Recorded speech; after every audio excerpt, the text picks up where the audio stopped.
Good morning, ladies and gentlemen. Welcome to the October 23rd, 2024 meeting of the Board of Oil, Gas, and Mining here in Salt Lake City. We're going to move right into our informal session here. And I see the first thing is the ratification of proposed 2025 board hearing schedule. Yes, good morning, Madam Chair and Board. I'm Dana Dean, subbing for Director Thomas. He is at the Interstate Mining Compact Commission this morning. We just need to ratify the 2025 schedule, which you were presented last meeting, and I saw had been emailed earlier this week. It is the normal fourth Wednesday of the month, except for the month of July. We have moved it to the fifth Wednesday to avoid the Pioneer Day holiday, and then at the end of the year we have the usual avoiding of Thanksgiving and Christmas by having it the first week of December. So if the board would like to ratify that, then we can make it official. Does the board have any concerns about the meeting date? Are we ready to ratify? Does that require a motion, or can I just? I'm going to just approve the schedule. Okay. Go ahead and publish it. Thank you. That's all the division had this morning. Before we move to public comment, I just wanted to make an announcement, I guess. We have been under a lot of pressure with a lot of hearing examiner meetings for uncontested compulsory pooling. The division and the board don't have the time or staff to hear as many as the public would like in a single month. And so going forward, we'd like to limit the number of uncontested compulsory pooling hearings to 6. And it's kind of a first come, first serve basis. I've spoken to some of the attorneys who do these matters, so it's not a surprise. But we're going to try to get everything handled. We understand there will be exceptions and emergencies and things, but just going forward, we'd like to adjust the schedule a little bit and make sure everything can get done. The other thing is the board is in the process of looking at some of its rules and regulations, and right now we have kind of an uncontrollable amount of paper flow. And I think going forward, as we review our rules and processes, there will be a lot more digital notifications and things, but that's just something for everybody to look forward to in the next year or so to try to curb a little bit of the paper use. And with that, I'd like to offer the opportunity for public comment. Do we have anyone from the public who'd like to speak? Seeing none, we are going to proceed. We're going to take just a brief break here. We'll be back in about 10 minutes at maybe 9:15. We are going off the record.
Good morning, ladies and gentlemen. We're going to continue with the formal part of our agenda.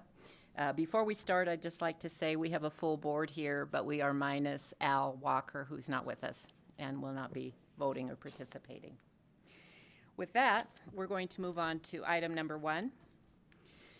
Docket number 2024-056, cause number 132-55, in the matter of the request for agency action of OVINTIV USA, Inc., for an order pooling interests, including the compulsory pooling of certain interests of certain non-consenting owners in the Colorado, Utah 16-7, 4-2-7-6-1H well, in the drilling unit established for the production of oil, gas, and associated hydrocarbons from the lower Green River Wasatch formations, comprised of sections 6 and 7, 4 South, 2 West, USM, Duchesne County.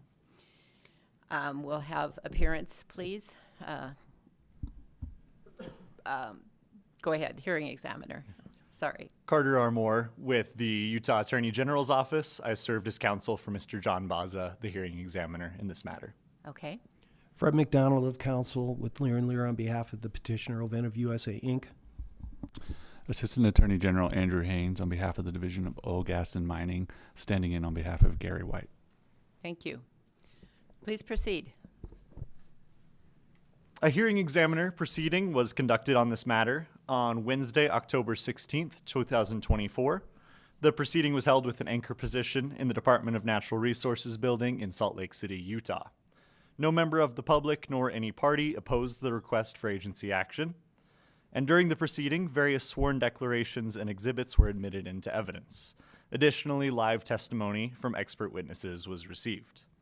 The Division of Oil, Gas, and Mining and Mr. John Baza and myself had an opportunity to cross-examine the witnesses presented on behalf of OVINTIV. After reviewing the request for agency action, the sworn declarations, and the admitted exhibits, and hearing the live testimony presented at the hearing, John Baza found and recommends the following. OVINTIV provided sufficient and adequate notice of opportunity to the parties it was seeking to compulsory pool. Proper notice for the hearing examiner proceeding was also provided. Those owners failed to timely participate and should therefore be considered non-consenting parties. The proposed JOA includes terms that are just and reasonable, and it should therefore be adopted to govern the future dealings between the parties. The 300% non-consent penalty is fair and justified given the economic and geological conditions present in connection with the drilling of these wells. The hearing examiner therefore recommends that the 300% non-consent penalty be imposed as requested. And OVINTIV met its burden of proof and otherwise satisfied all legal requirements to compulsory pool the non-consenting parties. Further, counsel for OVINTIV prepared proposed findings of fact, conclusions of law, and an order granting its request for agency action. The division, John Baza, and I reviewed, and after some minimal edits, approved the proposed order.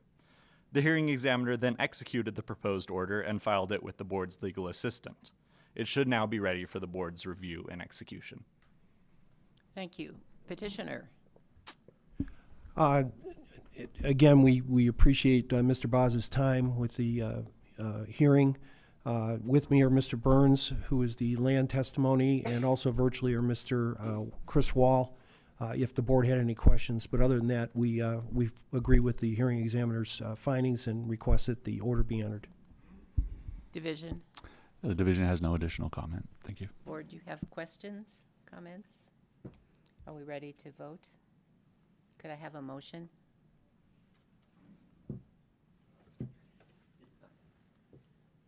Let's all fake each other out. So I move that we accept the hearing examiner's recommendation and approve this order. A second.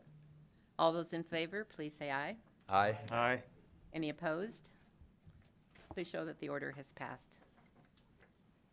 And we will take care of this.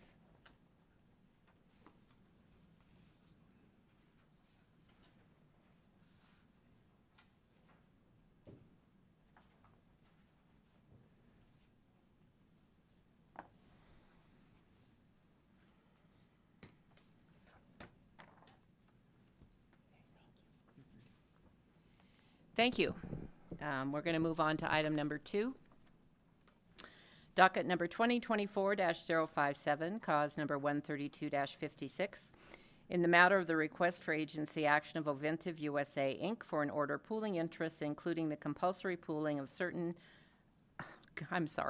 pooling of the interests of certain non-consenting owners in the Pekapovitz, Utah 1-14, 4-3-12-1-7H well, in the drilling unit established for the production of oil, gas, and associated hydrocarbons from the lower Green River Wasatch formations, comprised of sections 1 and 12, 4 South, 3 West, USM, Duchesne County. Mr. Examiner, please proceed. Thank you. Can I have you introduce yourself first? Yes, Carter Moore for the hearing examiner, Mr. John Baza. Thank you. Fred McDonald of Counsel with Lear & Lear on behalf of petitioner OVINTIV USA, Inc. Assistant Attorney General Andrew Haynes on behalf of the Division of Oil, Gas, and Mining, standing in for Gary White. Thank you. Mr. Moore. Thank you. A hearing examiner proceeding was conducted in this matter on Wednesday, October 16th, 2024. The proceeding was held with an anchor position in the Department of Natural Resources building in Salt Lake City, Utah. No member of the public nor any party opposed the request for agency action. During the proceeding, various sworn declarations and exhibits were admitted into evidence. Additionally, live testimony from expert witnesses was received. The Division of Oil, Gas, and Mining and I and Mr. John Baza had an opportunity to cross-examine these witnesses presented on behalf of OVINTIV. After reviewing the request for agency action, the sworn declarations, the admitted exhibits, and hearing the live testimony presented at the hearing, John Baza found and recommends the following. OVINTIV provided sufficient and adequate notice of opportunity to the parties it was seeking to compulsorily pool. Proper notice to the hearing examiner proceeding was also provided. Those owners failed to timely participate and should therefore be considered non-consenting parties. The proposed JOA includes terms that are just and reasonable, and it should therefore be adopted to govern future dealings between the parties. The 300% non-consent penalty is fair and justified, given the economic and geological conditions present in connection with the drilling of these wells. The hearing examiner therefore recommends that the 300% non-consent penalty be imposed as requested. OVINTIV met its burden of proof and otherwise satisfied all legal requirements to compulsory pool the non-consenting parties. Counsel for OVINTIV prepared proposed findings of fact, conclusions of law, and an order granting its amended request for agency action. The division, John Baza, and I reviewed, and after some minimal edits, approved the proposed order. The hearing examiner then executed the proposed order and filed it with the board's legal assistant. It should now be ready for the board's review and execution. Thank you. Thank you. Mr. McDonald. Again, we thank Mr. Baza for serving as hearing examiner. With me today are Mr. Ashley Ellison in person and Mr. Christopher Walls virtually in case the board had any questions. Otherwise, we totally agree with the hearing examiner's findings and ask that the board enter the order as submitted. Thank you. Division. No additional comment from the division. Board questions? Do I have a motion? I'll make the motion that we approve the request for agency action as approved, as presented. Second. I second. It's been moved and seconded. All in favor, please say aye. Aye. Any opposed? Please show that it was unanimous, and we have an order here.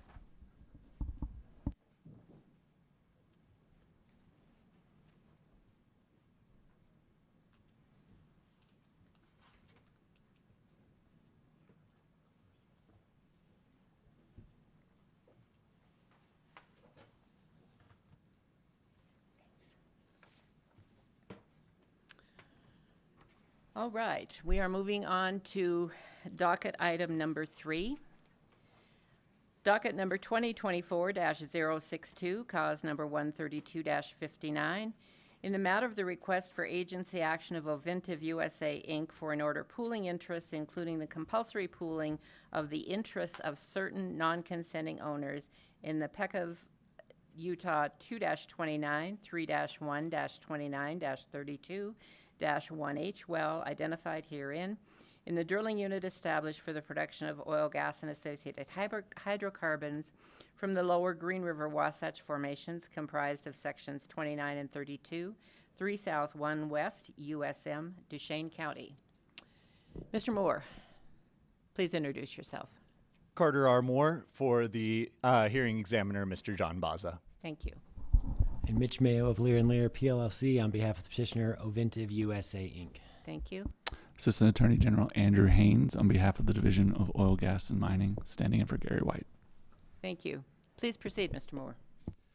A hearing examiner proceeding was conducted in this matter on Wednesday, October 16th, 2024. The proceeding was held with an anchor position in the Department of Natural Resources building in Salt Lake City, Utah. No member of the public nor any party opposed the request for agency action. During the proceeding, various sworn declarations and exhibits were admitted into evidence. Additionally, live testimony from expert witnesses was received. The Division of Oil, Gas, and Mining and I and Mr. John Baza had an opportunity to cross-examine the witnesses presented on behalf of OVINTIV. After reviewing the request for agency action, the sworn declarations, the admitted exhibits, and hearing the live testimony presented at the hearing, John Baza found and recommends the following. OVINTIV provided sufficient and adequate notice of opportunity to the parties it was seeking to compulsorily pool. Proper notice for the hearing examiner proceeding was also provided. Those owners failed to timely participate and this should therefore be considered non-consenting parties. The proposed JOA includes terms that are just and reasonable, and it should therefore be adopted to govern the future dealings between the parties. The 300% non-consent penalty is fair and justified, given the economic and geological conditions presented in connection with the drilling of these wells. The hearing examiner therefore recommended the 300% non-consent penalty be imposed as requested. And OVINTIV met its burden of proof and otherwise satisfied all legal requirements to compulsorily pool the non-consenting parties. Counsel for OVINTIV prepared proposed findings of fact, conclusions of law, and an order granting its request for agency action. The division, John Baza, and I reviewed and after some minimal edits approved the proposed order. The hearing examiner then executed the proposed order and filed it with the board's legal assistant. It should now be ready for the board's review and execution. Thank you. Mr. Mayo, Nothing to add to that. Division, No additional comment. Board, do you have questions? Do I have a motion? I'll make the motion. I move that we approve the request for agency action per the findings of the hearing examiner. And a second? Second.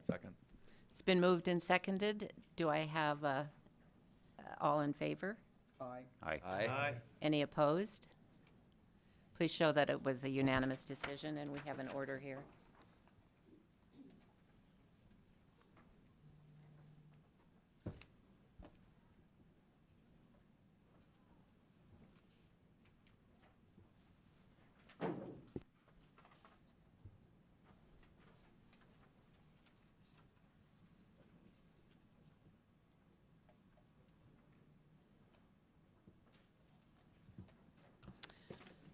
Thank you. We are moving on to item number 4. Thank you, Mr. Moore. We'll wait for Mr. Rogers to get settled here.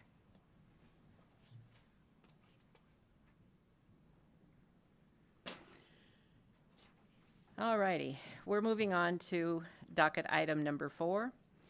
Docket number 2024-061, cause number 132-58. In the matter of the request for agency action of OVINTIV USA Inc. for an order pooling interests, including the compulsory pooling of the interests of certain non-consenting owners in the PECOV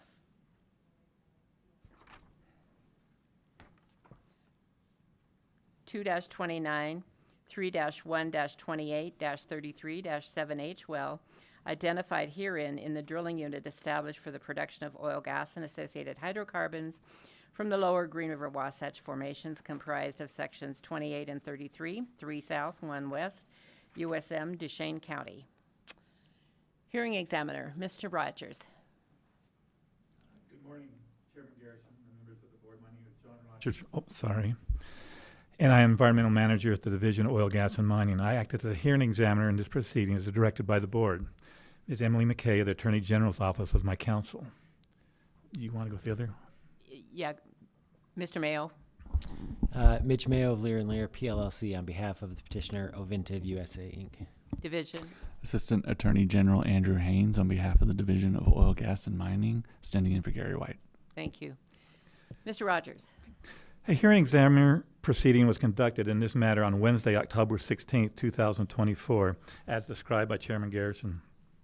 The proceeding was held in an anchor position in the Department of Natural Resource Building in Salt Lake City, Utah. There was no member of the public participated in this hearing. However, an attorney for the Pike Reed Trust was present and just wanted to observe the proceeding but did not participate. During the proceeding, 2 sworn declarations and exhibits were admitted into evidence from Mr. Ashley Ellison, a senior land negotiator, and Mr. Christopher Wall, a senior reservoir engineer, both from OVINTIV USA Incorporated. These declarations were reviewed by me prior to the hearing. Mr. Mitch Mayo was present at the hearing and acted as counsel for OVINTIV. Both OVINTIV's witnesses were accepted by me and the division as expert witnesses in their field of work for this matter. They also presented live testimony electronically in the hearing. The division filed a response of notice of non-opposition to the request for agency action dated October 9th, 2024. At the conclusion of the hearing, Mr. Gary White, on behalf of the division, stated support for the request for agency action. No other party filed a response to the request for agency action or appeared or participated in the hearing. The Division of Oil, Gas, and Mining and I had the opportunity to cross-examine the witnesses presented on behalf of OVINTIV. After reviewing the request for agency action, the sworn declarations, and the admitted exhibits, and hearing live testimony presented at the hearing, I found and recommended the following. XCL Resources, Okay.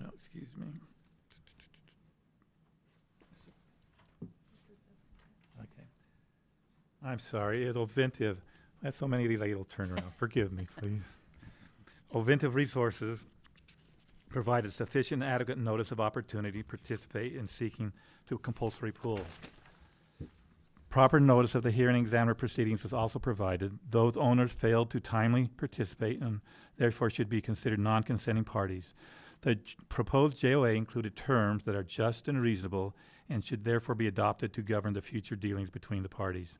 The 300% non-consent penalty is fair and justified given the economic and geological conditions present in connection with the drilling of these wells. I therefore recommend that the 300% non-consent penalty be imposed. OVINTIV has met its burden of proof and otherwise satisfied all legal requirements to compulsory pull non-consenting parties. For your interest, the working interest owners are approximately 99.21%, and the compulsory pulled interest is 0.79%. The average weighted fee landowner royalty was approximately 19.4%. OVINTIV's counsel, Mr. Mayo, prepared findings of fact, conclusions of law, and an order granting its request for agency action. Both the division and I reviewed and approved the order. I then executed the proposed order and filed it with the board's legal assistant. It should now be ready for the board's review and execution. I'll take any questions at this time. Thank you. Mr. Mayo. Nothing to add except to maybe thank the attorney on the record. Mr. Carl Mangum, an attorney from Duchesne, was representing the Reed estate, one of the estates named, and some of the heirs showed up, worked his issues out, if any, in a really professional way. And so I just wanted to let the board know that even though the hearing examiner process is removed from this, parties have concerns, they come in and address them, and it functions really well at this point. Thank you. Tell me that attorney name again. His name's D. Carl Mangum. He's up in Duchesne. Mr. Haynes. Yeah, no additional comment from the division. Board, do I have a motion? I move that we accept the hearing examiner's recommendations and approve the request for agency action. I approve, or second? It's been moved and seconded. All in favor, please say aye. Aye. Any opposed? Please show the order passes. And we'll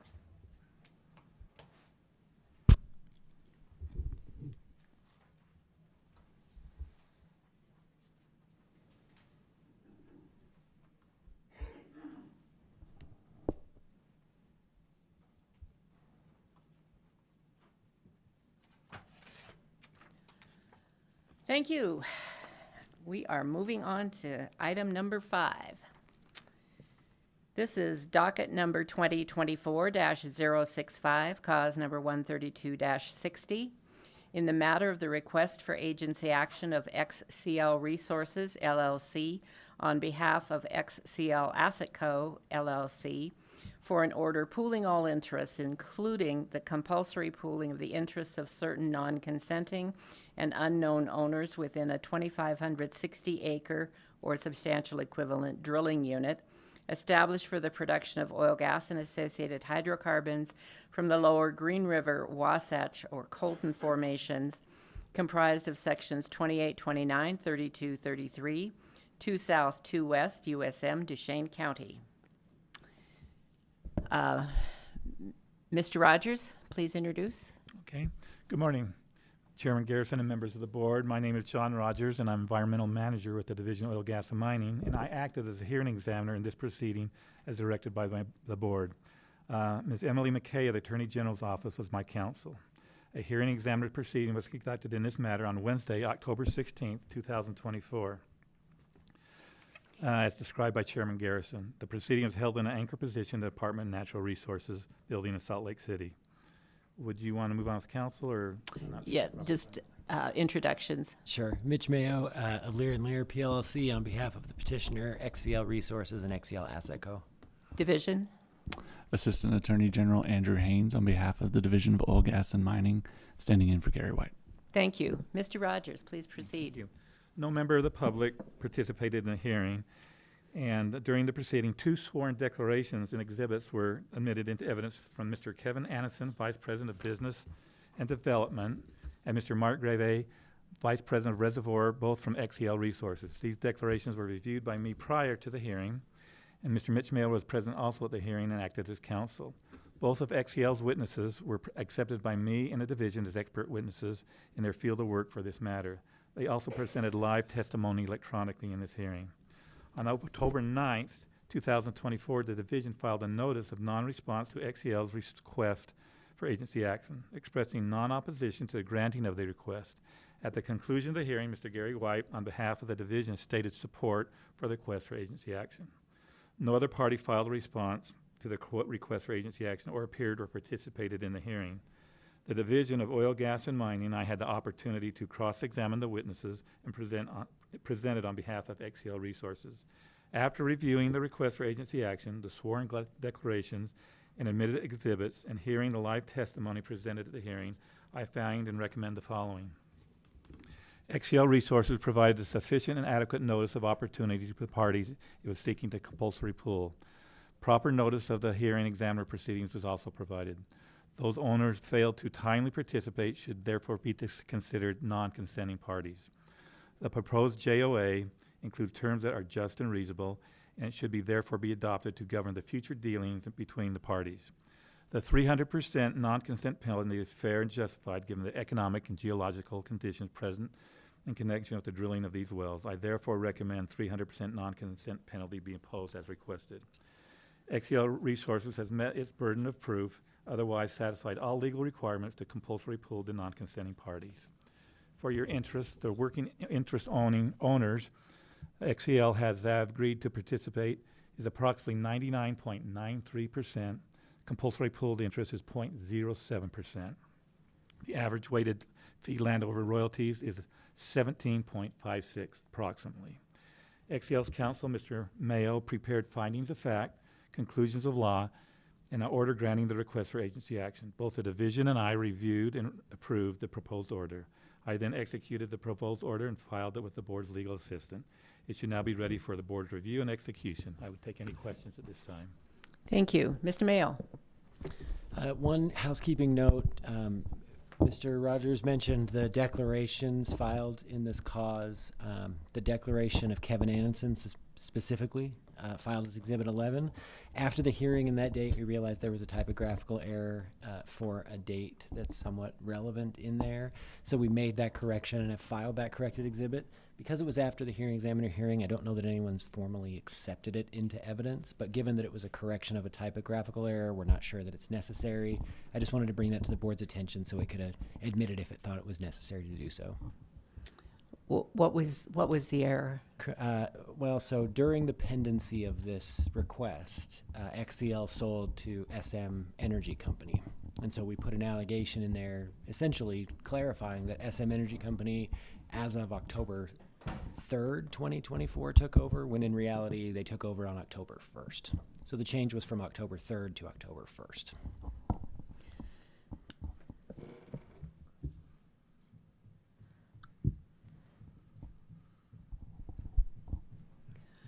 Division, do you have any objections to that being added to the record? No objections.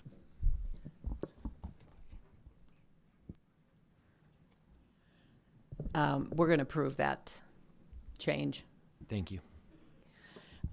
Division, Yeah, with that, no additional comment. board? No questions? Could I get a motion? I'll make a motion that we approve the request for agency action as presented by the hearing examiner. It's been moved and seconded. All in favor, please say aye. Aye. Any opposed? Please show that it was unanimous. We will get that order signed.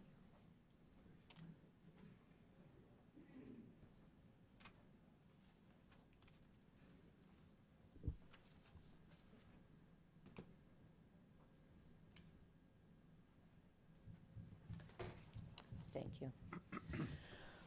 All right. We are clipping along here through these. We are on to docket item number 6. Docket number 2024-066, cause number 132-61. In the matter of the request for agency action of XCL Resources, LLC, on behalf of XCL Asset Co., LLC, for an order pooling all interests, including the compulsory pooling of the interests of certain non-consenting and unknown owners within a 1,280 acre or substantial equivalent drilling unit established for the production of oil, gas, and associated hydrocarbons from the lower Green River, Wasatch, Colton formations, comprised of sections 29 and 32, 2 South, 2 West, USM, Duchesne County, Utah. Mr. Rogers. Thank you. Chairman Garrison and members of the board, my name is John Rogers, and I am an environmental manager at the Division of Oil, Gas, and Mining, and I acted as a hearing examiner in this proceeding as directed by this board. Ms. Emily McKay from the Attorney General's office was my counsel. Mr. Mayo.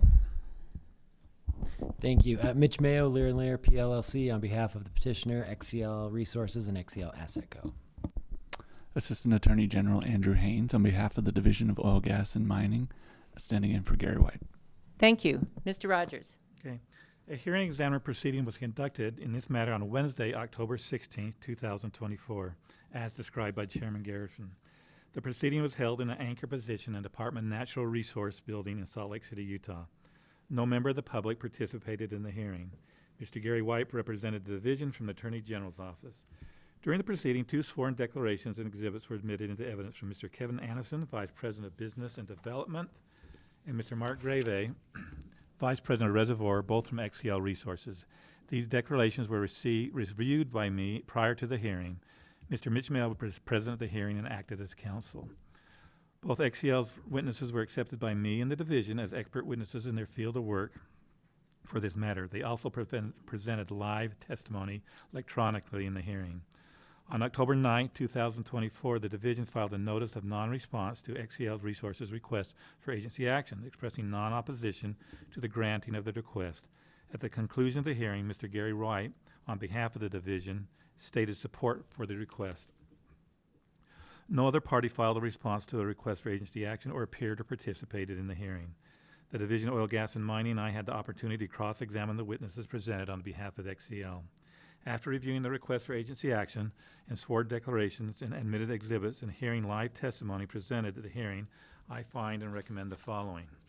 XCL Resources provided sufficient and adequate notice of opportunity to parties in seeking the compulsory pool. Proper notice for hearing examiner proceeding was also provided. The owners failed to timely participate and should therefore be declared non-consenting parties. The proposed JOA included terms that are just and reasonable, and it should therefore be adopted and governed to the future dealings between the parties. The 300% non-consent penalty is fair and justified given the economic and geological conditions present in the connection with the drilling of these wells. I therefore recommend the 300% non-consent penalty be imposed as requested. XCL Resources has met its burden of proof and otherwise satisfied all legal requirements to compulsory pool the non-consenting parties. for your interest, the working interest owners with XELs and others who have agreed to participate is approximately 99.87%, compulsory pooled interest 0.13%. The average weighted landowner royalty interest is approximately 17.8%. XEL's counsel, Mr. Mayo, prepared the proposed finding of facts, conclusions of law, and an order granting the request for agency action. Both the division and I reviewed and approved the proposed order. I executed the proposed order and filed it with the board's legal assistant. It should now be ready for the board's review and execution. Thank you. Mr. Mayo, any additional comments? Just the one, similar to the last cause, this one we'll be asking for, and I guess I'm now asking for the admission of corrected Exhibit 11, which simply addressed the typographical error in the acquisition date. Please file that. Thank you. It has been filed. Okay. I just ask that the board formally accept it into evidence if it's necessary. Accepted. Thank you. And no objection from the division. And we have no additional comment. Thank you. Do I have a motion? I move that we approve the request for agency action per the findings of the hearing examiner. I'll second that. It's been moved and seconded. All in favor, please say aye. Aye. Any opposed? The order passes. And we will sign it here.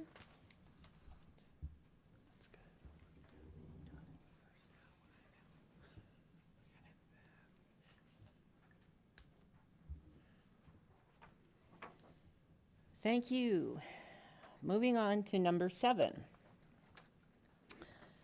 This is docket number 2024-067, cause number 132-62. In the matter of the request for agency action of XCL Resources LLC on behalf of XCL Asset Co. LLC for an order pooling all interests, including the compulsory pooling of the interests of certain non-consenting and unknown owners within a 1,280-acre or substantial equivalent drilling unit established for the production of oil, gas, and associated hydrocarbons from the lower Green River Wasatch Colton formations comprised of sections 3031, 2 South, 2 West, USM, Duchesne County, Utah. Mr. Rogers, back to you. Okay, thank you. Chairman Garrison and members of the board, my name is John Rogers, and I'm an environmental manager at the Division of Oil, Gas, and Mining. I act as a hearing examiner in this proceeding as directed by this board. Ms. Emily McKay of the Attorney General's office was my counsel. Mr. Mayo? Mitch Mayo of Lear & Lear, PLLC, on behalf of the petitioner, XCL Resources and XCL Asset Co. Division? Assistant Attorney General Andrew Haynes on behalf of the Division of Oil, Gas, and Mining, standing in for Gary White. Thank you. Mr. Rogers? A hearing examiner proceeding was conducted in the matter on Wednesday, October 16, 2024, as described by Chairman Garrison. The proceeding was held in an anchor position in the Department of Natural Resource Building in Salt Lake City, Utah.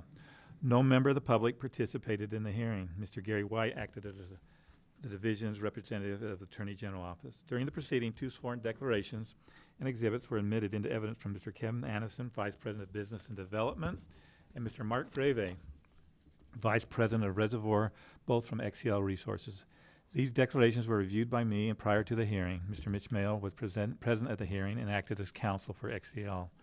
Both XCL's witnesses were accepted by me in the division as expert witnesses in their field of work for this matter. They also presented live testimony electronically in this hearing. On October 9, 2024, the division filed a notice of non-response to XCL's Resources request, expressing non-opposition to the granting of the request. At the conclusion of the hearing, Mr. Gary White, on behalf of the division, stated support for the request for agency action. No other party filed a response to the request or appeared or participated in the hearing. The Division of Oil, Gas, and Mining had the opportunity to cross-examine the witnesses presented on behalf of XCL Resources. After reviewing the request for agency action, the sworn declarations, and admitted exhibits, and hearing live testimony presented at the hearing, I found and recommended the following. XCL Resources provided sufficient and adequate notice of opportunity to parties it was seeking to compulsory pool. Proper notice for the hearing examiner proceeding was also provided. Those owners failed to timely participate and should therefore be considered non-consenting parties. The proposed JOA includes terms that are just and reasonable and that should therefore be adopted to govern the future dealings between these parties. The 300% non-consent penalty is fair and justified given the economic and geological conditions present in connection with the drilling of these wells. I therefore recommend that 300% non-consent penalty be imposed. XCL Resources has met its burden of proof and otherwise satisfied all the legal requirements to compulsory pool the non-consenting parties. For your interest, working interest owners percentage is 99.27%, compulsory pooled interest 0.73%. The average weighted fee of landowner royalty interest is 17.49 approximately. XCL's counsel, Mr. Mayo, prepared the proposed finding of fact, conclusion of law, and order granting its request for agency action. Both the division and I reviewed and approved the order. I then executed the proposed order and filed it with the board's legal assistant. It shall now be ready for your execution. I'll take any questions at this time. Mr. Mayo. Thank you, Madam Chair. First off, same typographical error in this one regarding the acquisition date. However, one thing that Mr. Rogers failed to mention, or at least if he mentioned, I was not paying attention and didn't catch. During the hearing examiner hearing, we discovered that some of the parties we thought had leased during the process had actually failed to return their leases. So we, on the record, discussed amending the declaration just to clarify. The record was clarified during the hearing examiner hearing, but again, to try and leave a paper trail that's as accurate as possible, it was suggested that we amend that declaration. Long story short, there's an amended Declaration 11 and an amended Declaration 12, the two testimonial exhibits, both of those to correct testimony that was requested based on verbal changes at the hearing. Those have both been filed, and I think it's appropriate for the board to decide whether to admit those into evidence. Division, do you have any objection to that? Yeah, no objection. Board, do you have any objections? We'll accept those. Thank you. Moving on to item number 8. Oh, I'm sorry. I need a motion. I'm getting too excited here. I move that we accept the hearing examiner's recommendations and approve the request for agency action. Second. It's been moved and seconded. All in favor, please say aye. Aye. Any opposed? Please show it was unanimous, and we will sign the order.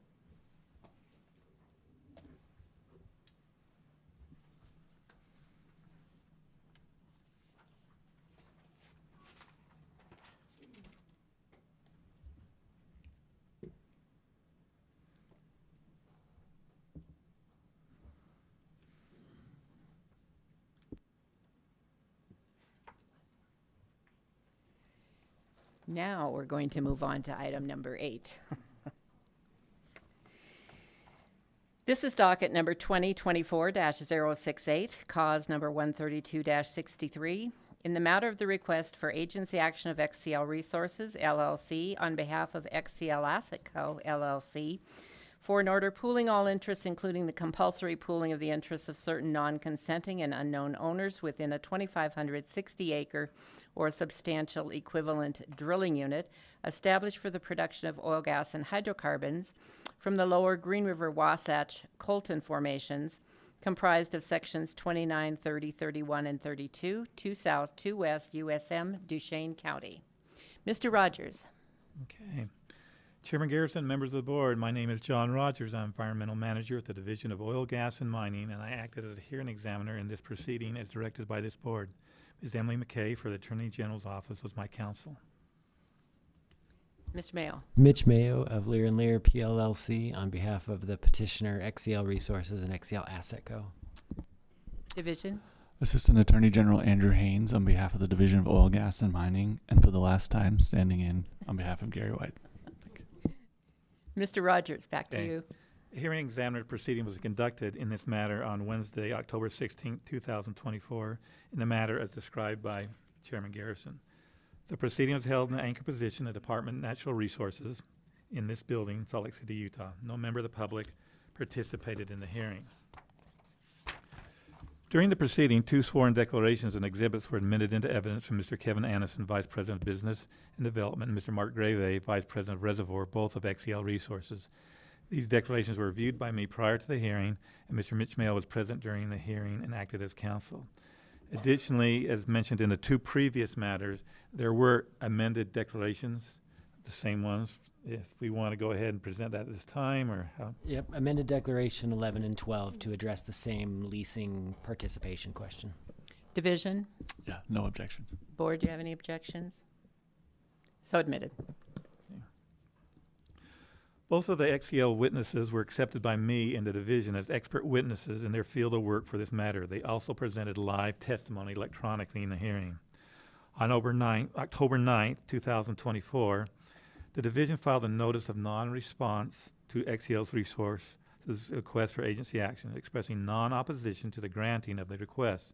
At the conclusion of the hearing, Mr. Gary White, on behalf of the division, stated support for the request for agency action.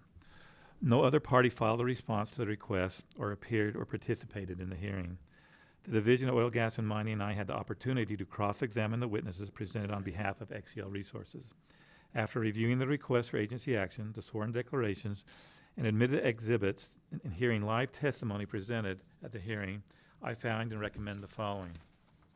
XCL Resources provided sufficient and adequate notice of opportunity to the parties it was seeking to compulsory pull.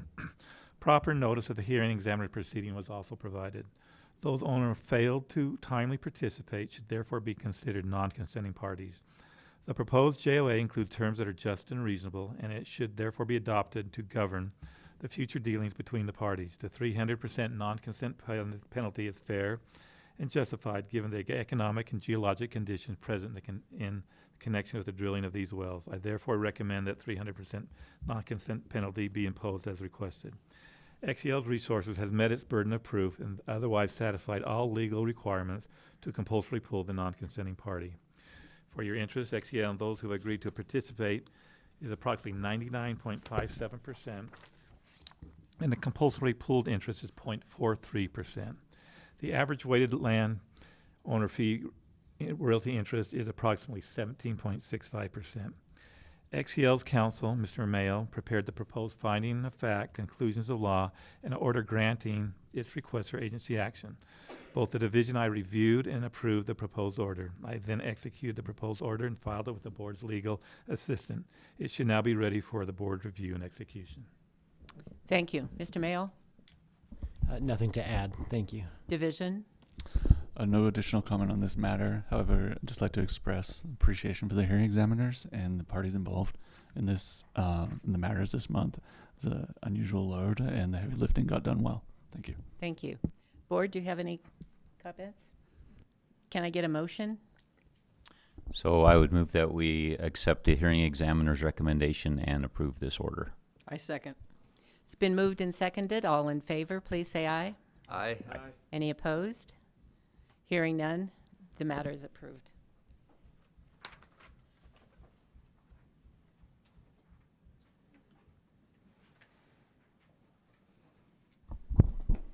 And Madam Chair, if I can just take 5 quick minutes to consult with my client before the next matter.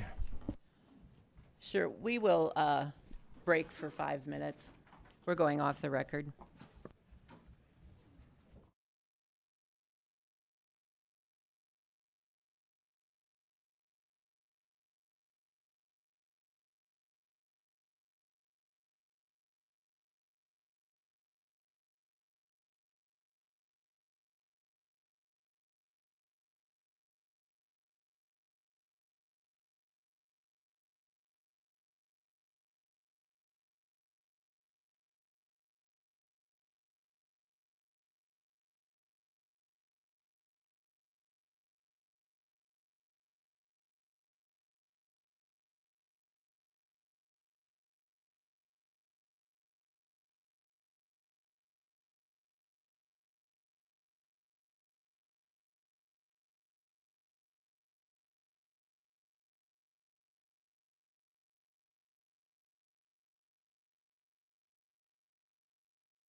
1.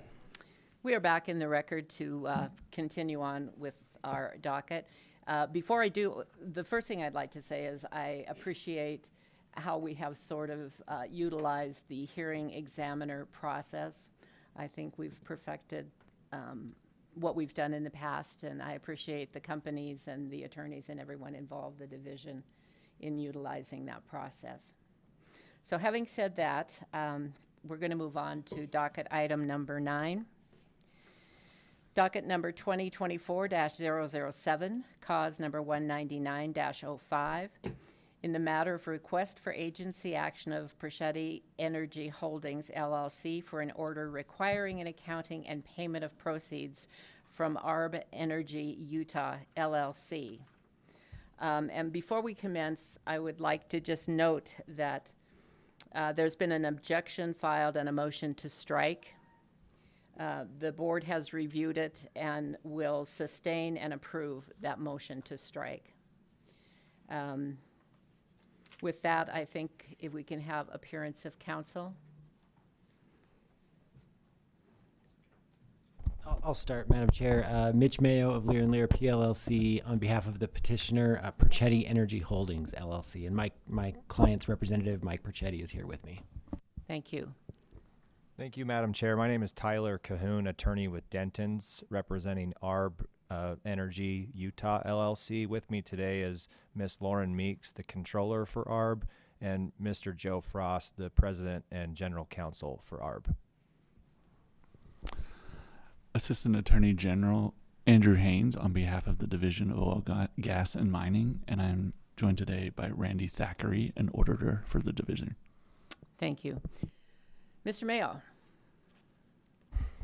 I'm happy to begin, Madam Chair, and follow the board's direction. When we discussed this prior, because the division had filed an update recently, it seemed better for the division to begin with the update, but I'm happy to take direction from the board. That would be fine, division? Yeah. So pursuant to the board hearing on August 28, 2024, the division was to assess documentation provided by ARB to allow for a calculation of net proceeds owed to the petitioner, Mr. Procetti. To assist the board and the parties in understanding the division's status in this request, the division filed a status update on October 21st, 2024. The status update outlines that the division reviewed the initial financial spreadsheets provided by ARB that indicated through April of 2024, Mr. Procetti was owed $506,569.19. However, the division identified some issues in the spreadsheets, which included deductions from revenues titled Other that they could not tie to any specific deductions, and administrative overhead amounts and escalations. The division had hoped that these issues could be clarified with the use of certified financial statements and references to the governing JOAs. However, the division was informed that certified financial statements were not kept by ARB. Additionally, a limited review of 7 of the 53 JOAs provided indicated a discrepancy in the overhead rate used by ARB in their calculations and the rate stipulated in the accounting agreement in the JOAs. The division is unaware as to the reasons for these discrepancies. Therefore, without certified financial statements, the division is unable to confirm the accuracy of the net revenue interest owed to the petitioner outside of the numbers that were provided by ARB. It is noted that an independent confirmation of these numbers would require a joint interest audit to confirm the numbers provided, including the correct administrative overhead costs of the operator for each month of well operation. An audit of that magnitude would involve a certified professional accountant's review of numerous financial documents. This type of audit is beyond the scope of the normal division royalty payments and proceeds determination. And with that, that's our update. Thank you. Mr. Mayo. Thank you, Madam Chair. It's been a couple months since the board heard this matter, and this, as you mentioned at the outset, is docket 007. We also have on this same calendar this month, docket 2024-075. So there have been about 70 matters that have been filed and heard by this board since this was originally filed back in January. And I bring that up to help give the board a little bit of a sense of where we are. In a perfect world, ARB would have paid and accounted to Perchetti properly from day one, and none of us would have been the wiser or been involved. That didn't happen. In a less than perfect world, had Perchetti Energy Holdings suddenly stopped receiving payments or accountings and reached out to ARB as the operator, ARB would have responded meaningfully and tried to resolve it amicably without attorneys being involved. That also didn't happen. In an even less perfect world, when Perchetti's years of trying to get payment and accountings failed, and he ultimately was forced to hire counsel to pursue a board action, ideally ARB would have come in and tried to resolve it at the mediation phase, or at least provided a clear set of facts so that the board could make its determination. And that also didn't happen. And so here we are in a nowhere near perfect world. A world where years of demands from Perchetti have fallen on deaf ears. A world where he has been forced to use what little money he has left to hire multiple attorneys in different jurisdictions to try and pursue what is left of his life's retirement savings. And even where, after finally invoking this board's jurisdiction in January of this year, and after enduring nearly 10 months of this process, ARB failed for months to meaningfully participate. ARB didn't participate in the mediation and negotiation phase. ARB skipped the first board hearing entirely. And even the accounting that ARB ultimately provided today, as you heard from the division, can't be reconciled. That's where we are. That's the nowhere near perfect world that this case exists in. And in this imperfect world, unfortunately, the board won't be able to precisely pinpoint the dollar amount to which Perchetti Energy Holdings is owed. And that's a problem. But why is that problem here? That problem is here because of failings in the record. And those failings did not come from the board, who immediately took this seriously and set it for mediation and negotiation, subsequently held not one, not two, but is now holding a third hearing to address it. The failings are not the divisions, who spent hours of staff time trying to comb through the tangle of records, only to come up with a "we can't tell." And the failing wasn't Perchetti's, who's doggedly and tirelessly sought to get the one thing he's owed from an operator, payment of proceeds and an accounting, for years. The failing in this cause, the reason we don't have a complete record to evaluate, is ARB. ARB is the operator of the wells. ARB has the statutory duty to pay proceeds and to account properly. ARB has the contractual duty to pay proceeds and account properly. And even more than that, ARB was under a subpoena from this very board to produce the necessary documents to verify the accounting and to show up at the hearing and explain why they hadn't. These are ARB's responsibilities, and ARB's failings lead to the gap in this record. So what do we do with this gap? In a nowhere near perfect world where it's clear that the petitioner is entitled to relief, but the respondent's actions have made that relief difficult to ascertain, I would say that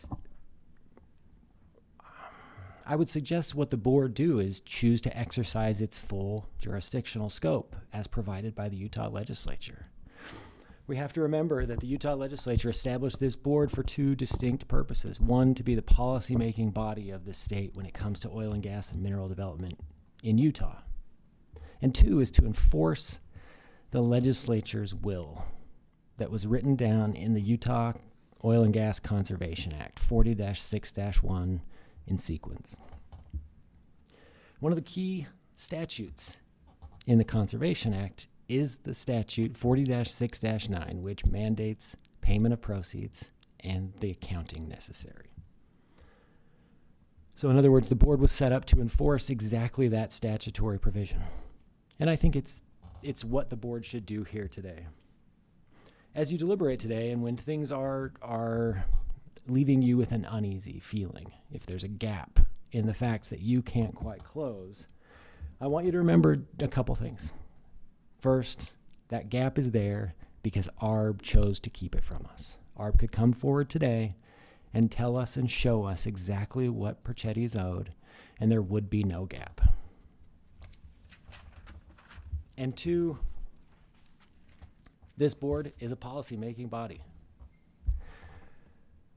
I submit that there is no clearer case than this one of the need to enforce the rules established by the legislature when they have been so disregarded.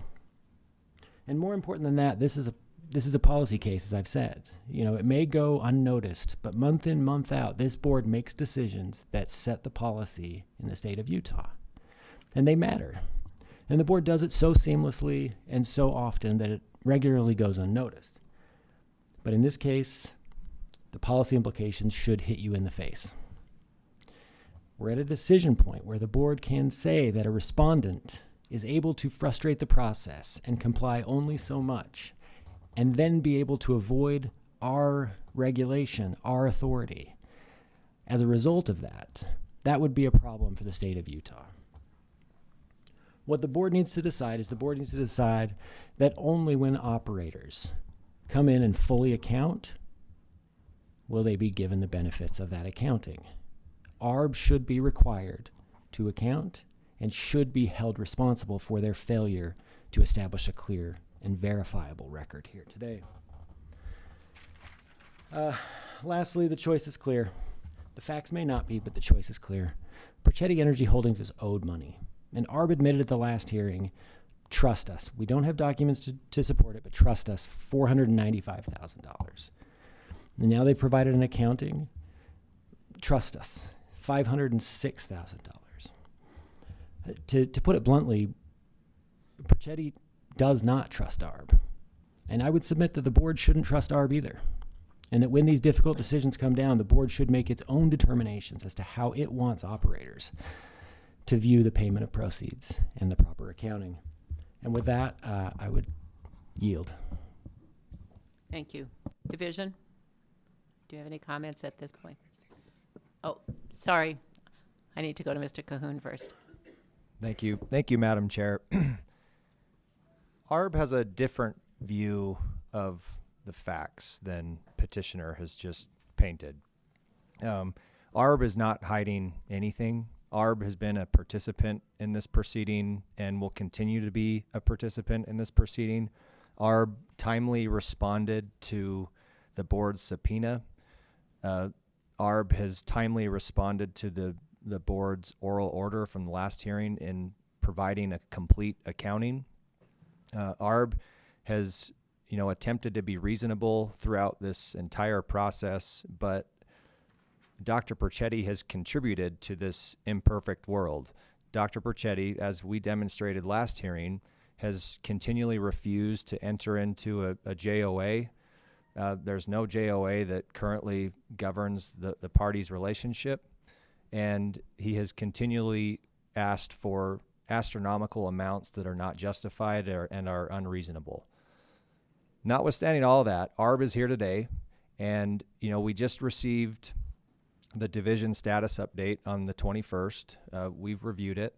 I would note that we may need more time to substantively respond to some of the questions that the division has, but ARB is here today to answer any questions that the board may have, Dr. Perchetti may have, or the division may have. We are an open book. We're not a closed book that is trying to conceal anything. We will continue to be a participant in this hearing.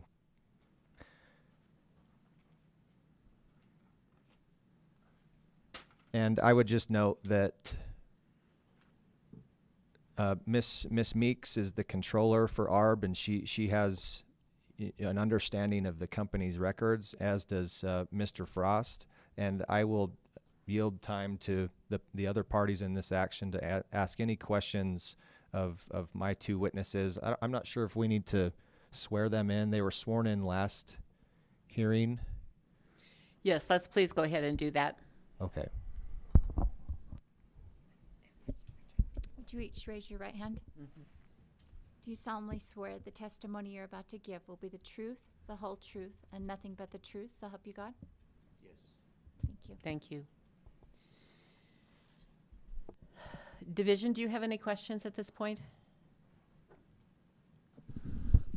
The division doesn't have any specific questions.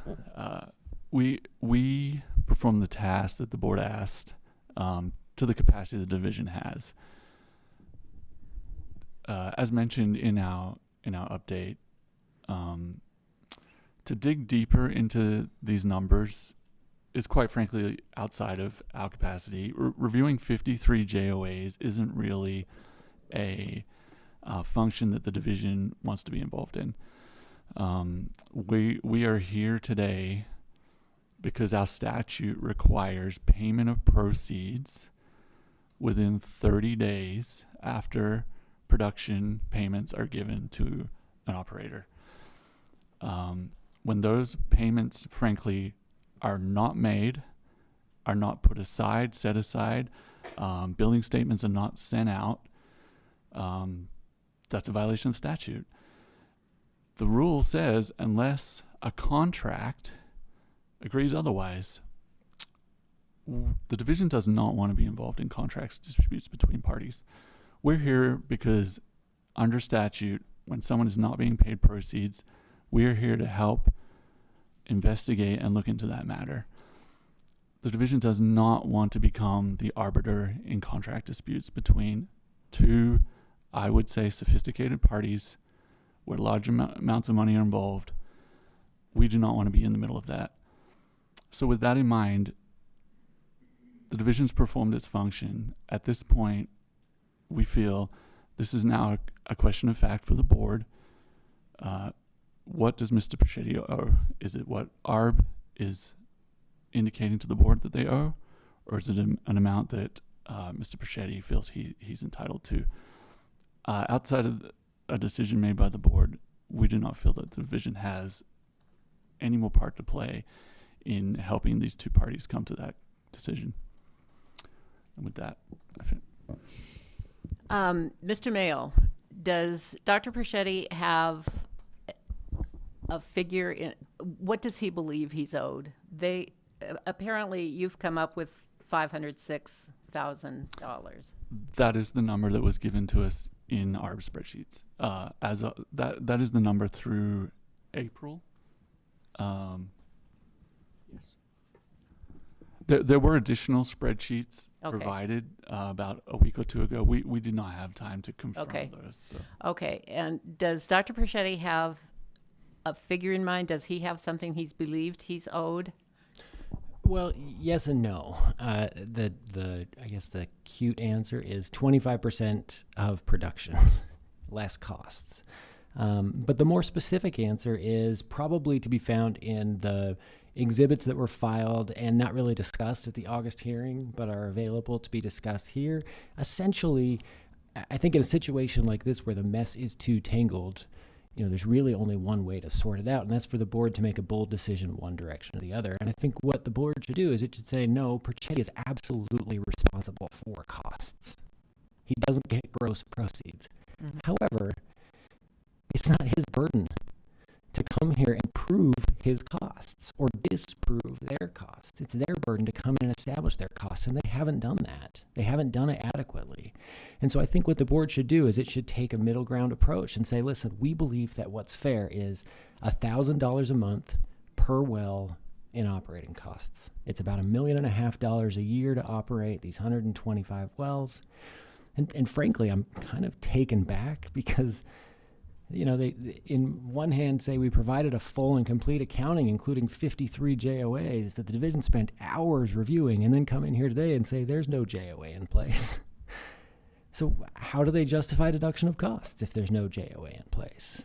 And the short answer is Perchetti Energy Holdings has a number in mind based on that default percentage. And I'm happy to pull up that exhibit and talk through that if the board would like. Okay. Well, you've presented a perplexing problem. I think what the board's done is important to remember. There isn't an order yet. At the August hearing, the board requested board counsel to draft an interim order, but things have been too crazy and that order slipped through the cracks. But what I'd like to remind the board, it did order during that hearing, and obviously Mr. Cahoon or Haynes can correct me if I'm wrong. what the board ordered was, listen, we don't have the ability to decide today, so we'll accept the $495,000 that ARB says it owes. We're going to make that a judgment today, payable by November something. I can't remember the exact date in November. And the board, also said, we're going to award a 5% penalty for your failings, and that's it.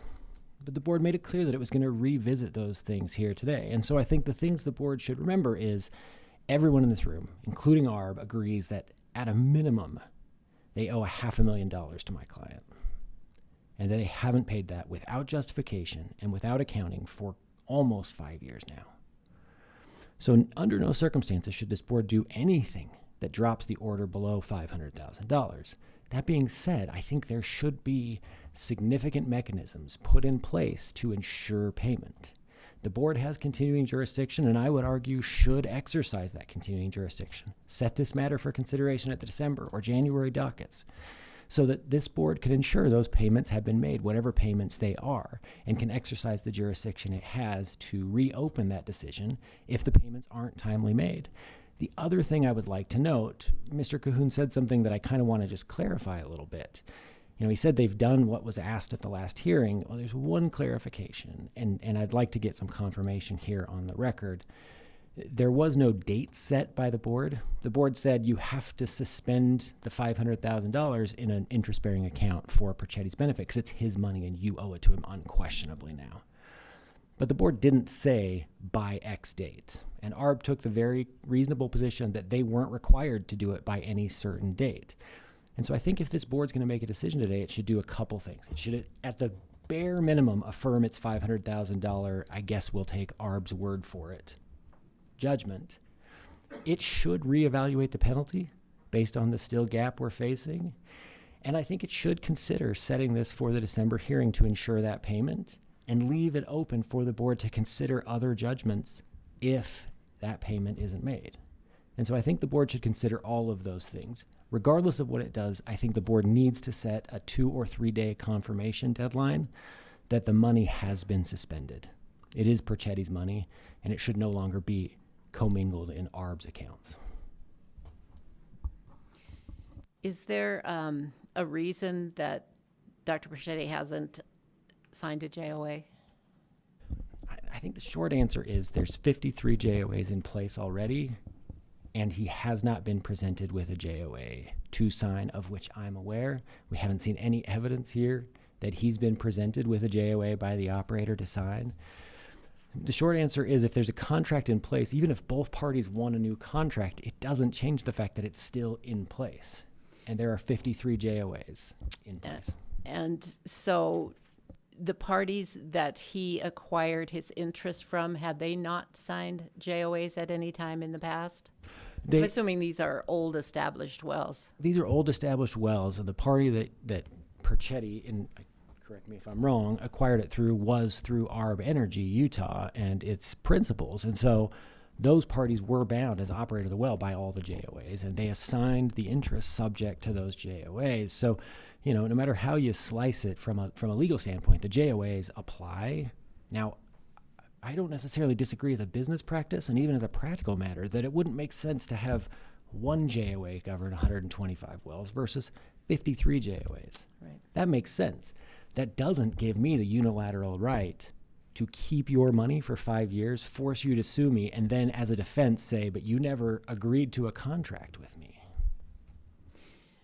But I guess my point is, isn't he already covered by prior JOAs? And so even though he may be agreed that he would sign a JOA, isn't he already covered? And Yes. has that been taken into account? That hasn't, and a couple of reasons. Yes, he is covered. Our position is taken honestly from ARB, and that's that there are 53 JOAs that are applicable to these wells. Right. They're in good standing. I have no reason to suspect they aren't. And so, yes, they're covered. One thing I wanted to mention from the last hearing that is kind of getting at the heart of what you're saying, at the last hearing, Mr. Cahoon mentioned and Mr. Frost supported with his testimony that the JOA was a requirement, that there was a contractual dispute, that we weren't really sure what was going on, and this board can't hear contractual disputes. The truth of the matter is that's not the case. There is a JOA in place. There's lots of JOAs in place. And the one thing they referenced at the last hearing as supporting that was the fact that during the negotiations, there was language about they will negotiate and enter a new JOA. However, the assignment that's dated after that, doctrine of merger under Utah law, says that anything not formalized in that writing is no longer a part of the agreement. The truth is there's a subsequent agreement of record that doesn't require that. And so whether it's required or not, or a good idea or not, it's a fair discussion. It's just not part of a why haven't you paid me my money for 5 years discussion. But I think one of the reasons, Arb, and perhaps you can answer this question, that you haven't paid was because he hadn't signed a JOA, but he is in fact covered by JOAs, even though maybe it was part of the agreement. Yeah, I think our position is that the parties intended that the two of them would enter into a new JOA. That was one of the material terms of the contract, and that has not happened yet. And so because of that, because of the underlying contractual dispute, you have a resulting payment dispute. To be clear, ARB is required to pay proceeds of production. The only thing that can possibly be disputed is the deduction of costs. But ARB came in last month in this same factual environment and told this board, trust us, we owe him $500,000. So unless they have a good reason why they have not paid him that $500,000 while they wait to try and resolve this contract dispute that they've taken no steps to address, I think it should just be disregarded as garbage, frankly. Are you objecting to the allocated costs at all? Are they reasonable? You know, honestly, Madam Chair, if division staff and trained auditors can't get through it and make sense of it, I'm very unlikely to be able to do so myself. We talked about hiring outside auditors of our own. The truth is, financial constraints don't allow that. And so, no, I wasn't able to. What I can say is what was confirmed to me through this was that there are chunks of money that are added on as other or administrative overhead that have no independently verifiable supporting documents and that account for a significant portion of Perchetti's royalties or proceeds being gone without explanation. And so under any circumstance, this board should not approve an accounting that includes other or administrative overhead that isn't in some way supported either by a JOA provision. They've got 53 chances. One of those JOA provisions might support it. And if it doesn't, they have to have some reasonable basis for it. You can't just add in $20,000 this month in other and expect me to pay for it. And so do you have the ability to explain what's been included as an other expense? You're reading my mind, Madam Chair. We would like the opportunity to address some of the questions that the division raised. This is not an incomplete accounting, and ARB is prepared in at least a limited fashion, given the time constraint, to answer some of these questions to demonstrate to the board that this is a complete accounting and there are no gaps in this where we are hiding chunks of money. And so if the board has any questions for our two witnesses here, we welcome those.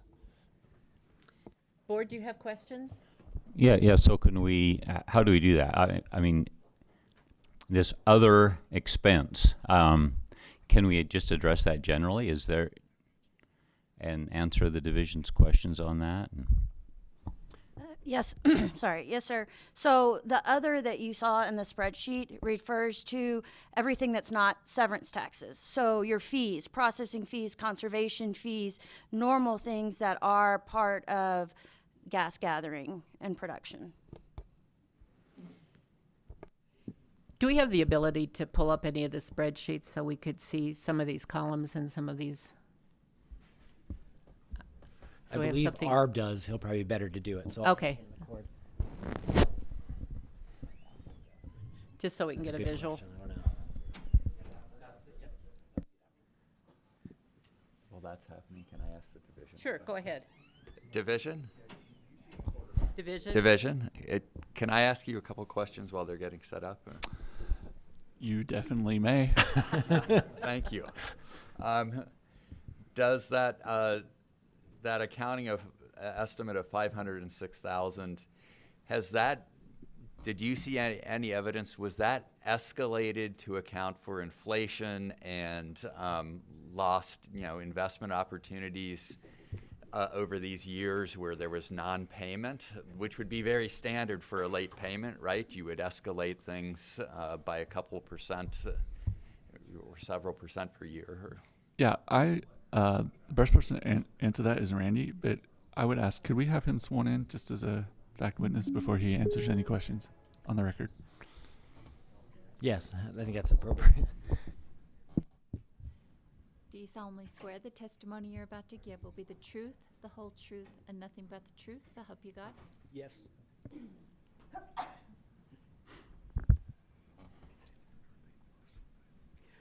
Yes, would you please repeat the question? Sure. The estimated sum that's owed, the 506,000, has that been escalated at all? Because there have been several years of non-payment, and as is very typical, for late payment, you would escalate to, offset the losses caused by inflation, by loss of opportunity cost, because you couldn't invest that money over the years that you didn't get paid, et cetera. In my procedures in looking at those financial statements, I looked at those items I could verify. And the only line item that we had any verification at all was tracing back to the JOAs. So I took a sampling of the JOAs, took 7 JOAs and a small summary of wells, and compared the amount listed in the financial information to the JOA amount. And there were about 13 or 14 lines, and 2 of them equaled the JOA. Then the overhead amount in the others were in excess of what the JOA stipulated. Now, the JOA under the accounting section talks about the administrative overhead rate that can be a fixed amount or a percentage. And I believe all the cases I looked at, it was a fixed amount. And most of the cases that were over were anywhere from $100, $200, up to $1,200 over the amount that was stipulated in the JOA.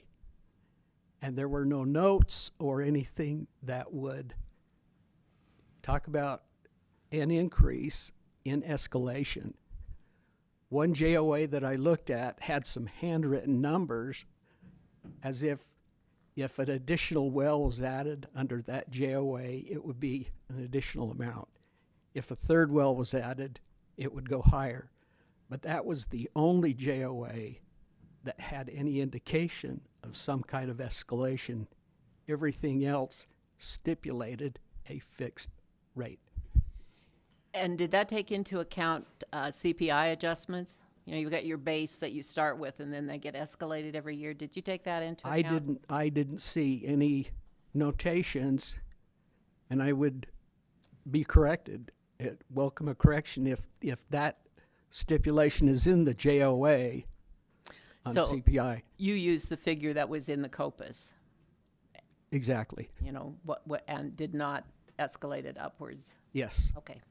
Just as an example, in our status update, I don't know if you have access to that. Attachment 1 has an example of what was in the JOA and what was being charged. And there's, I think it's 14 wells, something there. Just so you can see an outline of what Randy's talking about number-wise. Can I just... How many total wells are there in this project? At issue for this matter, 125. Thank you. Go ahead. Can I ask the same question of ARB? I'm just trying to figure out if they've... Go ahead. ARB, could I ask you the same thing, that $506,000? So let's say 2 years ago, if all things had been working smoothly, you would have made a payment on a monthly basis. Still not paid. usually you would escalate by all the months that payment is late. If I don't pay a medical bill, I think they usually have a clause of 2% a month. I'm not proposing that here, but usually there is a financial loss that happens if you're paid 10 years from now instead of today the same amount of money because of inflation, lost investment opportunities, et cetera. Did you guys attempt to escalate that, the monies owed Mr. Perchetti because for the delay in payment, or is this number unescalated? There's no escalation like you're referencing, like a past due fee or a late payment type of a fee. There's nothing in our numbers of that. Okay. I will note that for at least 2.5, I believe, of the years, Mr. Perchetti actually owed us money because the assets lost money those years based on gas prices. So for a significant period, there was no money due. Thank you. Mr. Thackeray, did you compare production, what you show on the public record and what Perchetti is showing on their statements? I did not go into production numbers. So you volumes. concentrated solely on the expense side of things? Yes. Okay. Board, do we have? Just as a side there, it was our understanding that production was not at issue at the time. Okay. Mr. Church? Yes, I'd like to ask ARB Energy, why were not any funds suspensed for individuals that you did not make payment to? Does the JOA require you to suspense funds that are normally given to an entitled person? So in this instance, there's the JOAs that were in place with relation to all the wells that we've referencing. 53, I think is what you said, was it? Yeah, 53 different JOAs that were in place on the wells prior to Mr. Perchetti's acquisition. And then the parties agreed that they would enter into a separate JOA to govern their relationship. So which deductions will be made to Mr. Perchetti's share of revenues. That was never entered into. And so we've been participating in these proceedings with the assumption that notwithstanding that there was no JOA entered into, the existing JOAs would apply. So we've been applying those for all the numbers that we've been providing to the board and to Mr. Perchetti. We've been providing all those numbers based on existing JOAs, even though technically there's an argument that they don't apply, right? So whether the question as to whether money should have been suspensed under JOAs it doesn't really. There was a contractual dispute about the JOA issue. There was no JOA entered into, so there's no governing document that would say yes, if monies aren't paid, they should be suspended. Does that make sense? I feel like I'm talking a little bit in a circle, but does that make sense? I just wanted an explanation of why you hadn't done it. Yeah, that's right. And I did want to ask Perchetti, so when these properties were acquired, were they all acquired at one closing where funds were exchanged for the acquisition of these properties? No, actually there was two different transactions, and the after the final transaction that occurred in 2021, the paperwork was changed by Humberto Servent, who is essentially ARB, to make the execution date January 1st, 2020. And I think the attempt there was to, take advantage of some workovers that were done on wells that year to assign expenses. We have not sworn in Dr. Perchetti. I'm sorry. Thank you for catching that. Would you raise your right hand? Do you solemnly swear the testimony you're about to give will be the truth, the whole truth, and nothing but the truth, so help you God? Yes. And so the JOAs, all of which do require suspense of funds within 10 days of when they're received, or at the latest 30 days of when received. And I have found out that has not happened and still hasn't happened even after the first hearing where it was the board asked ARB to suspend funds. So let me clarify again. At closing, when you actually closed and submitted funds for your portion? Was this done at the first closing or the second closing that you said? The acquisition, the exchange. We made an agreement that I would purchase 25% of all of ARB Energy's assets and working interest in the wells.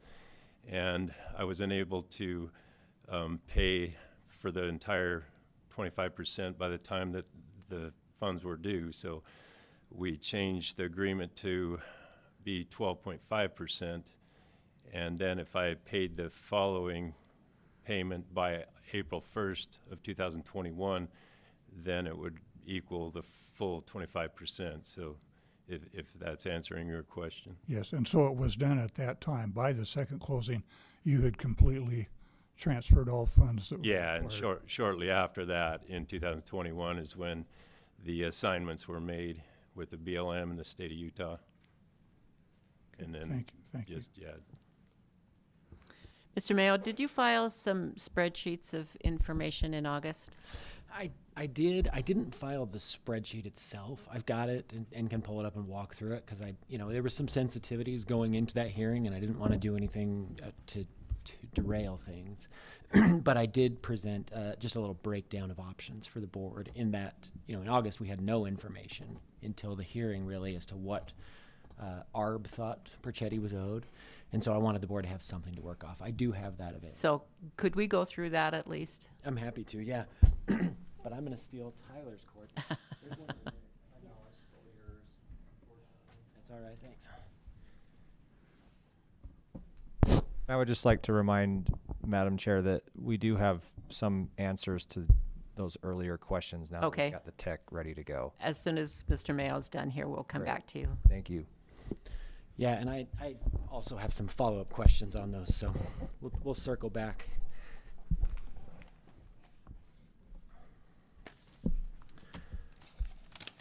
So I believe the board has on the screen what was submitted in August. Before this is reviewed, I would like to just make a formal objection to this for the record, that these numbers were not based on actual numbers or actual expenses. That's speculative, and I would just like to object on those grounds.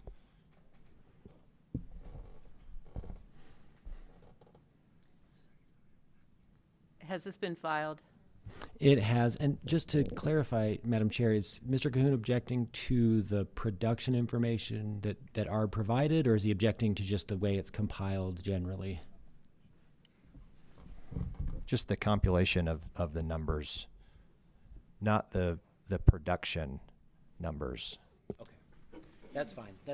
If this has been filed, I think it's already public record. My math is subject to error and correction, and I have no pride of authorship. So if there's a mistake in the calculation, Okay. that's fine. We'll address that. Really, this is about kind of giving us an ability to discuss what's going on meaningfully.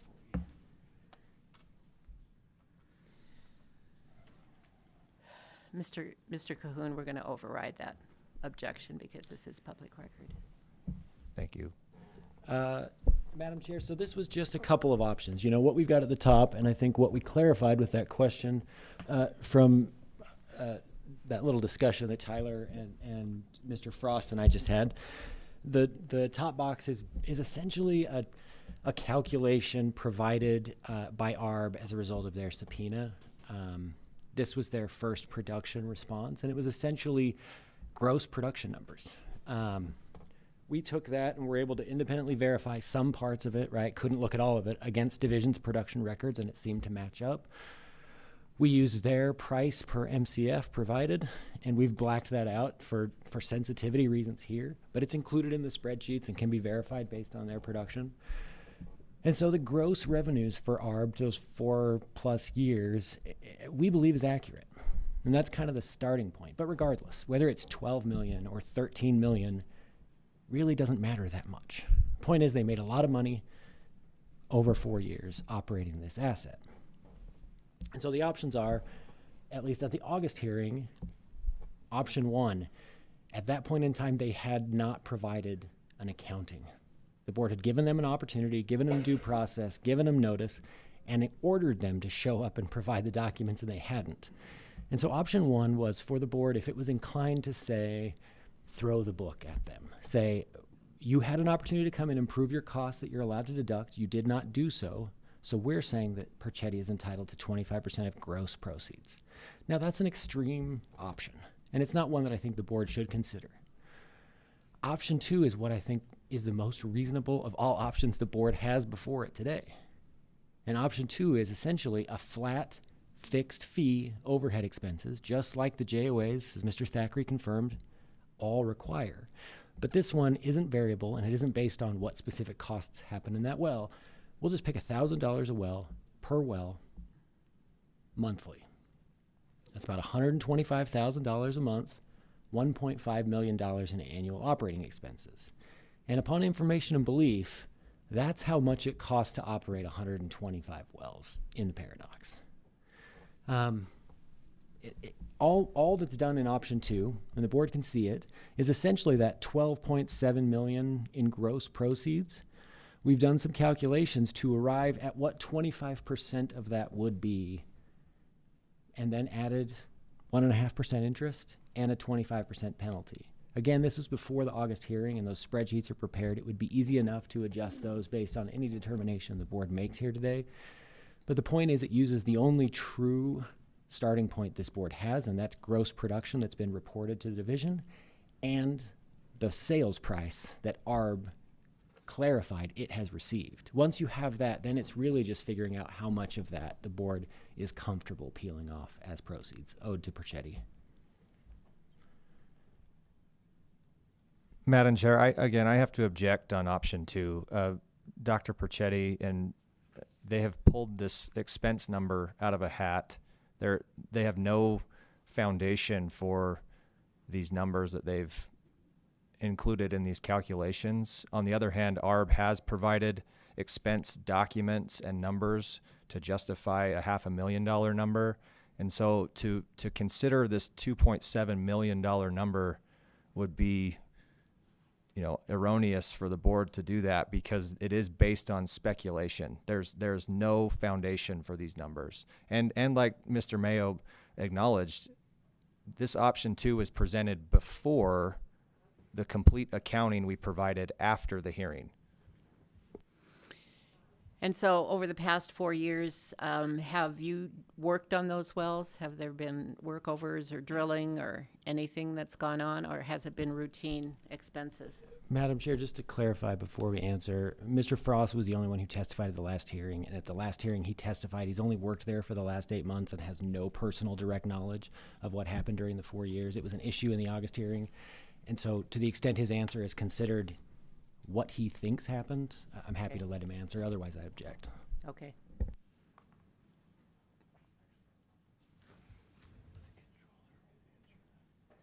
So generally speaking, the wells have been operated in the normal course. Have there been workovers? I don't know any specifics on that. But wells don't just stay on, right? You have to constantly operate them. You have to winterize them. You have to do things in a continual basis. And so you'll see from the accounting that we provided that you'll see all the actual expenses that were incurred in keeping those wells operational during the time period that we're talking about. Okay, can we transfer back now to Ms. Meeks to look at one of your spreadsheets and see how these were allocated among expenses? Yes, ma'am. Did your accounting go well by well or project basis? I mean, did you lump everything? Oh, It's well you by did well. both.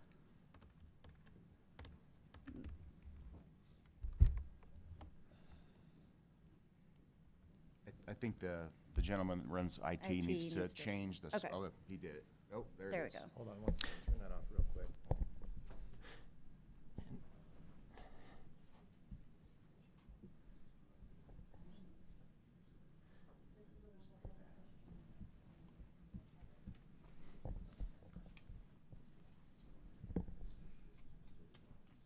Okay, I need to let the record reflect that this spreadsheet was not provided to the division as part of the accounting. I think it goes to answering the the division's question on the other quote unquote column. So I would just like to point that out for the board. Yeah, and I think our question is, you know, you have taxes and then you have other. And so what's included in other, because that's where the bulk of the big expenses are. And So I'm gonna show. Madam Chair, before the answer, I now should formally object. This is something we haven't, despite 10 months and, you know, production deadlines and subpoenas and requests and 3 hearings, we haven't been provided this. We have no meaningful ability to evaluate it. And to the extent it says, again, trust us, I don't think we need to discuss it here at the hearing. I think they can just say, trust us, there are expenses, and then we have to rely on that. So just to note, we just received the division's write-up just a few days ago where they had this question.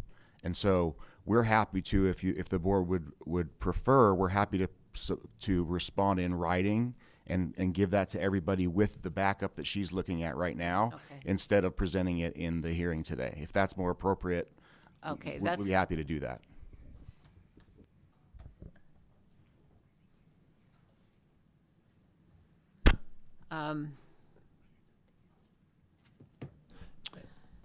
Is this what you're going to submit to the board, what we're going to look at here?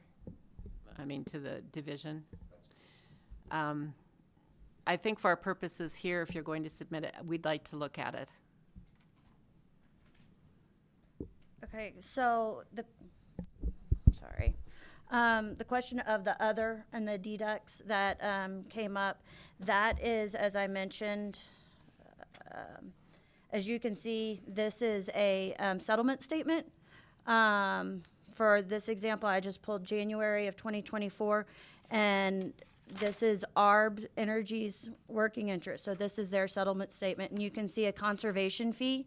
This in our accounting system is what is classified as other. There's a severance tax column, and then there's other, and all your fees go into that. That's how we have done our books. What about overhead and things like that? Where does that get accounted? Admin overhead goes, it's an expense, and it is a flat fee based off of the original JOA and escalated every April per COPUS. And so have you taken that into account somewhere? Yes, ma'am. You can.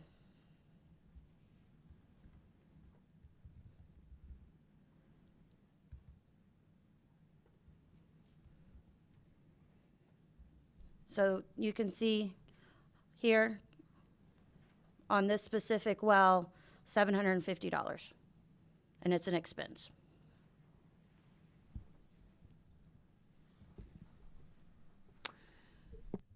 Do we have any questions from either Mr. Mayo or the division?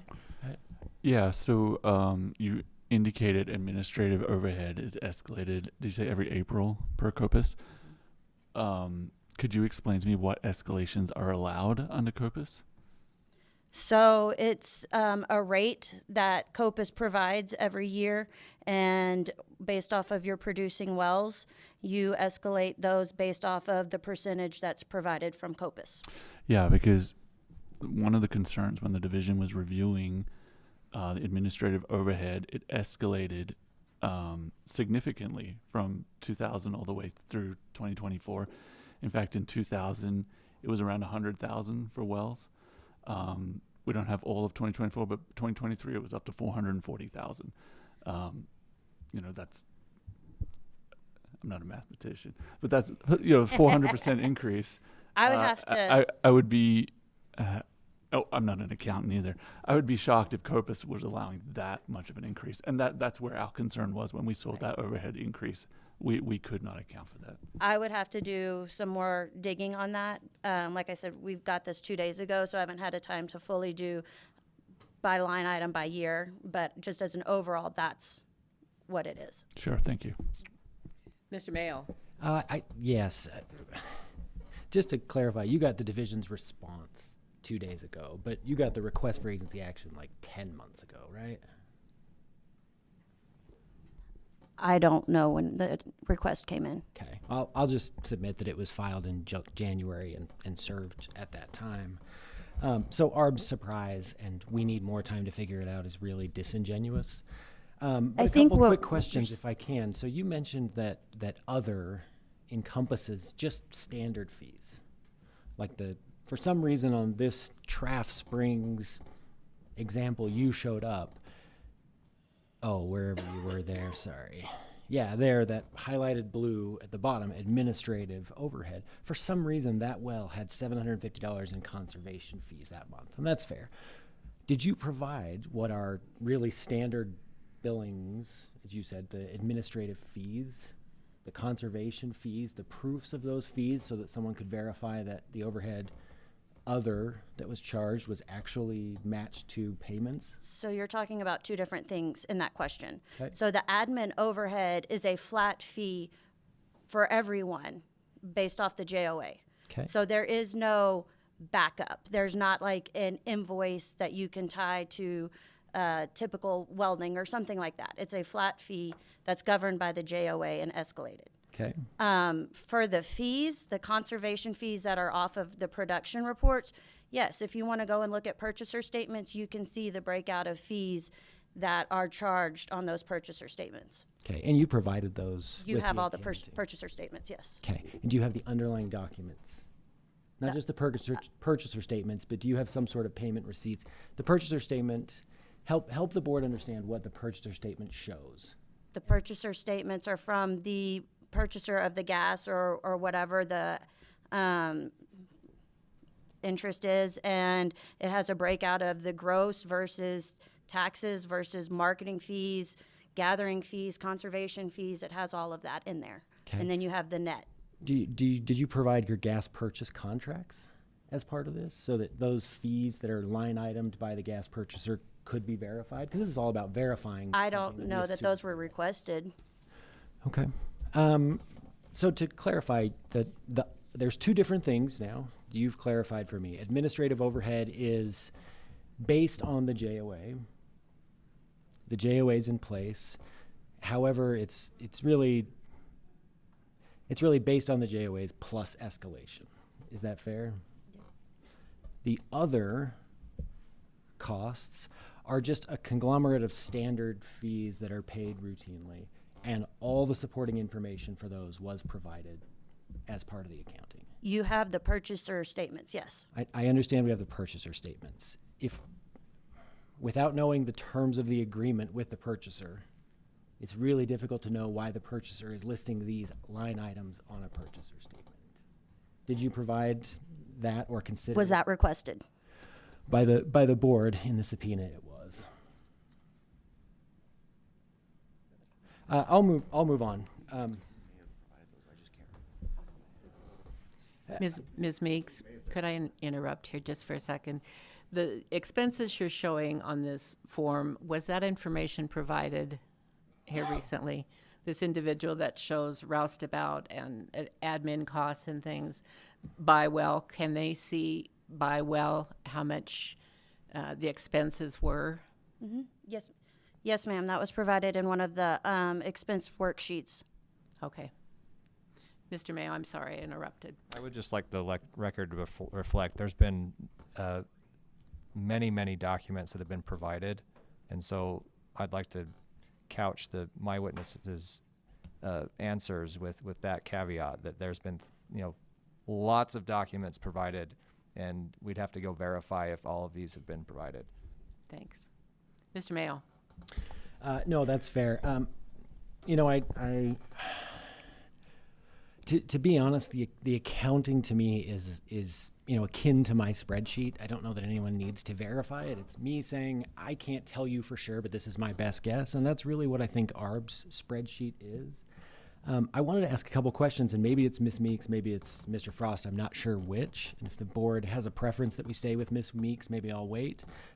If not, I'll just ask the questions and see which one of them is best suited to answer it. I'm sorry. Mr. Moon, did you have a question? Yeah. This is way down in the weeds. What I'd like to see is where you calculated the $500,000. Apparently, there was about $13 million of gross, and then there's costs, and some of those costs would be, you actually paid for something, and then there's some administrative overhead. Do you have a graphic that would show us that, calculating it down to his 25% interest of 500,000?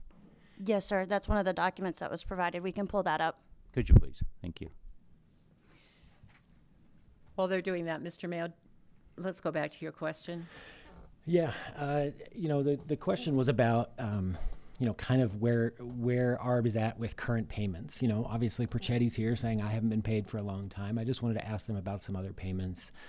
Obviously Walter Fee's comments have been stricken to the extent they seek intervention or some sort of action by the board, but they are public comment, and they are illustrative, and there are other examples out there of non-payments. And so I just want to give ARB a chance to kind of clarify on the record where things stand so that the board has some level of certainty that payment can actually be made.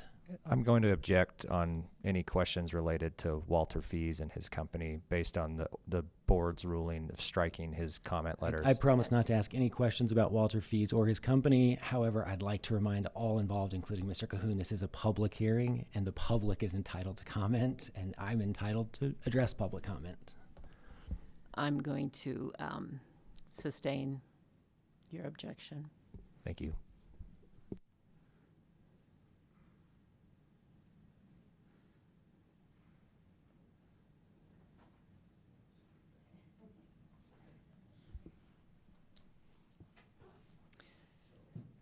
Rich, did you have a question? Maybe answered, didn't it? Okay.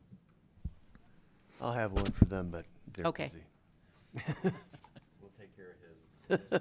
Yeah, we just need to get, 500,000, 2.5 million. There's a big gap there. We need to narrow it down. Well, and to be clear, the gap is smaller than that, right? The gap is 1.6 million to 500,000. The Taken additional off the 900,000 interest is and penalties and interest. Right. And so if we factor in Yep. penalties and interest.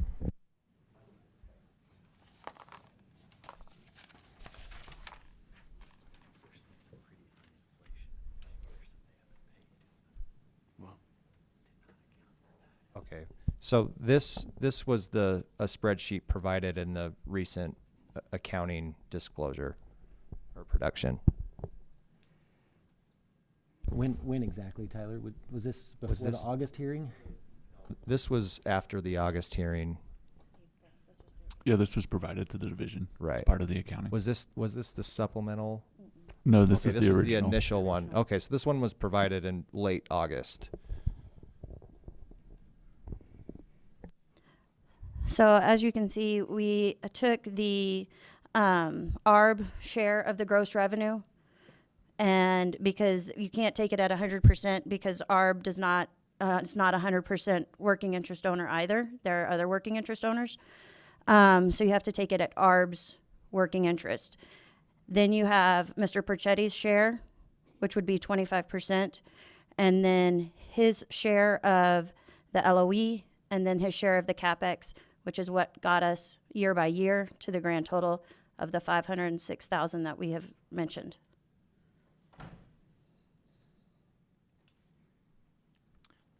Okay, can we break down the lease operating expenses? Do you have a spreadsheet that breaks those down smaller? Yes, sir. Yeah, if you pull up the Perchetti LOE and CapEx spreadsheet that you send the division, that will also highlight our concern over administrative overhead.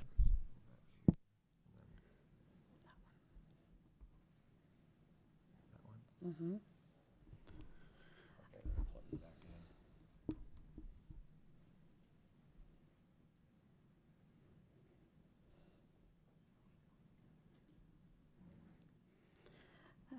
Okay, this is the LOE and CapEx spreadsheet that the division was referencing.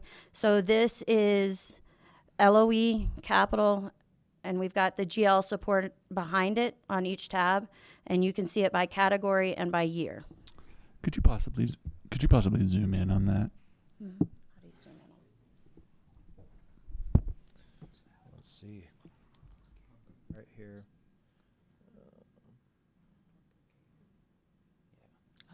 Is that better? Yes, thank you. Sorry, is that, let's see. Maybe go one more. One more? That's great. Okay. There you go.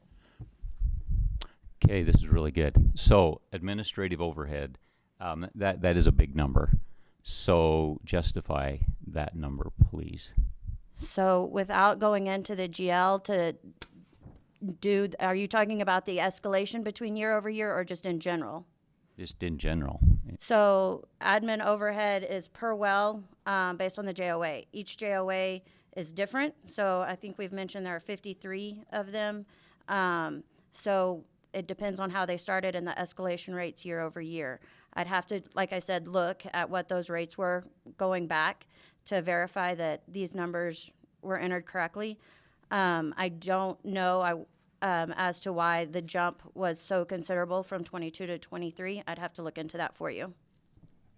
Yeah, because how many wells? 129. 129 wells. So if we could just do the math of a 437,000. We did do an acquisition at that time period, foundation wells, so that also adds to that increase. Oh, so you have more wells, is what you're saying. Okay, so how many did it jump to? Wait, sorry, to clarify, this doesn't include accounting for wells that aren't at issue, right? This accounting only covers the 125 wells that Procetti owns an interest in, not additional wells? Correct. So the addition of additional wells wouldn't have changed the overhead expenses chargeable to Procetti, unless he also acquired an interest in those wells. That's accurate. Okay, I just wanted to clarify. Yeah, I'm not yeah, trying- absolutely. Okay. Mr. Moon, I think it's about $3,500 a well. 3,500. I'm just looking at the 2023 numbers 3,500 per month. per well for the year. Wait, 3,500 per well annually, or 3,500 per well per month? I'm just looking at 2023, $440,000. Oh, you're right. It is. I just thought the number would be bigger. Okay. Okay, so they charged around 3,500 in that big year, 2023. Well, 2024. How many months do we have of 2024? That's only through April. Okay. So it's probably going to be about the same. We anticipate it to be Yeah, about okay. 150% higher. So they're saying 3,500. You were saying, according to the JOAs, what's your argument that should be? Well, honestly, I mean, it's hard to know when ARB's position is there's 53 JOAs and there's no JOA. It's hard for us to take a position definitively on a JOA. Our position is the easiest thing is to set. Is there an industry average? Do we know? Could anybody throw out an industry number? Like, There's really not an average. It's every JOA is different. okay. Yeah, but there's. So if there's 53 JOAs, which one did you pick and why did you pick that one? We used all of them. The JOAs are groups of wells. So certain wells have a admin overhead of $750 base and are escalated. Some start at $1,000 and are escalated. The JOA just basically tells you where to start with this group of wells. So a JOA covers a group of wells, and then that JOA says, okay, admin overhead when this JOA was signed is $1,000 and it's escalated at this. Well, that JOA could say $1,000. This other JOA could say $750, and so they're all different. But you are saying though that these numbers are exactly based on your understanding of those JOAs. I would have to double check on that. Okay. Yeah, that needs to be done. Any other numbers here that your client questions? I did reach out to another operator that operates wells in the state of Utah just to get an idea if they were to operate these wells. And I did not get it in writing, but just to get a general idea what the expenses on a well like these would be per month. And the figure I was given was $400 to $600 per month. I'm going to object on speculation, lack of foundation. And I am under oath. Well, 500 per month times 12 is. I sustain that. Let's not have speculation. I think he's talking about, so we're talking about one line item that's administrative overhead, but if you see there's dozens of lines beneath that, the operating costs that he's referring to, speculative as they may be, and they are absolutely speculative, they're inclusive of all the costs. The costs to operate the well. The whole thing. Okay. Okay. I thought you were arguing against yourself there, but Yeah, okay, no, you're saying just- that includes everything. Everything to, okay. everything that would cost to And that's why keep it well running every month. And that's why, Mr. Moon, we submitted option 2 as the best option, right? It's a fixed rate overhead. It's between what Perchetti believes and what R believes, and it's really clear and concise, but it also reflects the truth that for 5 years he hasn't been paid. So Yeah, but if these are actual expenses that they expended, that's a big if. Yeah. It to me it comes down to that big administrative overhead cost that perhaps should be less, but the other expenses were real expenses. Is that correct? Are there any just round number? Are those any of those not actual expenses? No, sir. Everything has invoices that we can provide to verify all of these expenses. Okay. Go down just a little bit. Is there? We scroll down. You tell me when. Okay, pumper gauger. That's a big number, but that's those are real invoiced payments. For which column? I'm sorry. Pumper gauger. Yes, sir. All of our pumpers are contract. Okay. And Mr. Oh, sorry. Okay. Mr. Mayo brought up, operating expenses in generally like $125,000 a month. Do you have a comment on that number? I mean, surely you budget something, monthly or annually. What's your comment on that figure? I don't have one. I mean, I can't speculate on what other wells cost. Speculate. You have an annual budget, a capital budget, a budget that you work on annually. And so that has to come in somewhere. You budget so much every year for operating expenses. Is that number that he brought up in line? Not for us, no, sir. Is it appropriate? So what is your operating expenses? The operating expenses are exactly what's shown in this. This is the actual operating expense for all the years shown.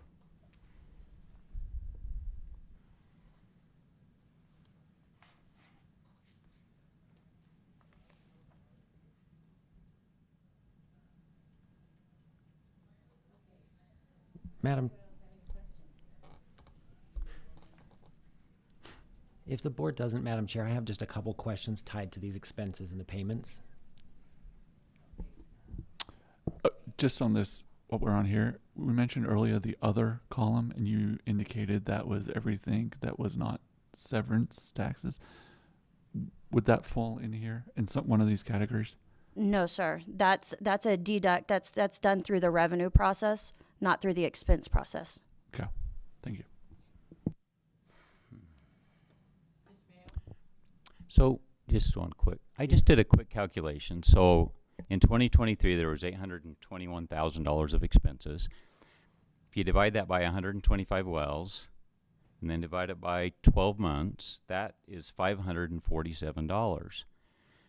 That's in the range that you mentioned other operators could operate wells for. So She just said this doesn't include other expenses. well, I took the total here. No, I know, but she just confirmed Andrew's question. There's a line item called other expenses that is on the revenue side, not on the expense side. So a big portion of the mysterious expenses that are charged against are on the purchaser side. But the $2.4 million down in the bottom corner, that ties to your last spreadsheet, correct? That was the total lease operating expenses. Yes, sir. And then the gross, the $12.5 million, was very close to the $13 million we talked about before. So, yes, sir. So I think everything's close to being accounted for. Okay. Yes, sir. Okay. Yeah, so I guess I was just asking where did I miscalculate there? based on that, you were about $550 per month per well to get to the 2.4 million. Well, less than that. I just took the 2023 column, so it would be a lot less than that if you took all the columns, because the others are lower. I'm not sure I'm following So, entirely. I'm sorry. I'm happy to address. I just don't think I caught it. I think to clarify what you're saying is that looking at 2023, you did the calculations and you divided it by 12, divided it by the number of wells, and you got to $550 per month per well, which is in line with what Dr. Percetti was saying he has heard other people say. Is that correct? Yeah, and those are total costs, and Yes. yeah, and I guess that's where I'm leaning. It kind of makes it shows that their expenses are not way out of whack. And I just want you to challenge that. Have an opportunity to challenge that. Well, I conclusion. think we've spent plenty of time challenging it Yeah. before the division. I mean, what I'd say is, my numbers are as verifiable as theirs are. So I do agree that what they've put on paper somehow, beyond belief, matches up with the number they told you they owed. And that could be one of two things, right? It could be they created these numbers to match the number they want and believe they should pay, or it could be that these are actual good production numbers, from a reliable operator that's just been caught up in this mess. And I know which way we fall, but Yeah, I'm just saying that that the numbers kind of all match in, and they calculated the 500,000, and I'm just saying, based on a $500 per month well cost, it does net down to that 500,000. But I just, want your response to that. The expenses, that I've been trying to get expenses from Humberto for years now and have not been given any kind of expenses, and other than at the end of the year, a lease operating statement. And so far, since this proceeding started, he's provided 4 different lease operating statements, and all of them have been modified just a little bit. Each new version favors them by deducting more and more expenses every month, and takes that as higher deductions from the working interest owner.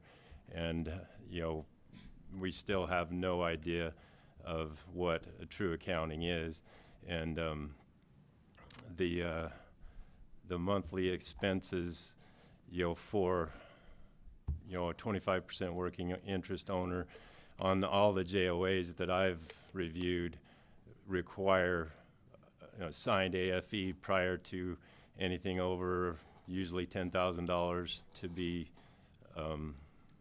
charged out per percent of working interest owners.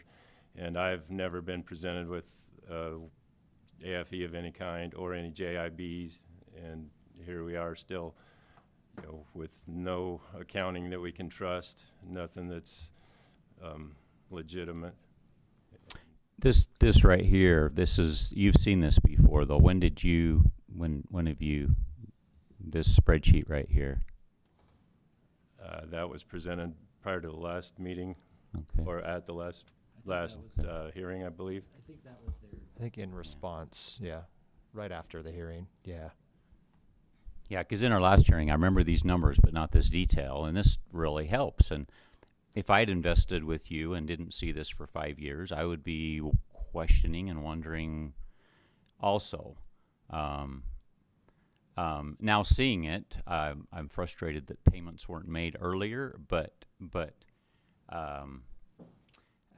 it comes down to, you got to, this is the level that needs to be questioned. Are those administrative expenses too high?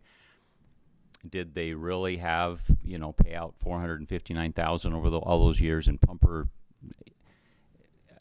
Just questioning in general. We need to get to the details, and what's it going to take to be satisfied that you're getting paid correctly? Well, and these charges, to be clear, if verified, and allowed under the JOA, right? It would clarify a lot of things. Now, the JOAs, would you argue that the JOAs would generally include all these expenses? It's just that administrative one that you're questioning. Is that right? I mean, without looking at all of them right now, I would say generally, I'm guessing they picked things related to well. Mm-hmm. So I would say, I would assume yes. The questions I wanted to ask was just to make sure that ARB's talked a lot about being an upfront operator and wanting to do and trying to do the best, just making sure that they're making payments as they should be, that their contract employees are being paid appropriately, that they've paid timely all their lease rentals to Sitla, things like that, and just to have those conversations, because it's one thing to be charged expenses, it's another thing to have paid those expenses. And so I think that's probably the next couple minutes of questioning. Okay. So, Mr. Mayo, normally in industry when we have these kinds of concerns, that's what a joint interest audit is for. And I know that you've said something about that's prohibitive because of the number of wells involved. But have partners ever considered just a certain amount of wells are assigned to each JOA? Under one JOA that may cover 8 or 10 wells, why hasn't there been a joint interest audit conducted to arrive at these verifiable third-party numbers? I mean, it's a fair question, and for a sophisticated non-operator, that would absolutely be the expectation. Now, Perchetti Energy Holdings is a working interest owner and is a part of the JOA, so they should be held to that.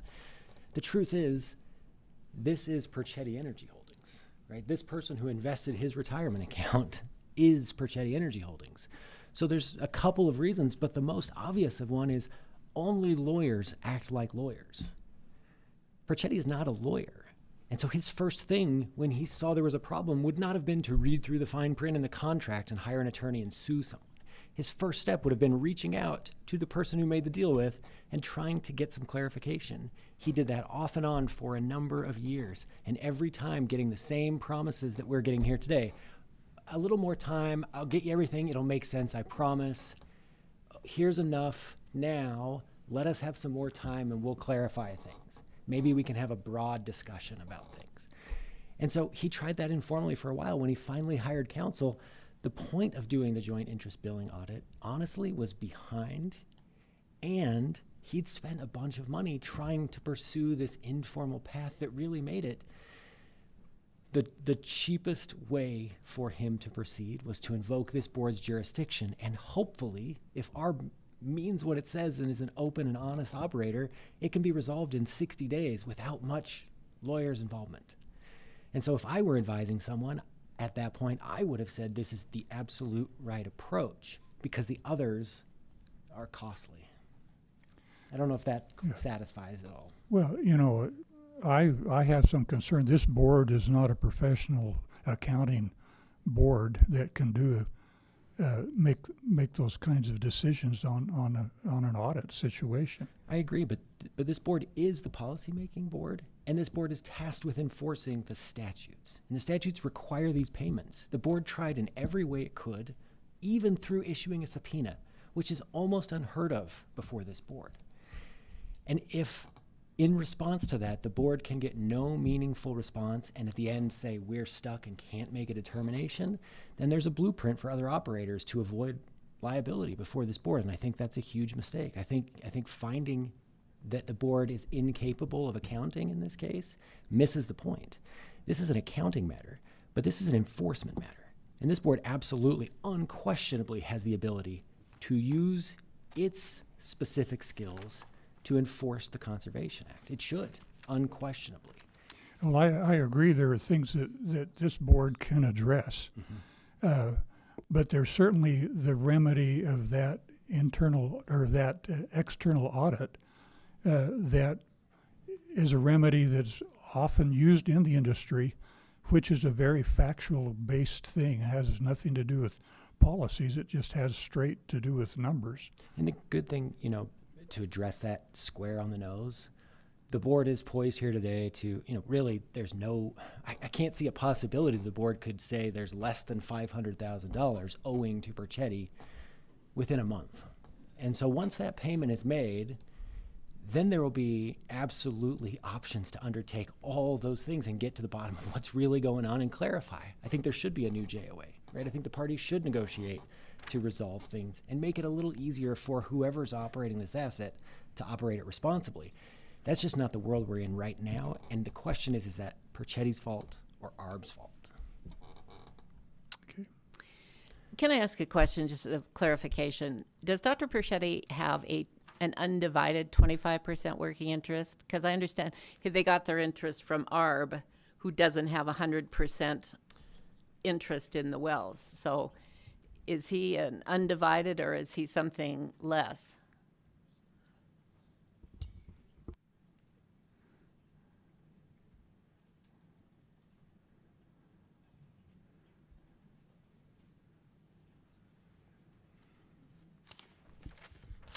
Madam Chair, we have a response, and petitioner may respond, but we have at least from our perspective.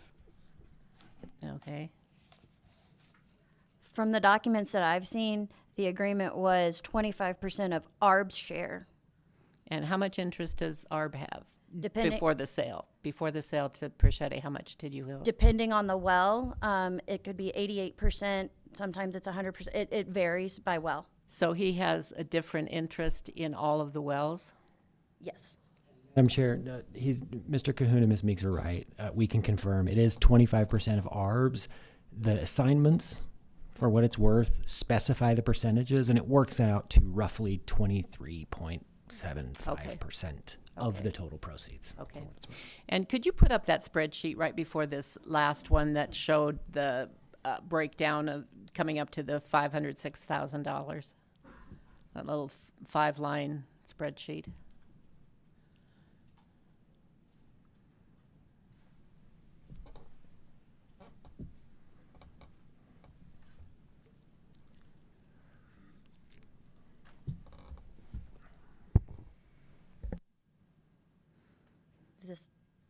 There we go. Okay, so here's the 204 that we're looking. So that 2.484 million matches that bottom number on that spreadsheet we were just looking at, correct? Yes, sir. Okay.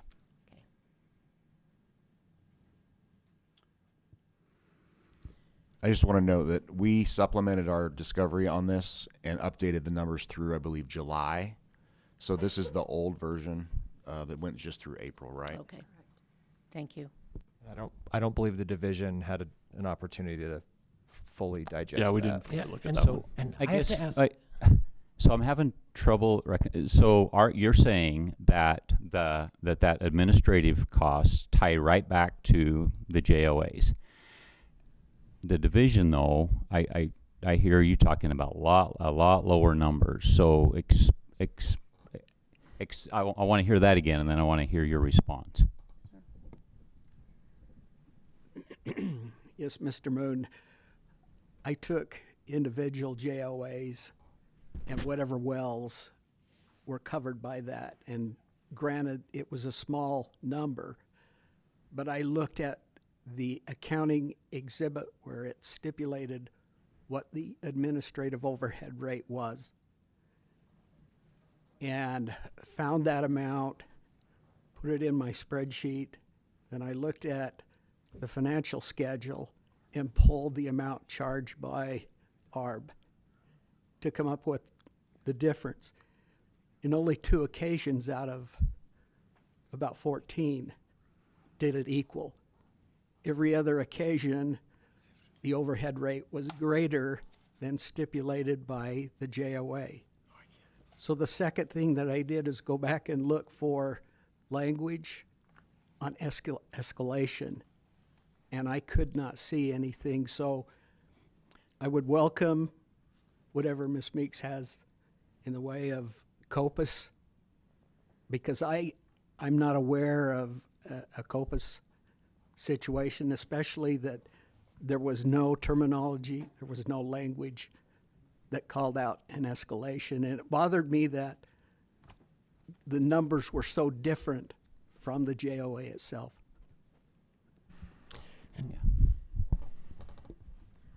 Like I said, I'd have to look at the JOAs and go back to each year to look at COPUS and verify each number individually. Some of this, few of these years predate my employment with ARB. Okay. And what years were you looking at? 2023 or 2024 or back further? I specifically began with 2020. Okay. So we just need to get together on that, and they just need to be correct. Yes, sir. Yeah. Yes, sir. Just need to make sure that they're correct, because Yes, sir. if he's finding discrepancies, that needs to be reconciled. So I don't know how that works out in what we decide here today, but that just needs to happen. And Absolutely. now that we're looking at this again, can I ask a couple clarifying questions? Because I think I'm getting confused by this accounting. So when we looked at the other spreadsheet that you showed, Lauren, and you don't need to pull it up, but I may have you flip back and forth if I get confused. The total at the bottom was 2.484 for expenses. Who was that for? What was that? Was that? I think that spreadsheet said it was ARB Energy's expenses. So we calculated what I did to for that is I took a general ledger dump of all the expenses, Okay. right? And then I took it by each well's ARB's percentage at each well. So and then I took what your percentage, Dr. Prochetti's percentage would be, and calculated it. So that 2.4 is Dr. Prochetti's percentage of the total. So am I right then? Because he's only a 25% owner, so it costs almost $11 million to make $13 million over the last 4 years in operating expenses. That's what the spreadsheet shows. Okay, I didn't know. That's an important clarification. So if you can go back to that other spreadsheet and just one other, kind of quick, making sure we're on the same page. Oh shoot, that means switching laptops. Sorry. It's okay. We have the technology. Yeah, technology's great, isn't it? Blame it on the lawyer's computer. While they're connecting, I know it's public record. I just want my mind refreshed. The total investment was how much? 1.5 million for 25% working interest.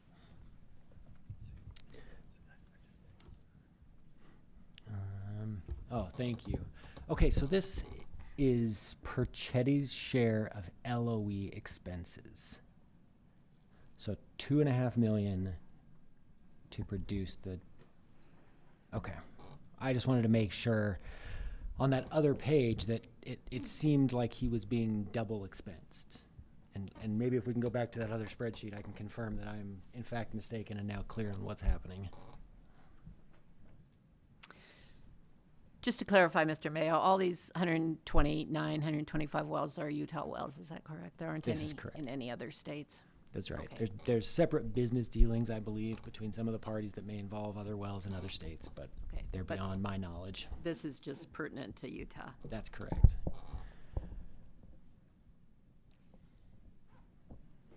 Do we have any other questions?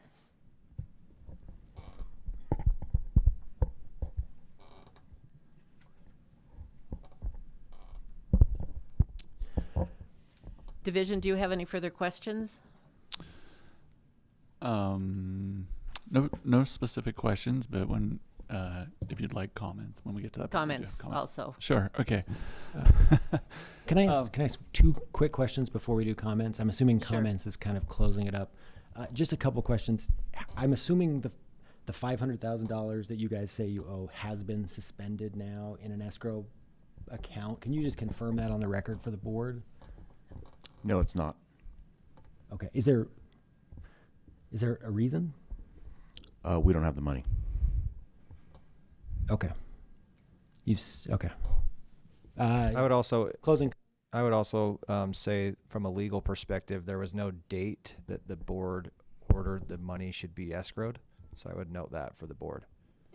He's absolutely correct. The legislature, though, picked a date. That's in place. Thank you. Does that add to your question, Mr. Mayo? Yeah, there's no point in asking any of my follow-up questions, so Okay. thank you. So, quick question. So, you can tell me if you can't answer this, but can you make good on that amount plus some interest over the next year? Yes. But the payment's currently due in a month, just to be clear. Can you get a loan? We're working on that, yes. Okay. Good. Mr. Haynes? Yeah, based on what we've heard here today, the division's main issue was the 2 points we brought up, the administrative overhead and the other deduction. If ARB is able to give the division and all the parties involved a summary of each well, what the JOA provides for in overhead cost in each well, and then any escalation clauses involved, and just give us a summary of that. Then what was charged to each well for each month, so that we could just confirm those administrative overhead numbers. The other deduction that's come out of gross revenue, I don't know how, if there's a way that that could be provided. I'd leave that to you. I don't know. But if we could get that, we could feel more comfortable with this number. That being said, though, too, as we brought up at the very beginning, we're here because the 30 days passed, no contracts were in place, and the division would just like to reemphasize, we do not want to make this a precedent. We do not want to get involved in operators just not paying, and 4 years later, still not paying. We would advocate that the board be mindful of that and mindful of their ability to impose penalties to avoid this situation happening. This, from the division standpoint, is egregious. 4 years with no payments. So we would just advocate, again, that penalty structure to consider if they feel it's sufficient 5% penalty on top of that. And with that, we have no further comments. Thank you, Mr. Haynes. Duly noted. I appreciate your comments. Let's see, petitioner. Yeah, I'm happy to do the same. Thank you for the attention to this. I know it's been a couple of months and now a couple of hours at this hearing, but it's really worth the time and effort we've spent on it. I would simply kind of echo what the division said, right? If we can get any sort of confirmation, and it's a shame that 10 months in we don't have it, but if we could get some confirmation as to those other and administrative expenses per well, it'll shed a lot of light and maybe help us all be comfortable with these numbers, right? The truth is we all want to get to a place where he's paid appropriately.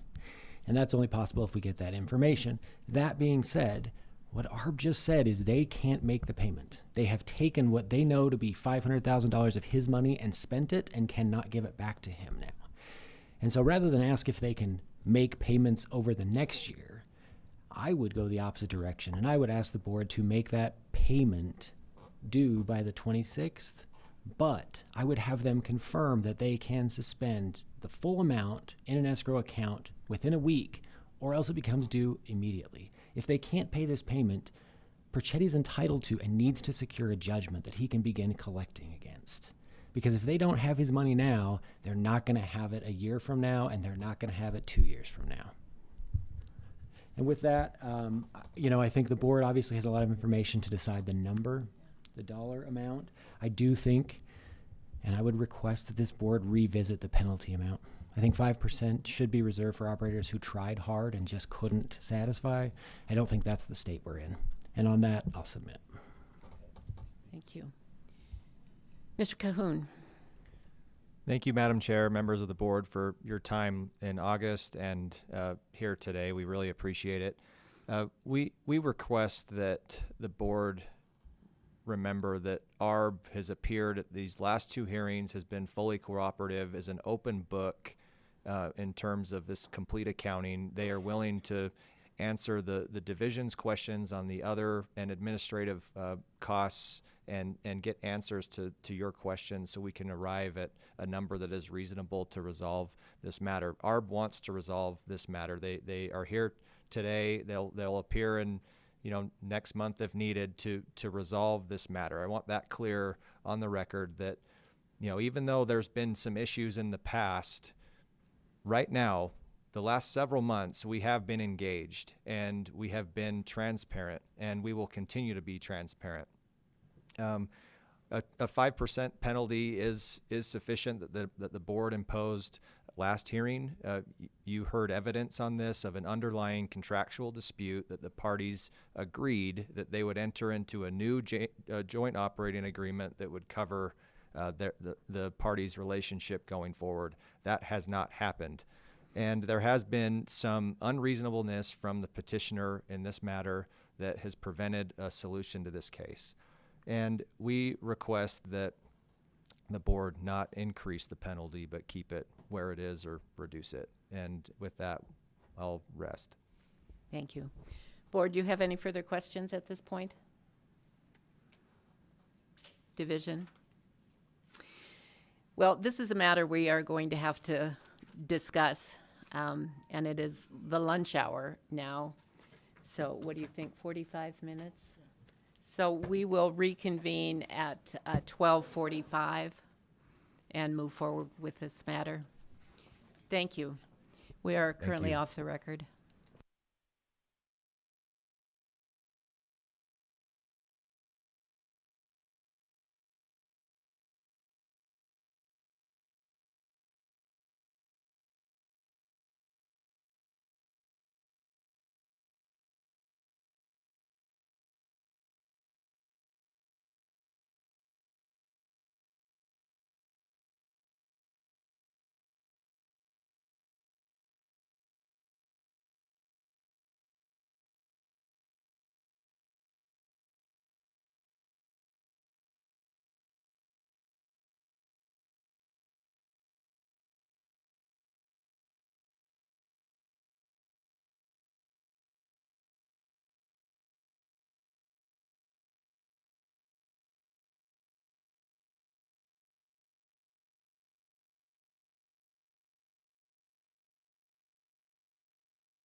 Good afternoon, ladies and gentlemen. We're going to start our afternoon session here.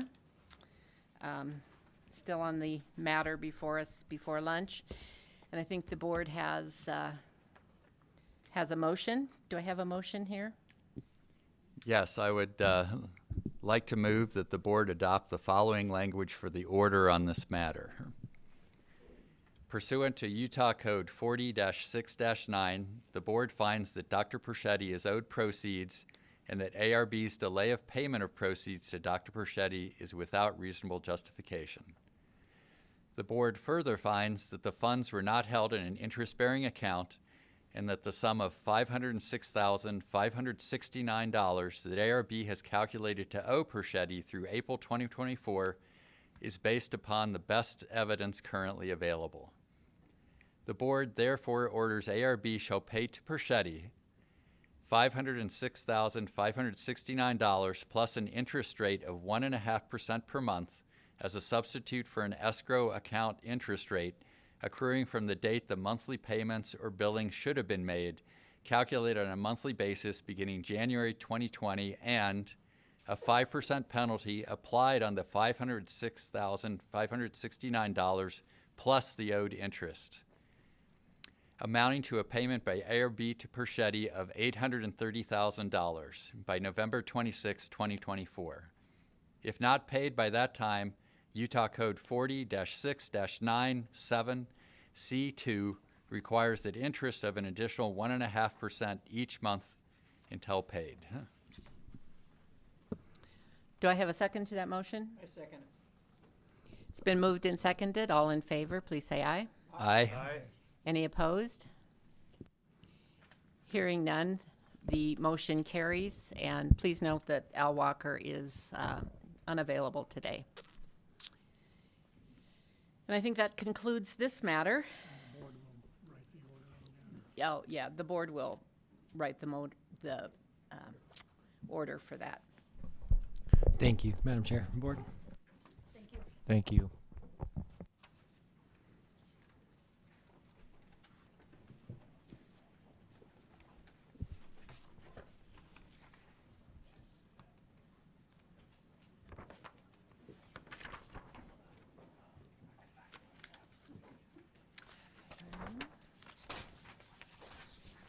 There it is. We are now moving on to item number 10 on the docket. This is docket number 2024-069, cause number 196-53, in the matter of the notice of agency action requesting the board issue an order forfeiting the bond covering the well identified as the Vanover Fee 2 API number 43-019-31105 and directing the division to plug the well. Division, please. Thank you. Assistant Attorney General Andrew Haynes on behalf of the Division of Oil, Gas, and Mining. Madam Chair and members of the board, the division comes before you in this matter in relation to a home use gas well known as the Vanover Fee 2, located in Grand County. Although Utah does not have specific rules on point for these wells that are only used for heating and other home use, they still fall under the jurisdiction of the board and are regulated by the division pursuant to Utah Code 40-6-5, under which the board has jurisdiction over all persons necessary to enforce and regulate the operations of oil and gas, including the plugging of wells. In this instance, the division is requesting that the board issue an order forfeiting the bond covering the Vanover Fee 2 well and direct the division to use the forfeited funds to plug the subject well. No surface reclamation will be performed for this well site, and the division is not seeking any additional plugging costs from the owner or operator. Under Utah Code 649-3-36, wells cannot be shut in or temporarily abandoned for more than 12 consecutive months without the division's approval, and wells must be plugged after 5 years of non-productivity. If after 5 years of non-productivity the division orders the well plugged and the operator does not comply, the bond must be forfeited and the well properly plugged and abandoned under the division's direction. Utah Code 649-3 Utah Administrative Code R649-3-116 governs the forfeiture of bonds.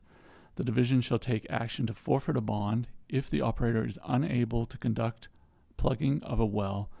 In the event forfeiture of bond is necessary, the matter will be considered by the board. With that introduction, I have with me today Megan Crocker, who is Engineering Geoscience Manager for the division. She's here as a fact witness, and I would ask that she could be sworn in.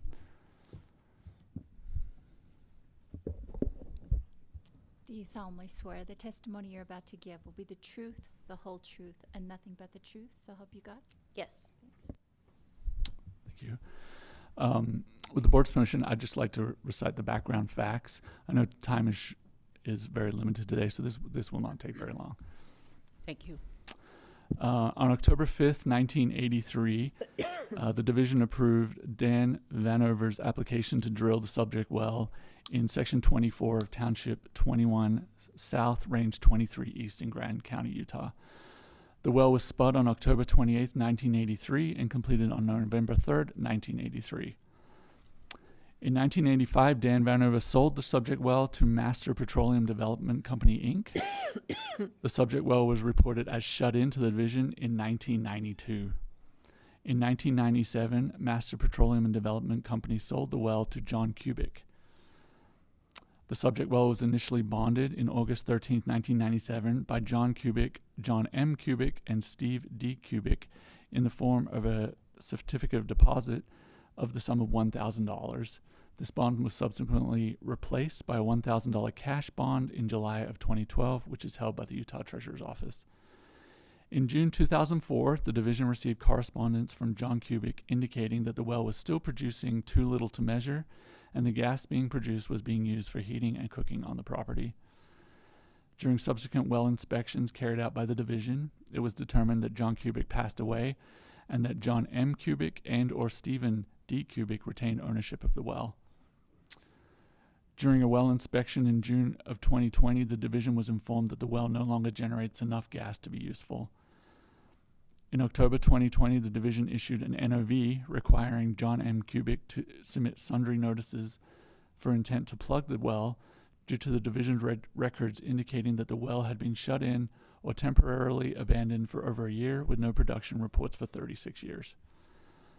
The NOV was not abated by the Kubik family. However, no civil penalties were assessed due to the well being used for home use only. During an on-site meeting with Steve D. Kubik on April 5th, 2024, Travis Gray for the division discussed the possibility of the Kubik family plugging the well. It was indicated to Mr. Gray that the Kubik family is unable to plug the well. Mr. Gray then discussed the possibility of the division entering into an agreement with the Kubik family to plug the well in exchange for forfeiting the bond. As a result of discussions between the Kubik family and Mr. Gray, the division entered into a letter agreement with the Kubik family dated July 31st, 2024, which allowed for forfeiture of the bond and plugging of the subject well. This agreement is Exhibit 3 and Exhibit 4 that was submitted with the Notice of Agency Action. The terms of the agreement are subject to board approval to forfeit the bond and to be used towards the plugging of the well. No surface reclamation will be performed. The agreement requires plugging operations to only be carried out during dry months of the year and while Steve D. Kubik is present. Also, any recoverable tubing and casing will be left on the premises. No surface reclamation will be performed by the division for the well. Due to the unique history and purpose of this well being a home well and not having any measurable production for over 30 years, the division is not seeking any additional plugging costs from the Kubik family and is seeking to take care of the well out of public health and safety concerns. Additional plugging costs could be used from the oil and gas conservation account established under Utah Code 40-6-14.5, which allows the money to be used for plugging of oil and gas wells when the surety is insufficient for plugging and restoration. I would just ask, do you have any additional comments or to make on the matter?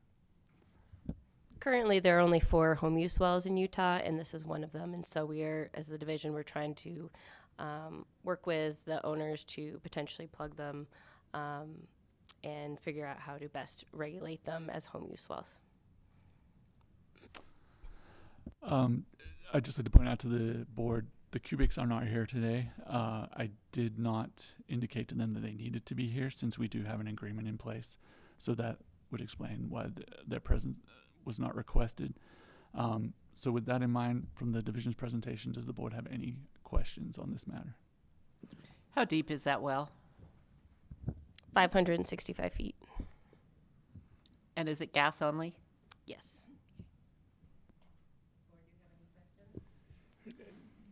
Are home use wells considered orphan wells or not orphan wells? Out of the 4 of them, 2 are considered orphan in our system, but they are technically not orphaned in the sense of they are, they're still there, and the owner has indicated they still wanted them. Thank you. How much do you anticipate it'll cost to plug a 500-foot well? Depending on if we have if it coincides with another plugging project, we estimate between $20,000 and $30,000. Really? Wow. Okay. And that's really if we have to mob in, do mob costs, then that is probably a lot of it. It's because it is pretty shallow. Where is this well located? Just outside of Cisco. Okay. Board, do you have any other questions? Can we approve it forfeiting the bond? Yeah, I move that we forfeit the bond as proposed. I second. It's been moved and seconded. All those in favor, please say aye. Aye. Any opposed? Hearing none, it carries. Thank you. Thank you. Moving on to item 11.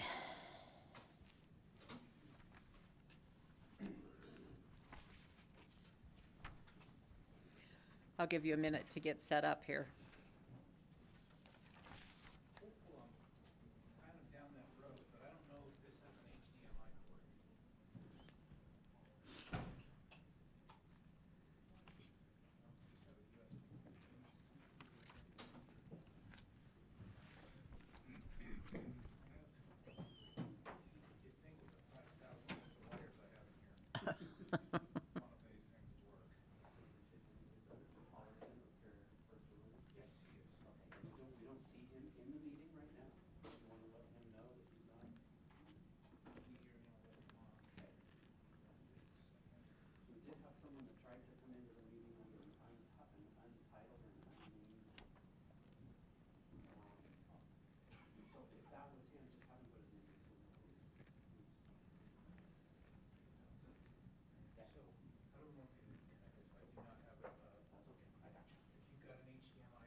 We will admit him. Okay, if we have a problem with that, I have another court we can try.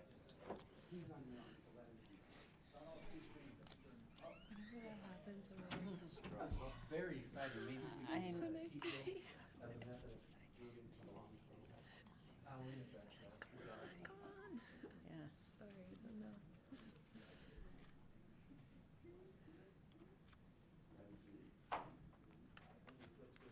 Input for you, chicken. Stand by. Give me.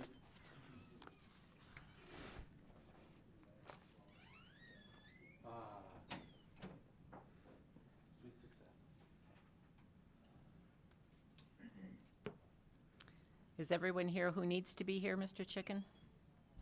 As soon as our remote witness, Mr. Pollard, is confirmed Okay. by the IT folks, we are ready to go. Tell me when you're ready.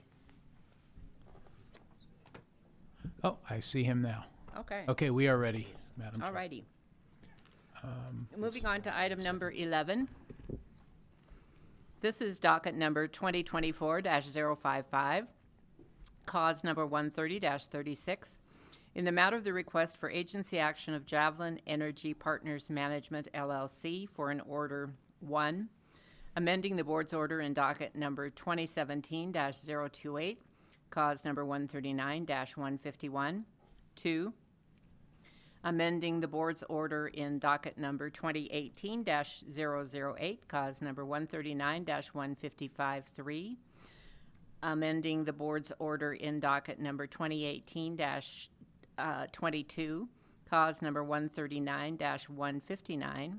4, amending the board's order in docket number 2020-028, cause number 130-02. 5, amending the board's order in docket number 2020-029, cause number 130-03. 6, amending the board's order in docket number 2020-030, cause number 130-04.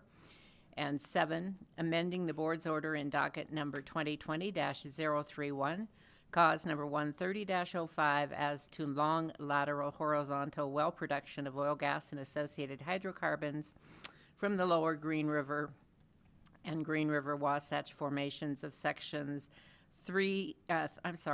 sections 13 to 36, 2 South 4 West USM, B, sections 13-36, 2 South 5 West USM, and C, sections 3 through 10, 15 through 22, and 25 through 34, 3 South 4 West USM, and D, sections 1 through 36, 3 South 5 West USM, all Duchesne County. Mr. Chicken, appearance of counsel. Brent Chicken, Steptoe and Johnson, PLLC, on behalf of Javelin Energy Partners Management, LLC. Thank you. Division? Assistant Attorney General Andrew Haynes on behalf of the Division of Oil, Gas, and Mining. And I am joined by Peter Pankey and Colton Goodrich from the division. Thank you. Mr. Chicken, do you want to proceed? Absolutely, Madam Chair. And recognizing your docket today, I'm going to try and get right to the witnesses as fast as possible. The caption is very long for this matter, but the request is actually very simple. Most of these orders were issued, except for, I believe, the very first order, which was one of the very first ever overlapping spacing orders, were issued all between late 2017 and early 2019. And these orders all created an area of development for Javelin Energy for vertical, directional, short lateral, and long lateral horizontal wells. And using the permissions the board had given in these orders, spent the last 3 or 4 years drilling wells in this area. Learned a lot about the wells in this area and how better to drill them. Learned a lot about well counts, setbacks, not only heel toe, but lateral interwell. And so this is kind of really just a natural outgrowth of the original relief sought. What we're seeking to do is really amend these orders and create a uniform development plan for long lateral horizontal wells. As to the existing 1280s and 2560s that are out there. And so really at the heart of this request, it's, as you can see on the exhibits right there, heel toe setback reductions, interwell setback reductions, and an increase in the number of wells per drilling unit is what's being asked for today. The witnesses we have today, and actually let me back up. It's also important to note that when I say long lateral horizontal well development, I mean just that, and that's part of the reason for the kind of wonkiness in the amendments is that whatever the development schemes are for in certain portions of our subject lands for vertical, directional, and short lateral horizontals, they would be unchanged by the nature of today's request. So those will all stay under these orders that you see here. And you know, their setbacks, the number of wells per DSU, all of that would remain unchanged so this is just going to impact long lateral horizontal wells. With me today, I have Dan Brooks sitting to my left, who is the land manager for Javelin Energy Partners. Sitting directly behind me is Mr. Troy Johnson, a senior geologist with Javelin Energy, and remotely Mr. Clayton Pollard, the senior reservoir engineer for Javelin. I would like to ask the board to, throughout this process, because we are focusing on setbacks and well increases, to please take administrative notice of former or prior of the testimony and evidence in prior board orders 13020, 13032, and 13035, which all are close to these lands and follow a very similar development scheme for long lateral horizontal wells. I'm ready to call my first witness, but I wanted to ask two things really quickly. All of them need to be sworn in, and two of my witnesses need to be subject to a request for expert qualification. So I don't know what order the board wants to do that in.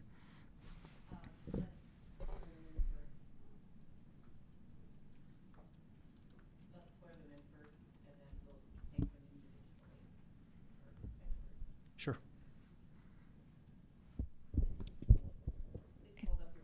Yeah, if you can all raise your right hand. Do you solemnly swear the testimony you're about to give will be the truth, the whole truth, and nothing but the truth, so help you God? Yes.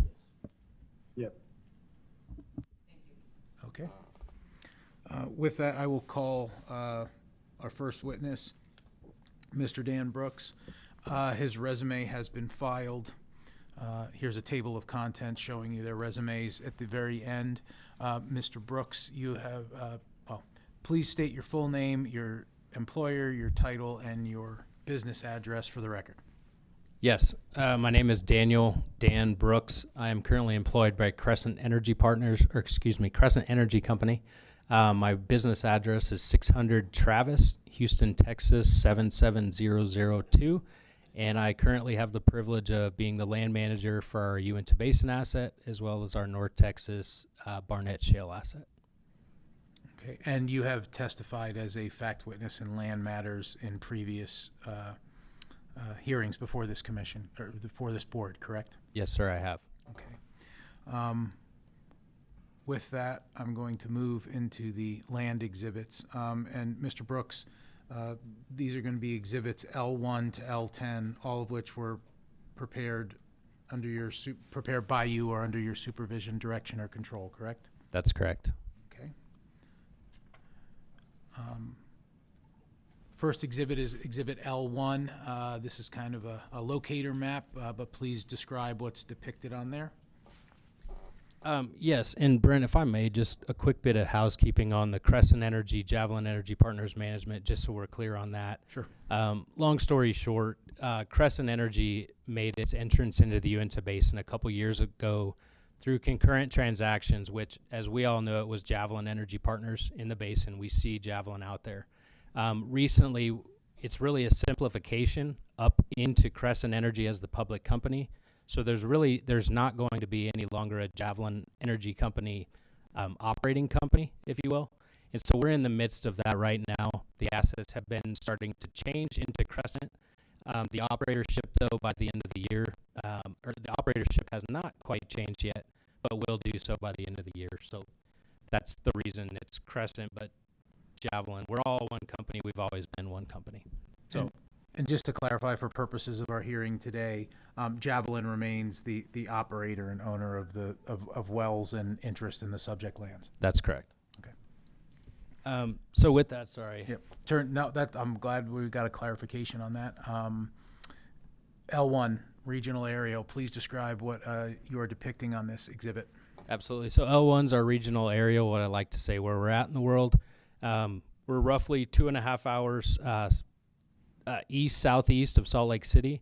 Our RAA lands there in the red outline, you'll see that hold constant over the next number of slides. That's the subject lands. We are in very close proximity to the city of Duchesne, and then about 20 miles west of Roosevelt, all located in Duchesne County, Utah. Okay.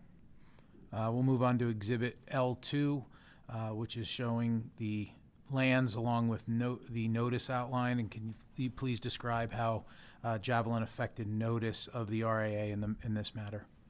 Yes, sir. So again, what we can see there is the red RAA subject lands. As the board is aware, there is a half-mile in the division, or half-mile requirement on noticing affected parties or interested parties. As has been the case in prior spacing efforts, is we normally go a half-mile beyond that. So in effect, what you're looking at is the green outline is the full extent of the affected or the interested parties being noticed.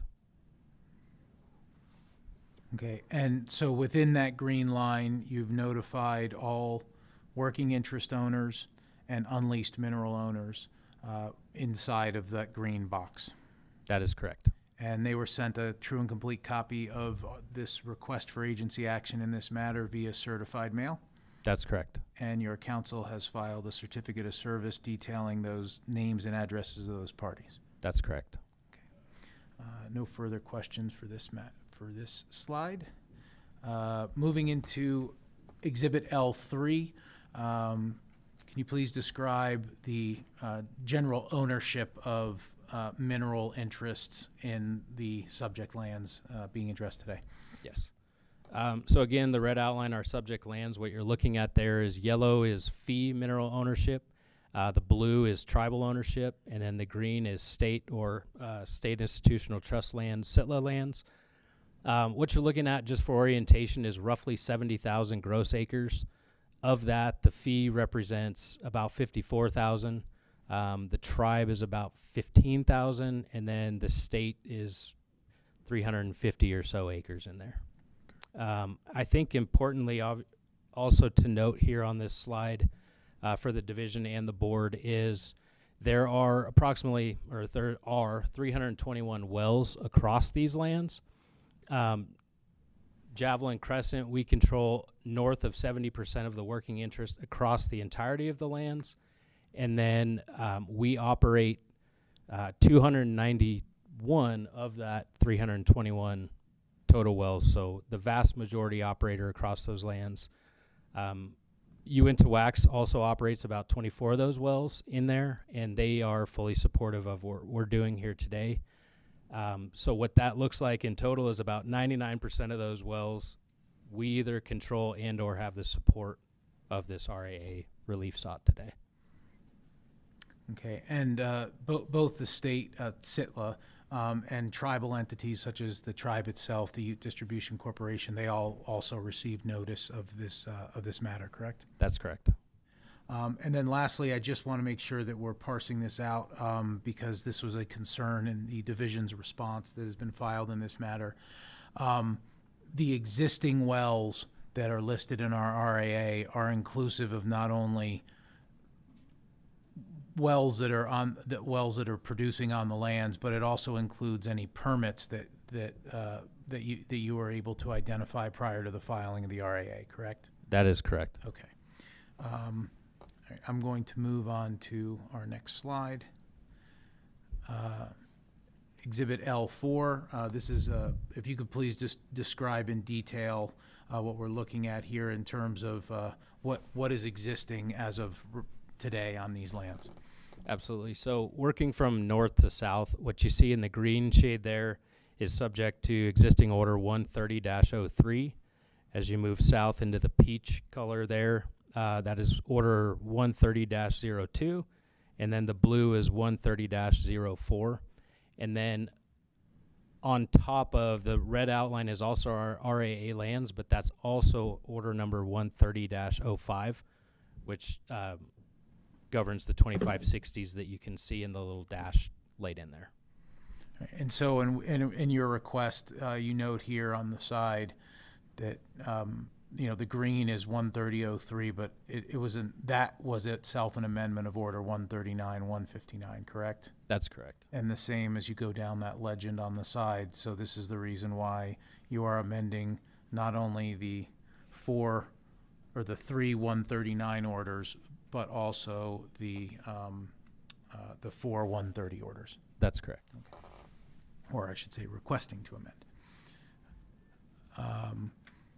Exhibit L5 describes and shows what we are requesting today, and if you could please describe that to the board.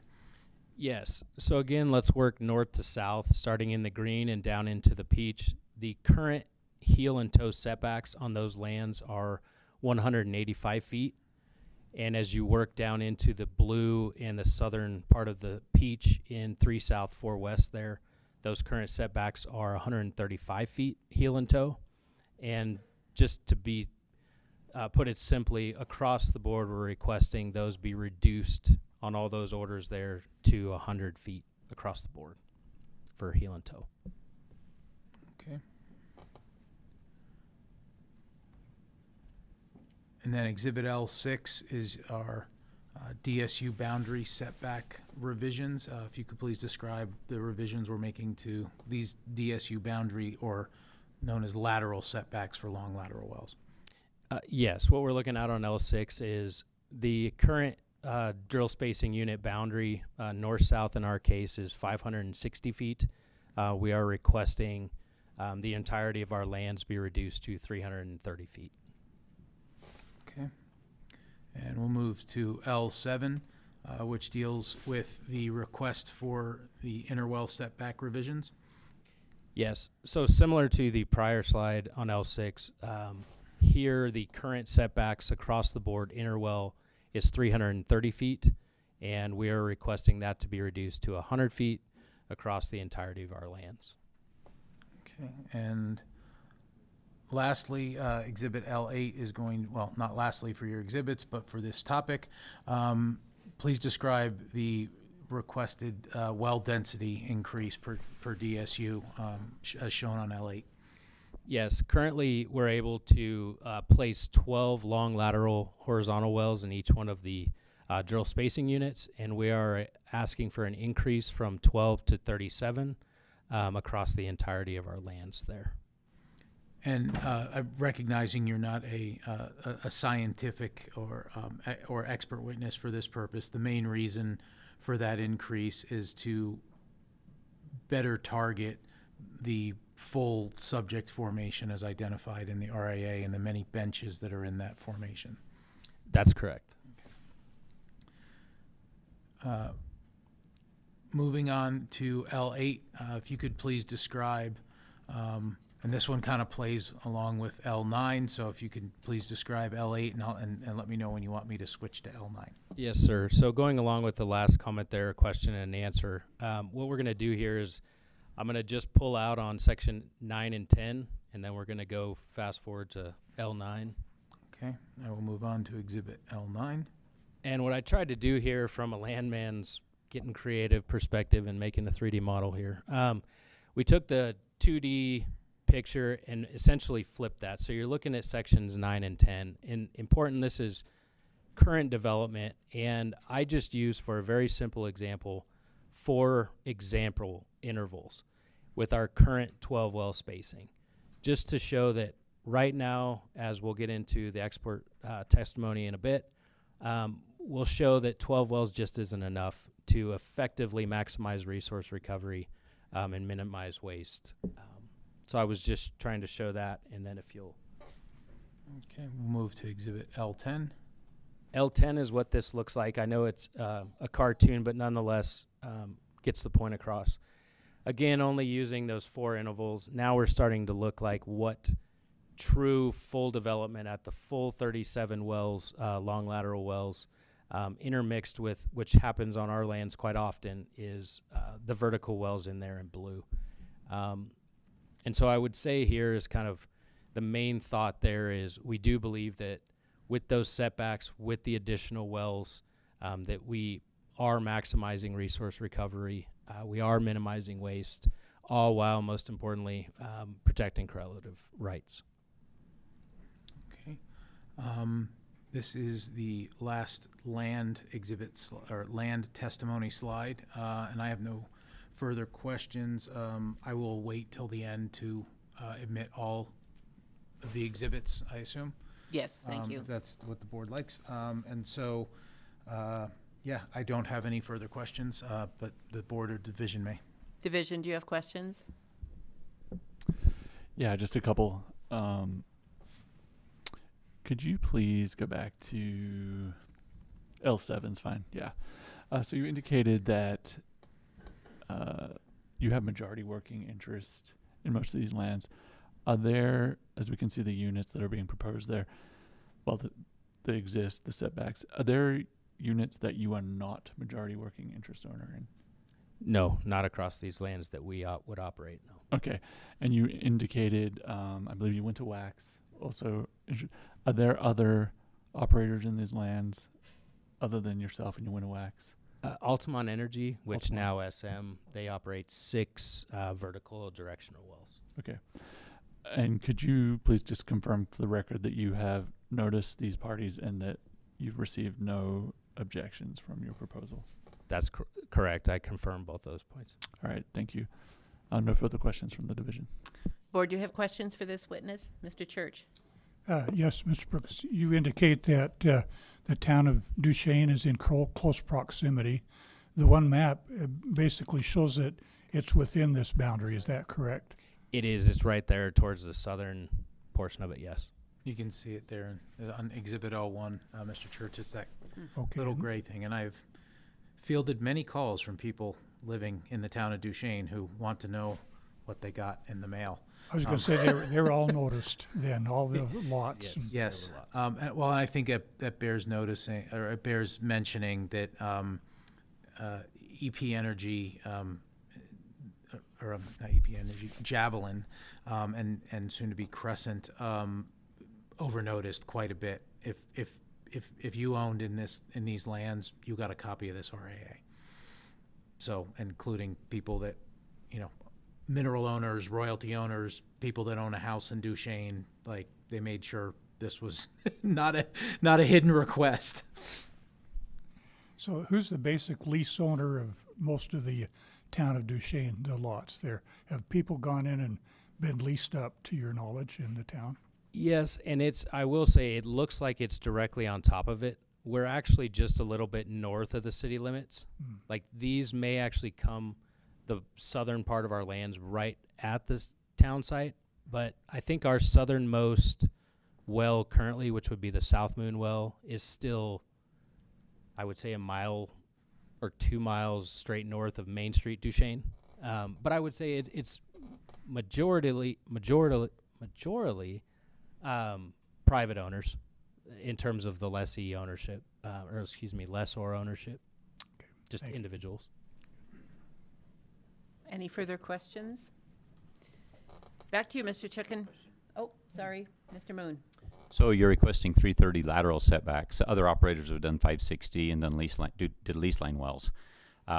You're just going to go 330, no lease line wells. We're not going to ask for that quite yet on the lease lines.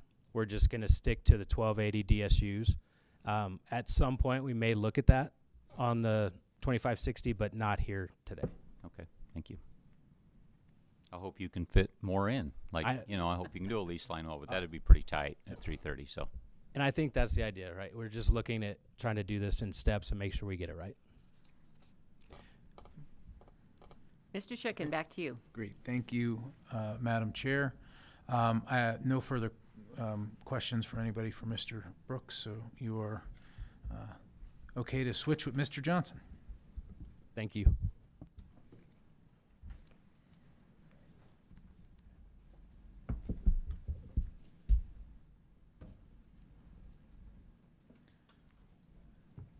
Sorry, I'm going to Mr. Johnson's resume.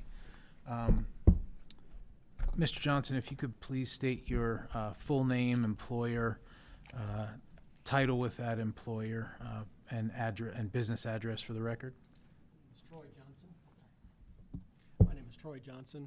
I work with Crescent Energy. I'm a senior geologist with them. My address is 6333 North State Highway 161, Suite 500, and it's Irving, Texas, 75038. Okay. And have you testified before the Utah Board of Oil, Gas, and Minerals as an expert in petroleum geology in the past? I have not. So can you please give the board and the division a brief synopsis of your education and your experiential background in petroleum geology?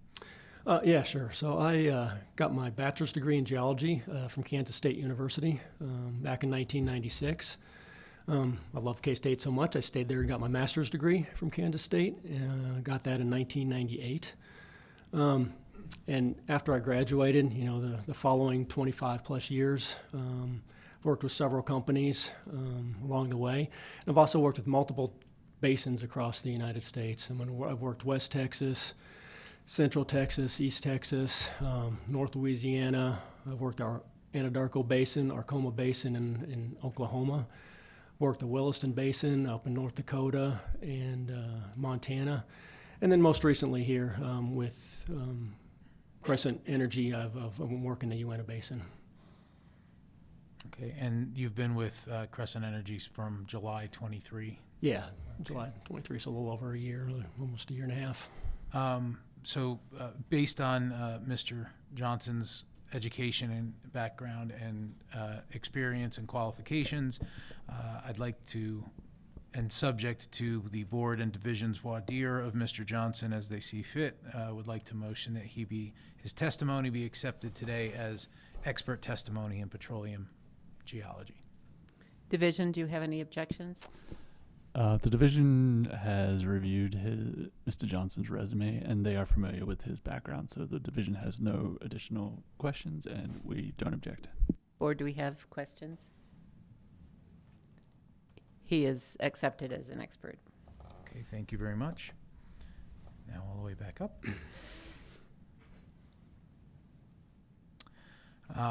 So this slide is slide G1, and this shows existing wells, and I think this goes also goes to the division's response in terms of their questions regarding operatorship and ownership of existing wells. Can you please describe what's depicted on Exhibit G1 and point out any specific items that you think would be helpful for the board and the division? Yeah, sure. So like you mentioned, this is existing wells. The dark blue outline, that is the outline of the area of interest for the RR or the RAA. And what this is showing is vertical wells, which are the green filled in circles, and then also shows the horizontal wells across the area of interest. Okay, and so all of the bulk of these wells then are going to be either verticals or actually the bulk of them are verticals, correct? Yeah, they're well, I mean, yeah, there's a lot of vertical wells, but we also got to need to tell a lot of horizontal wells here as well. Okay. Moving from Exhibit G1, the existing wells, Exhibit G2 is labeled type log. If you could please describe what's depicted here in relation to the subject land shown in the lower right. Okay, yeah, so this is the type log. It's the Penfield 2-8C4. If you look in the lower right-hand corner, again, there's that same base map with that blue outline for the area of interest. The red star within that locator map is where the Penfield 2-8C4 is located, so essentially almost in the middle of our area of interest. If you go up to the type log, if you look at it, well, it's kind of laid down on its side. The bottom track is a gamma ray track. The next track up says depth. That is a depth track with the shallow to the left and deeper to the right. The next track up from that is a resistivity track. And then finally at the very top, you can see how we're dividing up this type log into different formations. So you see the Uinta, which is the blue well, far left-hand side. It's the shallowest formation. Then you have the Green River, and we divided that into the upper Green River and the lower Green River. And then finally you got the Wasatch Formation, which is the deepest formation we're going to talk about. If you go down to the bottom of this type log, you can see some of our internal naming for this. So you have You see there in purple at the shallowest or the farthest left, you got the top of the Green River, and it goes all the way down to the Mahogany, all the way down to the Wasatch. Crescent Energy, kind of right now, kind of our focus is on the lower Green River to the upper Wasatch. So we're talking anywhere from the Douglas Creek through the upper Wasatch. Okay.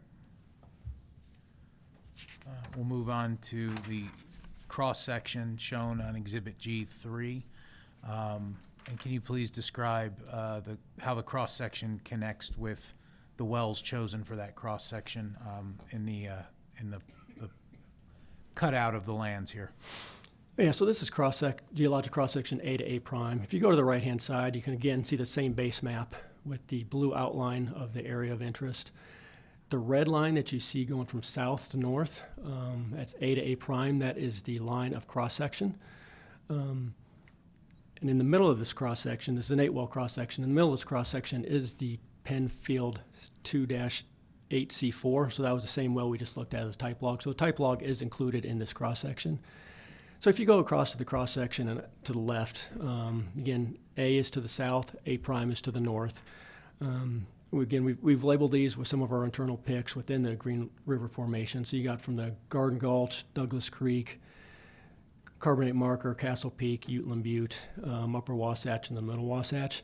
You can see the consistency of the formations across its acreage. Very consistent. And like I mentioned before, right now, Crescent Energy is focused mainly on the Douglas Creek to mainly the Middle Wasatch.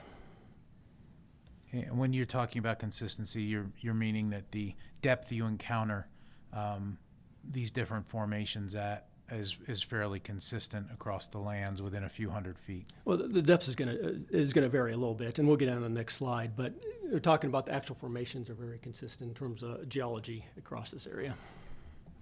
Thank you.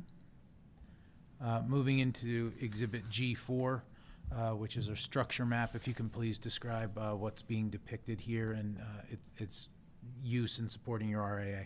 Okay, yeah, so this is a structure map at the top of the Wasatch. It's a subsurface structure map. In the Uinta Basin in general, it's shallower to the south and it gets deeper to the north as you go towards the Uinta Mountains. And we see this on our acreage. It's no different here. If you look to the bottom of this diagram, you can see we're about 2,000 feet. If you go to the north, towards the top, you're about 5,000 to 5,500 feet. So we are changing in depth, but it's very consistent across the area. The structure here is fairly simple, it's very predictable, and it's very consistent across the area of interest. Okay. Moving on to Exhibit G5, which although we're not establishing spacing units today, is good information that's been learned through operations over the past several years under the existing orders. So can you please describe the orientation, what are those called, rosettes? Yeah. I think the rosettes showing the proper way to be developing these lands. Yeah, so what this is trying to show is the maximum horizontal stress direction across our acreage, the area of interest. Again, same base map we looked at the last few slides. The circles with the arrows that are pointing up and down, those arrows are pointing in the direction of the maximum horizontal stress. And you want to drill your horizontal wells perpendicular to the maximum horizontal stress. And so that's why all these wells in our acreage are drilled east-west. Like Mr. Chicken said, we do not want to change that. We are going to keep it. It's working for us. But you can see that maximum horizontal stress here is mainly almost north-south. The average is about north 2 degrees east, 2.5 degrees east. And does that change as you get further to the west in these lands, or does that stay consistent? It'll stay consistent all the way across the lands. Moving on to Exhibit G6, this is getting a little bit more towards the request to increase well density to 37 wells. If you could please describe what's depicted on G6. What this is a diagram, a schematic of potential development scenario within our acreage. What you see is a log in the middle, and on that log we've kind of divided up into certain intervals. So we got the Douglas Creek interval, the Black Shale interval, Castle Peak interval, and the Ute Butte interval, and then the Upper Wasatch interval. We've highlighted in those rectangles or colored rectangles, kind of maybe areas of interest within these bigger intervals. The blue circles are potential well locations that we might drill into this. And this is, you might have heard of this as a wine rack or a gun barrel type diagram. And so that's what we're kind of showing here. We're showing this could be the potential that we could drill. And think of this as a 1280 DSU, so you're one section wide, 2 sections long. But you could probably have up to 4 intervals with the Douglas Creek, maybe 2 intervals within the Black Shale, Castle Peak, maybe an interval. Uteland Butte has 2 intervals, and then the Upper Wasatch is maybe another 3 intervals. And this is just what we're showing here. I mean, below this, and I'm not showing it here, but you also got the Middle Wasatch and the Lower Wasatch, which are all prospective across their acreage too. But we don't know much about those as we do these, so we're kind of focusing on these right now. And then if you could just, this is Exhibit G7, and I think this is more of a specific example, but if you can describe what's being depicted here with the various drilled and potential wells. Yeah, so this is actually a real world example from one of our DSUs. Again, the same setup. You have a type log there divided into certain intervals. And what's showing on the right-hand side, you see red circles, and those are circles that we've actually drilled and are producing. And so you could see on this particular DSU, we drilled 1 well in the Douglas Creek, 1 well in the Castle Peak, 2 in the Uteland Butte, and 1 in the Upper Wasatch.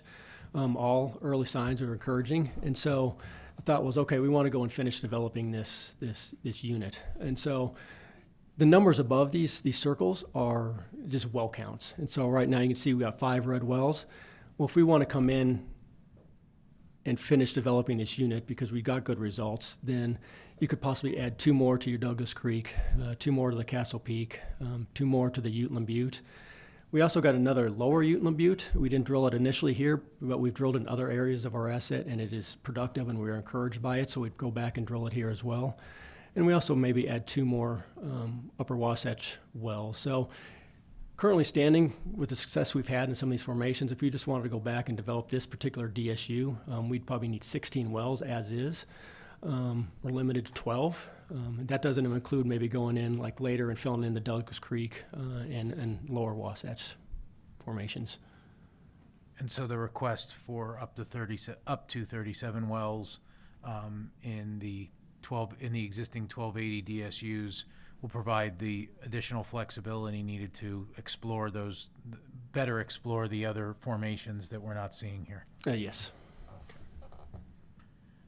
And I think that is the last exhibit for engineering. And speaking of, were exhibits G1 to G7 prepared by you or under your supervision, direction, and control? Yes. And do you believe that the requested relief in the RAA in terms of the decreased setbacks and the increased well density will protect correlative rights, avoid waste, maximize recovery, and minimize impacts? Yes. I have no further questions for Mr. Johnson. I would open it to the board and division. Division, do you have questions? The division does not have any questions for this witness. Board? Moon. So in a perfect world where money was plentiful, as a geologist, would you drill these all at once, or would you take them kind of piecemeal like this? I'd probably try to drill them all at once if I get unlimited supply of money. Yeah, okay. All 36 of them. Yeah, sure, if I had unlimited money. So, yeah, so really staging it is more budgeting. It is, yeah. Yeah, okay. All right. Okay, thank you. Mr. Chicken, back to you. I will call my final witness, who is joining us remotely, Mr. Clayton Pollard. Yes, so good afternoon. Clayton Pollard, Senior Reservoir Engineer here at Crescent Energy, formerly known as Javelin Energy. My current business address is 6333 State Highway 161, Suite 500 in Irving, Texas, zip code 75038. And a little bit about myself and experience, I've been at Crescent for 3 years now, working in the Uinta Basin, focused primarily on development strategy and reserves characterization and reservoir forecasting and planning. Prior to that, I've worked in the Midland Basin, doing a lot of these similar projects, doing a lot of forward-looking forecasting, development strategy in another basin with stacked zones similar to the Uinta Basin. Was there for a while, about 7 years, and then prior to that, also served as a reservoir engineer in the Eagle Ford, and so have had an extensive trail of experience working a lot of the main basins or exciting emerging basins with a focus on development planning, and then all the way back to, should have started here, but got my degree at Texas A&M, a bachelor's in petroleum engineering from the University of Texas A&M. Okay. And have you testified before the Utah Board of Oil, Gas, and Mining as an expert in petroleum engineering previously? No, sir, I have not. Okay. And I think he's just given his present to back to education description of his experience and his education, and based thereon and subject to voir dire by the board and division, I would offer Mr. Pollard's testimony today as expert testimony in petroleum engineering. Division, do you have any questions? Yeah, I just wanted to. Mr. Pollard, could you please just explain to the division what your day-to-day tasks involve at Crescent? Certainly. So it's a big driver is always reservoir characterization and well performance. So forecasting based on existing well production to get an understanding of what we think the long-term outlook for all of these wells would be. And then also taking that knowledge of how many barrels we think will produce per well, per unit, per section, and applying that to the various development strategies we want to implement in amongst the different formations that we previously reviewed, and getting a sense of what is the optimum way to develop all these units. And so yes, that's a big focus of my day-to-day. Thank you. And approximately how many years would you estimate you have worked in the Uinta Basin? 3 years in Uinta Basin. Okay. Yeah, no objections from the division. Board, do you have any concerns? Testimony is accepted. Thank you. Mr. Pollard, we're going to go to the first engineering exhibit, which is Exhibit E1, which I believe kind of is a bit of a compare and contrast. If you can please describe what Exhibit E1 is depicting. Yes, gladly. So wanted to open a little bit with just an interesting slide that we've put together and have shared in various formats, but really is we look at what we're requesting today and what we're observing in the basin, we see that there's so much potential to grow, especially in these horizontal wells. And so we did a small case study on, okay, well, on an analog basin being the Permian, what did they observe? And over time, what did that look like? So in the top two, left to right, you can see the Permian visual of 2010, there were 4,000 horizontal wells. 13 years later, they had nearly or more than 10 times the amount of horizontal wells in the basin. So just tremendous growth amongst a rich resource and a stacked pay similar to the Uinta Basin. We don't know what that's going to look like for Utah over the 13 years from 2023 to 2036, but certainly drives home the point of, with the continued success of the wells in the basin here, there's a lot of opportunity to grow, and we're just thrilled to be a part of it. Moving on to Exhibit E2, which kind of depicts the changes being sought in the setbacks in the existing 1280 and 2560 DSUs. If you could please describe what's depicted here. Yes, so just wanted to, before we dive into some of the more detailed looks, wanted to give a simplified visual here at what a sample drill section unit model might look like. And in the blue, you can see the current setbacks in both the heel toe and off of the DSU. And then in the red, what our proposed changes would be, simplifying that to 100 heel toe in both directions on the heel toe, and then to a 330 off of that DSU on the 1280 spaced units. Okay, and so, and this shows that what was mentioned before as well, which is that while you were looking to decrease heel toe setbacks in both 1280 and 2560 units, you are not seeking any type of change to the 2560s relative to the what we'll call a section line setback, but it's really not a setback. It's a do not exceed is more appropriate, right? That's correct. We'll move to Exhibit E2, which describes the frac stimulations in support of the setback request. If you could please describe what's shown on Exhibit E3. Absolutely. So wanted to walk through a little of how we derived and landed at the dimensions that we're requesting. And so one step we use is rate transient analysis, or RTA. And what we use that for is to get a sense of what is that fracture half length that we're seeing in all of these horizontal wells. So I studied our wells and got a sense that the average of what we're seeing is about 200 feet in each direction.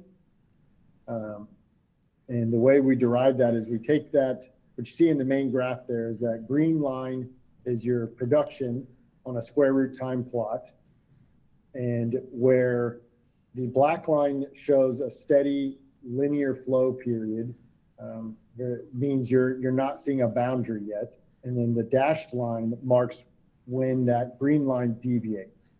And so where all those lines intersect is where we're calling and observing a boundary in the flow regimes and in the flow of the well. And so what this RTA allows us to do is see, okay, well, based on when we saw that boundary, how far out were we draining? And that's where we got to an average of 200. In the example here, it's 210 feet. And so that's where in the fracture half length, we get 200 feet. In the top right, on the fracture model, you can see a simplified version of the frac model that we run to get a sense of, okay, well, how much height growth are we observing in our horizontals, just to get another dimension here to understand what we're accessing. And what we see here is about 105 feet.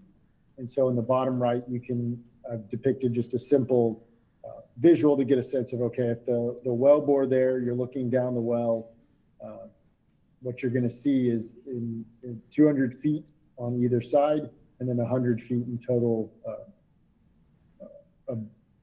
around the well bore. Excuse me there.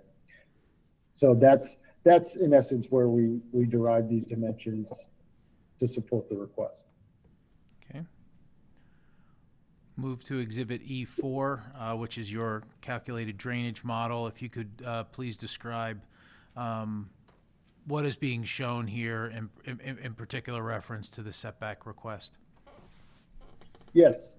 So this is how we get to a good understanding of, and using those dimensions we looked at, and then using the previous example that has been supported from the board and from other operators, using the Hale and Evers model to calculate, okay, well, what is the drainage ellipses around our take points?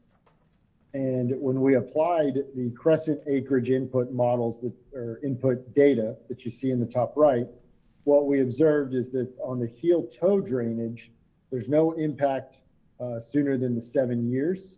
And then on the DSU impact, it's really negligible. You don't actually, in this model, you get to 112 feet away off of that DSU line. And so we just kind of wanted to get a sense of, okay, we apply the Hale and Evers model, what type of drainage are we looking at? And here we feel within a reasonable time frame, we're in a great space on the drainage calculation. Okay.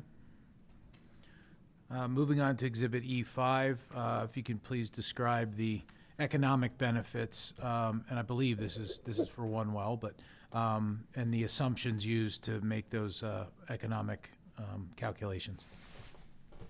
Yes, sir, that's correct. This is showing a single well economics and the improved value for all parties if we reduce that setback in the example here from the 185 to the 100 foot heel toe. And what you see is you would pick up just shy of 12,000 additional barrels of oil.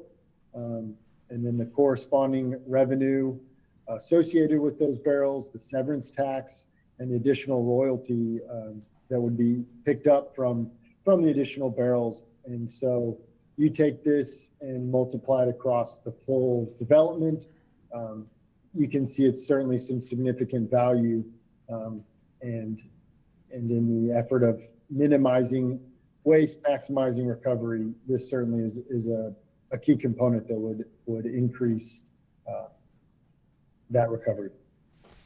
Okay. Moving on to Exhibit E6, please explain to the division and the board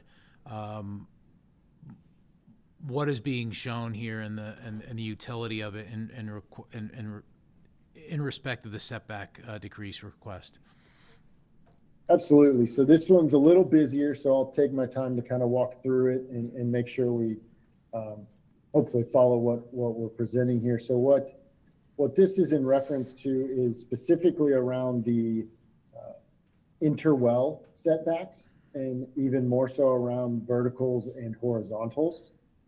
And so what we've observed is our current spacing has a 330-foot radius around any producing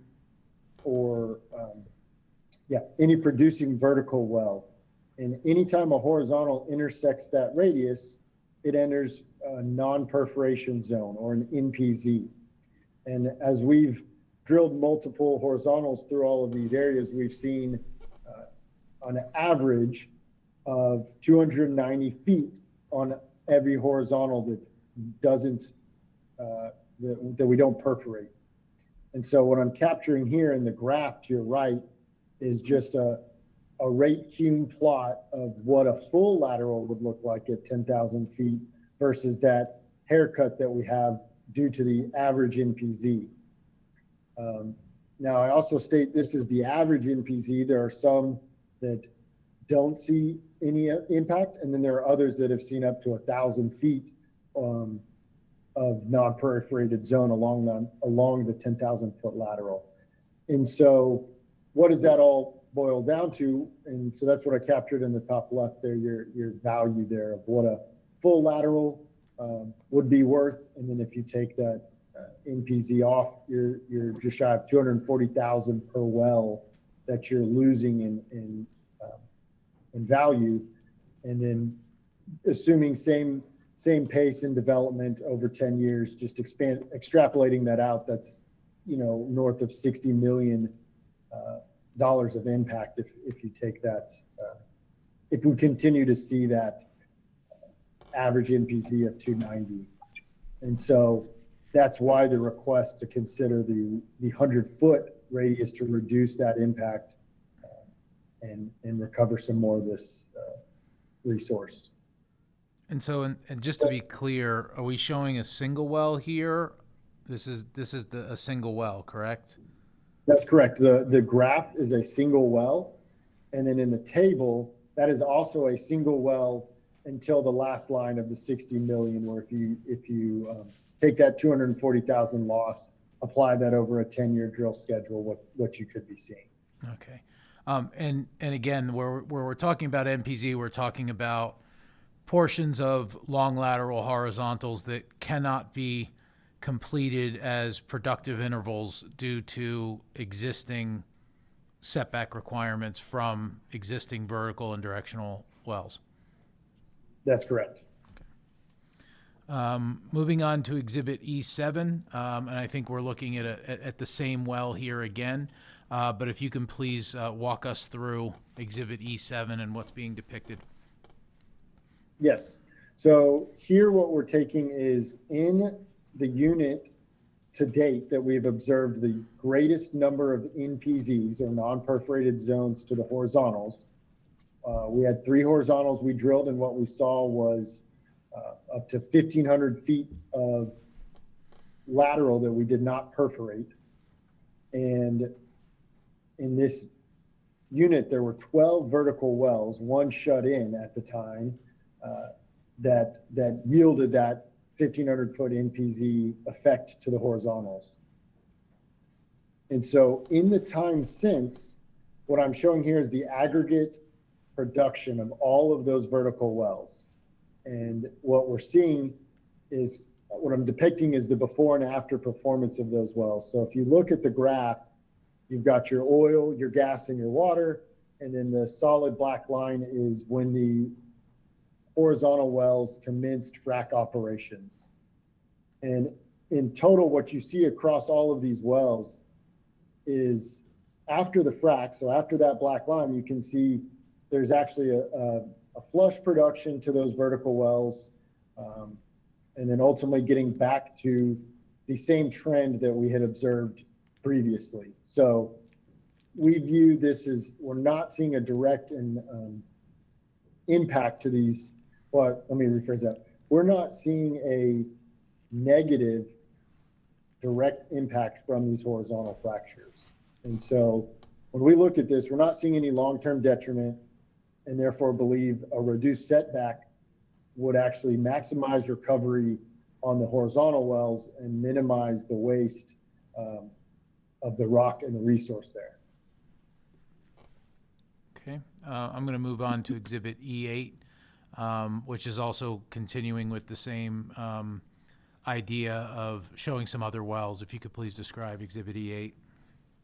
That's correct. So previously I stated there were 11 producing wells and 1 shut in, so 12 in that unit.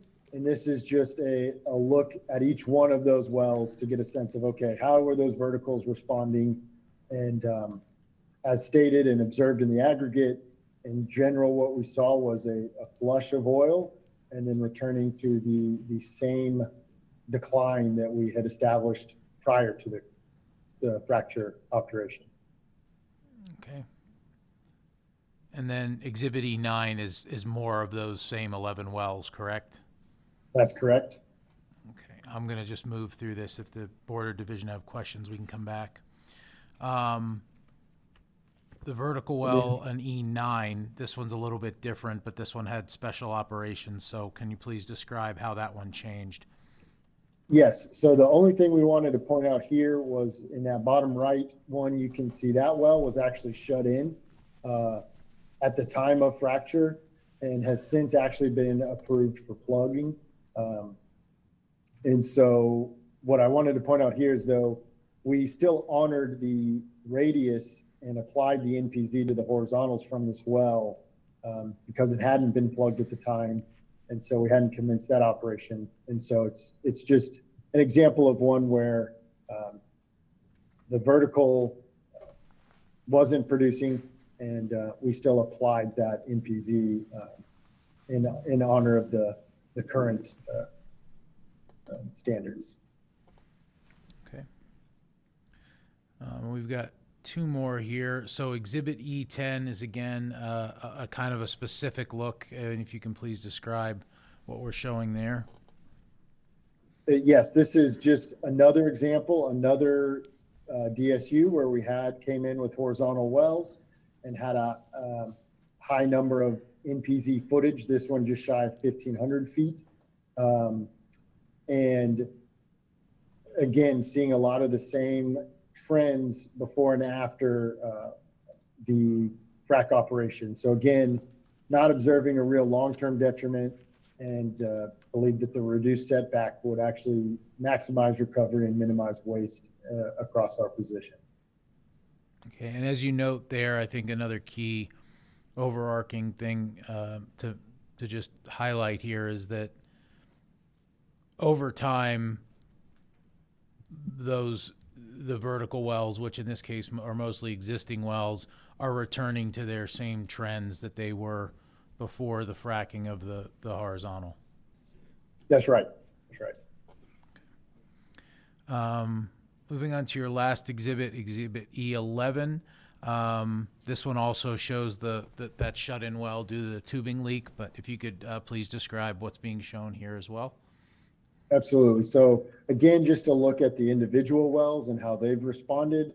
And then in the top left is a well that was shut in. We've recently returned that well to production post-frac operation. And but in that window, we still honored the 330-foot radius, applied the NPZ to the horizontal, and from the one data point of the 1 month that it's been back on, we see no detriment. So we expect this one to show the same as the other wells, where there's really no long-term detriment from the horizontal fracturing and just returning back to the previous trends. Okay.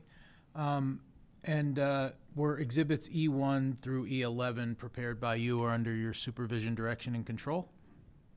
Yes, sir, they were. Based on your testimony and exhibits today and experience drilling wells in this area, do you believe that the relief sought today in terms of decreased setbacks and increased well density will protect correlative rights, avoid waste, maximize resource recovery, and minimize impacts? I do. I have no further questions for Mr. Pollard. Thank you. Division. Yeah, just a couple questions for this witness. If we could go back to Exhibit E4. Mr. Pollard, you indicated that there's little to no effect in the drainage zone within 7 years, I believe is about what you said. Could you just tell me, though, let's say we went past 7 years, what would that look like as to production in that well, and what effect, if any, would that have outside of the DSU with a 100-foot setback? Yeah, so if you follow the model out, you'll begin to drain beyond what I've modeled here, and I guess what we believe is, in this footprint, we're developing in a faster cadence than any of that. So we're bringing wells on within that time frame, and really just applying the approved technical model here and just throwing our inputs to it and following what it describes here. Yeah. All right. Thank you. Exhibit E5. So this is economics. Is this over the life of the well? That's correct. Okay. So if you brought on a brand new well that had either 185-foot setbacks or 100-foot setbacks, this is the incremental uplift. Yeah. Okay. Thank you. And just and maybe I missed this. So if additional oil revenue was close to, say, $600,000, what would be the cost to drill that extra 35 feet or 85 feet, depending on what the current setback is? That's a good question. So the cost is pretty negligible. We're drilling, I don't want to misquote, but to get the extra footage there, it's really not that high. We're drilling, and I really don't want to misquote here, but it's on a total basis. Let me do a quick calculation for you. Would it just be significantly less than 600,000? I think is all I would really like to know. Yes, absolutely. Okay. I don't want to put you on the spot here. $8,000. Yeah, 8,000. Thank you. Yeah. And then lastly, if we could go back to, well, we don't need to go to the slide. We saw a lot of testimony on horizontal development close to vertical wells. Just for my understanding, and I'm not sure if this situation exists in the DSU, so you can tell me if it doesn't at all. It's not even an issue.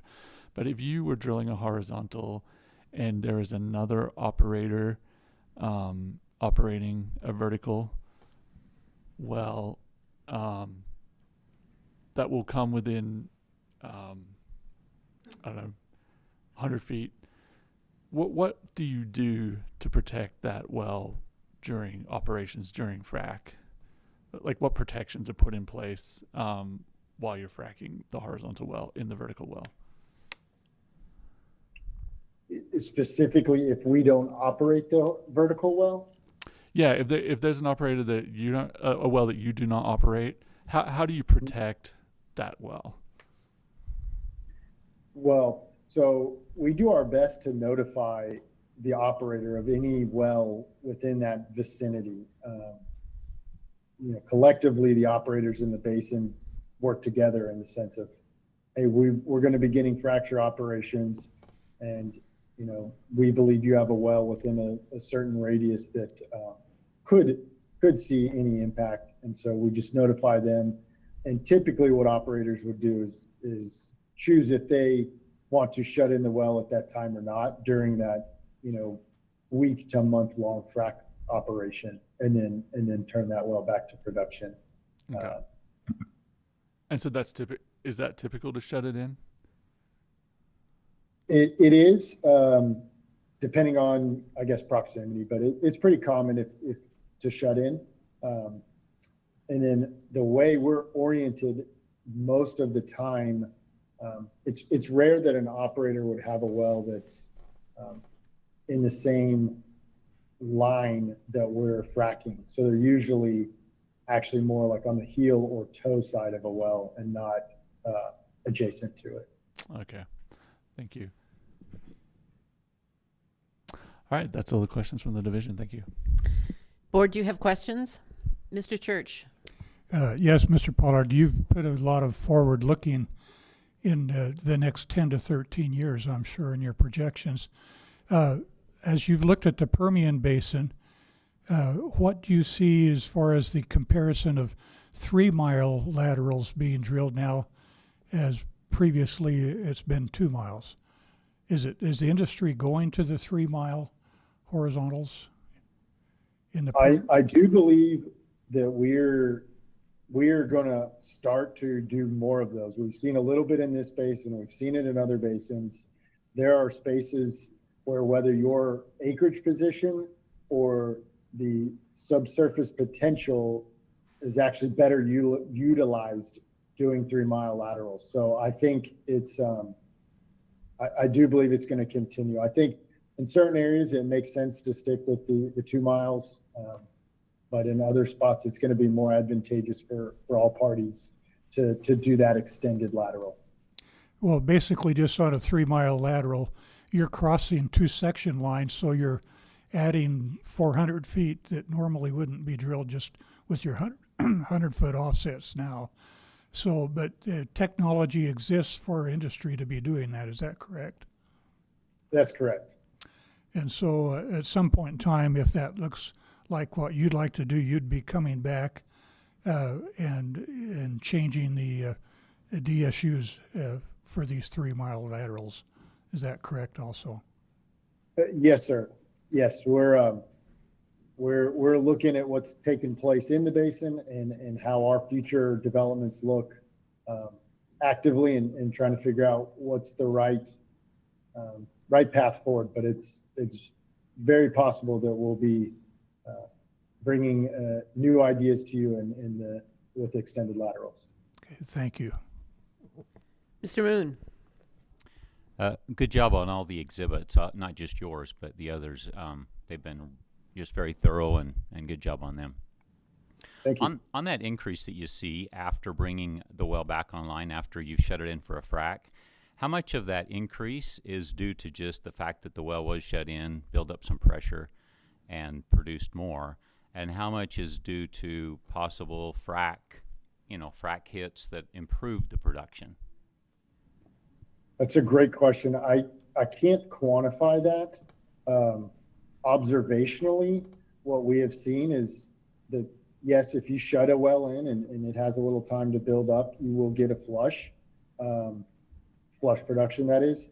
And it just depends on the pressure and the circumstances around that well, on how large that flush production is, how long it will last.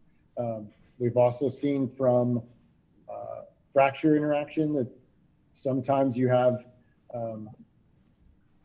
you don't observe really much, if at all, any flush. It's very case by case there. So it's a great question. We do observe that the shut-in can have some flush production, but I couldn't quantify how much is shut-in versus frac at this time. Okay, thank you. Mr. Galecki. Just a quick question. For E6, the next diagram, and it's a little bit more for my knowledge, I guess. You know, as you, maybe E6 wasn't it, but you know, as far as your NPZs, I assume that changes on what formation you're in, as far as you know, the zone of, you know, where it's not productive, basing on what Wasatch compared to the, you know, any other one. Is that correct? Yes, every well and formation is going to have some variance there, and it can change. Yes. And then, so do you change your fracking technique to increase that or decrease that NPZ somehow, or is that pretty fixed? Oh, so the NPZ is going to end up being fixed by the agreement here, whether it's 330, 100. But what we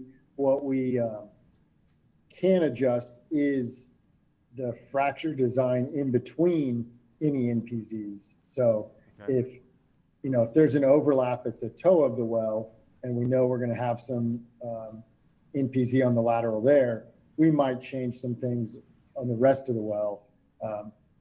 Generally, we haven't done too much different, and we've just kind of attacked the well as best as we see fit for the full 10,000 feet, and then just operate around the NPZs. Okay, and that's same thing as Mr. Moon. Is I liked all your figures. It's real good. Thank you. Mr. Moon. Yeah, just real quick. So we reduced these today to 100 feet. Does that mean that you'll apply 100 feet across the board, or it'll be on a case-by-case basis, depending on how close that vertical well is? Or are you comfortable just going to 100 feet? I think I'm comfortable. We will continue to observe that, and certainly, be the first to come back if we observe something different. What we've watched internally and externally, just looking at operations in the basin, is that 100 is a good distance. But obviously, as we start to adjust, if we get the approval here, we'll be monitoring to that closely and be right back here if we find something new out. And I was talking about the NPZ specifically. Yes. That's what you're talking. Okay, good. Yes.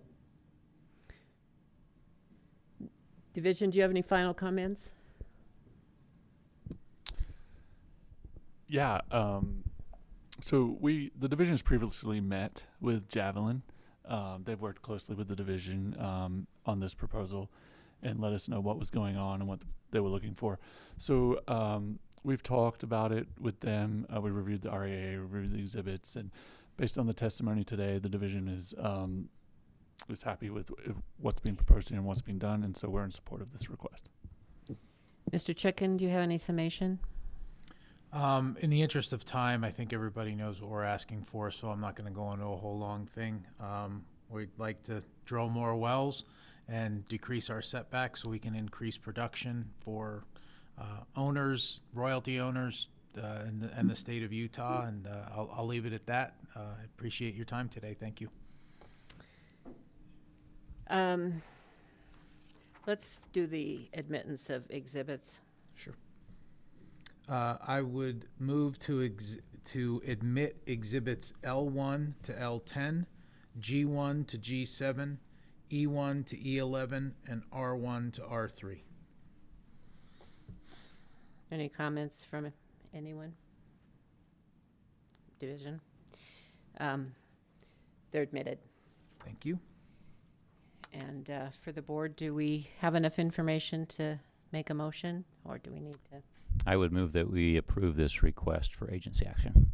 I'll second. It's been moved and seconded. All in favor, say aye. Aye. Any opposed? Thank you. The motion passes, and would you please prepare the order? I will, Madam Chair. Thank you very much, Board. Thank you very much, Division. Thank you. Thank you.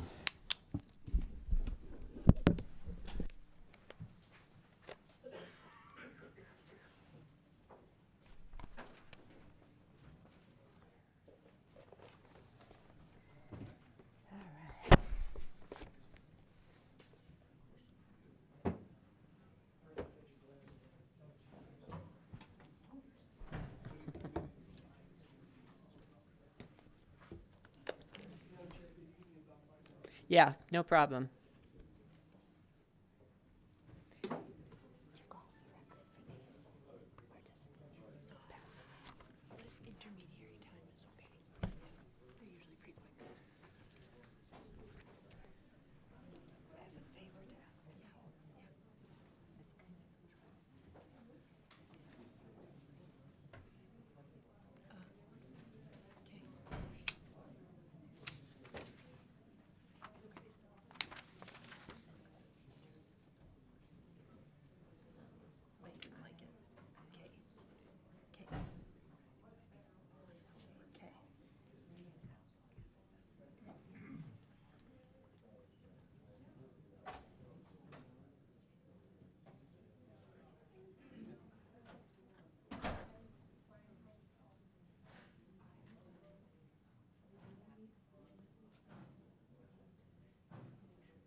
We're ready to proceed with item 12 on the docket. This is docket number 2024-058, cause number 130-37. In the matter of the request for agency action of OVINTIV USA, Inc. for an order, one, modifying and or partially vacating to the extent inconsistent with such modifications, the board's order number, cause number 139-90, 139-160, 139-10, and 132-31 to one, establish laydown drilling units comprised of sections 28 through 30, 32, 33, 3 South 3 West, and Section 31 3 South 3 West, all USM, and Sections 35, 36, 3 South 4 West, also USM, with certain caveats pertaining to existing wells and to reduce the heel-toe drilling unit boundary setbacks for such drilling units from 330 to 100 feet, all in Duchesne County. Mr. McDonald. Fred McDonald of Counsel with Lear & Lear on behalf of petitioner OVINTIV USA, Inc. Division. Assistant Attorney General Andrew Haynes on behalf of the Division of Oil, Gas, and Mining, and I'm joined by Peter Pankey and Colton Goodridge. Thank you. Mr. McDonald. Thank you, Madam Chair. With me to testify on behalf of the petitioner today are Mr. Ashley Ellison, the senior land negotiator here in person. And pursuant to the board's October 21st order, we also have Mr. David Duarte, the development geologist, and Mr. Christopher Wall, the reservoir engineering advisor, appearing virtually. If the IT people could bring them up on the screens, thank you. And I would ask that the witnesses be sworn in at this time. Can you all raise your right hand? Do you solemnly swear the testimony you're about to give will be the truth, the whole truth, and nothing but the truth, so help you God? Yes, ma'am. Yes. Yes. The resumes of all three witnesses were collectively submitted as Exhibit A as supplemented. If separately asked, each would verify that the contents of the resumes are true and correct. Mr. Ellison will be a fact witness only. Mr. Wall has previously been recognized by the board as an expert in reservoir and general petroleum engineering on many occasions. Presuming the division has no objections, we again request that Mr. Wall be recognized as an expert in reservoir engineering for purposes of this cause. No objections.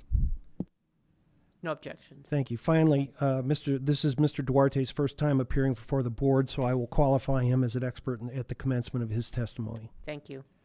I also want to confirm that I will be moving forward mission of my exhibits at the end of our presentation in chief. Thank you.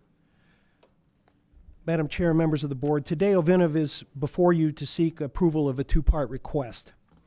First, OVINTIV is seeking modification and or partial vacator of certain existing spacing orders to reorient and establish a new laydown drilling unit for Lower Green River Wasatch production comprised of sections 32 and 33 of Township 3 South, Range 3 West, with certain provisos relating to existing wells and with a 100-foot heel-toe setback.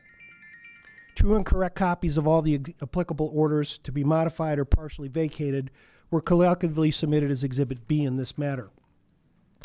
Second, OVINTIV is seeking establishment of two new overlapping three-sectional drilling units for Lower Green River Wasatch production, comprised of sections 28 through 30 of Township 3 South, Range 3 West, and comprised of section 31 of Township 3 South, 3 West, and sections 35 and 36 of Township 3 South, Range 4 West, respectively, for the development of extra-long lateral horizontal wells, which are in excess of 2 miles, with certain caveats, and again with a 100-foot heel-toe setback. Since Indian mineral lands are involved, communitization agreements are required, and the agencies, whether under federal guidelines or by practice, require a spacing order of the board for such communitization agreements to be approved. This is another reason why OVINTIV is before you today. The board has jurisdiction over this matter pursuant to Utah Code annotated sections 40-6-53B and 40-6-6. Notice was sent via regular mail to all production interest owners within the reoriented and newly requested drilling units, to the working interest owners, including unleased owners, and established drilling units adjacent to the affected areas due to the requested heel-toe setback reductions, and to the Bureau of Indian Affairs, Uinta and Ouray Agency, and the Bureau of Land Management, which serves as the BIA's technical advisor, being the governmental agencies having oil and gas jurisdiction over many of the lands. The mailings, which were numbered in the hundreds, were sent to these parties at their last addresses disclosed by the BIA, BLM, and Duchesne County records. The record will reflect notice was also duly published in the Uinta Basin Standard on October 2nd, 2024, the Deseret News on October 4th, 2024, and in the Salt Lake Tribune on October 6, 2024. The Division of Oil, Gas, and Mining filed a response on October 9, 2024, expressing non-opposition, presuming OVINTIV meets its burden of proof at the hearing. As today's testimony will reflect, these conditions are met. No other objections or responses were received. With that, I'll commence my examination of Mr. Ellison. Mr. Ellison, would you please state your name and business address for the record? Yes, sir. My name is Ashley Ellison. Business address is 4 Waterway Square Place, Suite 100, The Woodlands, Texas, 77380. And what is your current position with OVINTIV, and how does it relate to the closet issue right now? Sure. My current position is senior land negotiator, and I have purview over these DSUs as well as others in the basin. Would you please state for the record the corporate and bonding status of OVINTIV? Yes, sir. OVINTIV is a Delaware corporation in good standing with its principal place of business for Rockies operations in the Woodlands, Texas. It is duly authorized to conduct business in Utah and is fully bonded with all appropriate federal, Indian, and state agencies. It is a successor of name change to Newfield Production Company and merger of OVINTIV Production, Inc. Mr. Ellison, I'm going to direct your attention to what have been marked as Exhibits C through K for purposes of this cause. Do you recognize these exhibits? I do, sir. All right. And were they prepared by you or OVINTIV personnel with your review and input? They were. All right. Starting with Exhibit C, which is shown on the screen, would you please explain what this shows? Yes, sir. Exhibit C is a regional locator map. The lands at issue are due north of the Bridgeland community in US 40. And the proposed reoriented and new overlapping DSUs are highlighted. All right. Now turning your attention to Exhibit D, would you please explain what this shows? Yes, Exhibit D reflects the 2 sectional DSUs under the current spacing. You can see there are 3 lay-down 1280 spacings in red and then 1 stand-up in blue. Right now, turning your attention, to Exhibit E, would you please explain to the board what this shows and its significance? Sure. These are the many existing spacing orders. The ones of note are Order 139-160, establishes sections 35 and 36 as a DSU. And Order 130-10 establishes 28 and 33 as a stand-up drilling unit, and sections 29 and 30 and sections 31 and 32, respectively, as lay-down drilling units. Now turning your attention to Exhibit F, please explain what this shows. Sure. Exhibit F reflects the requested reoriented and new overlapping extra-long lateral horizontal DSUs. Now Exhibit G, would you please explain what this shows? Sure. Exhibit G is the working interest of the proposed reoriented and new overlapping extra-long lateral horizontal DSUs. And OVINTIV is the clear majority working interest owner in these DSUs. Now turning your attention to Exhibit H, please explain what this shows and why it's significant to the request. Yes, sir. So this is a satellite view of the topography of the subject area. The logical question for this spacing is why the 2 15Ks are not on top of each other, I suppose. And this kind of helps to explain why that is. If the section line between section 36 and 31 would be a logical place to put a well pad. And you can kind of see that there's a very large butte that slopes. So we send our surface guys out to try to figure out the best place for a pad in this area. And the most logical place to put it would be on top of the butte instead of in the side of the mountain, basically. And then you can also see that there's a fair amount of irrigated land in the southern part of section 36 and 31. And we generally don't want to disturb that land. So that is the reasoning why the western 15K is there instead of directly underneath the northern 15K DSU. I thought it would be helpful to explain that. Now turning your attention to Exhibit I, would you please explain what this reflects? Yes, Exhibit I is the plat of the existing wells. Moving kind of from east to west, the Topanotes UT 1322-3328-1H well. This is a stand-up 5K well that was drilled in sections 28. And it was drilled in accordance with Order 139-90 and 139-148. Then the other stand-up 5K well there is the Ute Tribal 42933WH. It's a short lateral horizontal well drilled in section 29, and that one was drilled in accordance with order number 13990. And then there's a fair amount of lay-down 10K wells, the Abbott 1330, 34, 36, 35, 7H well. It's a long lateral horizontal Uteland Butte well in sections 35 and 36. It was drilled in accordance with 139-160 order. There's another Abbott, the 1330, 34, 30, 35, 46 well.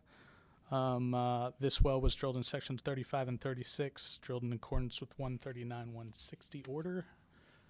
Another 10K laydown, the Ute Tribal 1330, 33, 30, 29, 1H well.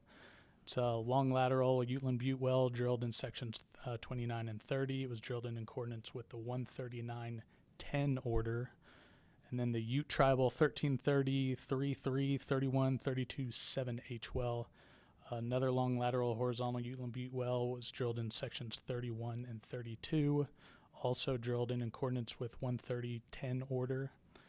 And then the board compulsory pooled all interests in sections 31 and 32 and declared certain parties as non-consenting owners in the Ute Tribal 7H well in the 132-31 order, I believe, early this year.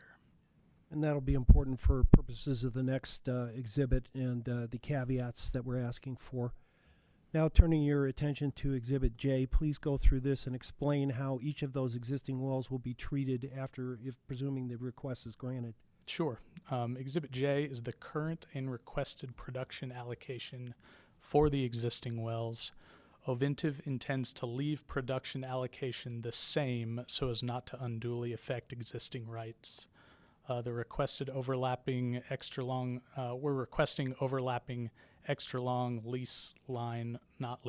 extra long lateral horizontal DSUs, And then particularly as to the Ute Tribal 7H well, that will traverse the two new DSUs as it splits it. An OVINTIV request to keep allocation on the 31 and 32, sections 31 and 32 basis, and the 132-30 order in place for that particular well. All right. Are there Indian lands within these drilling units? Yes, sir, there are. All right. Would you please address what the significance of that is with respect to communization agreements and the federal agency approvals? Sure. When Indian minerals are involved, a spacing order not only facilitates but is required for BLM and/or BIA approval of a conforming communitization agreement, whereby guidelines of actual agency practice, whether by guidelines or actual agency practice. Okay, finally, turning your attention to Exhibit K, would you please explain what this shows? Sure. Exhibit K illustrates the illustration to reflect how notice was provided. The orange area, the dark orange area of that map, we notified all production interest owners were notified, and then the peach area, all working interest owners, including unleased owners in the established drilling units adjacent to the DSUs at issue were notified. All right, I'm going to now direct your attention to the certificate of service. If you look at it here, these are pleadings prepared by my office here. Do you recognize the names and addresses that were shown on this exhibit, or excuse me, on these certificates? I do, sir. And who are those parties? These are all the working interest owners, royalty owners, basically anybody that has purview to this area.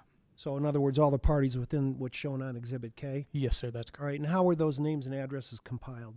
The parties and addresses were compiled from OVINTIV's internal land records, including title opinions, and a search of the BIA and Duchesne County records prior to filing the RAA by our broker, Lone Wolf Energy, OVINTIV's service company, yes. Right, and the board may be interested again. We sent these out regular mail given the amount of it, so there's no Exhibit Z showing certified mailings on that. With that, Madam Chair, that concludes my examination of Mr. Ellison.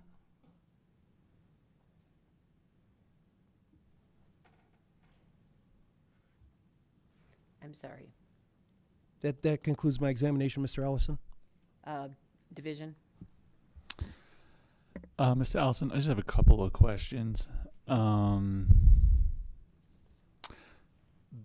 newly proposed DSUs, the overlapping DSUs, I just want to clarify, are these limited to Lower Green River Wasatch formations? No, sir, they are not. Okay. So do these have any depth limitations? I believe probably a better question for the technical guys. Okay. All right, thank you. We could just stay on that exhibit right there. Sure. The Abbott, I'll just call it Abbott 7H and Abbott 46H in sections 35 and 36. Are those subject to a pooling order? Do you know? I was not aware. They are not a compulsory pooling order. Okay. And lastly,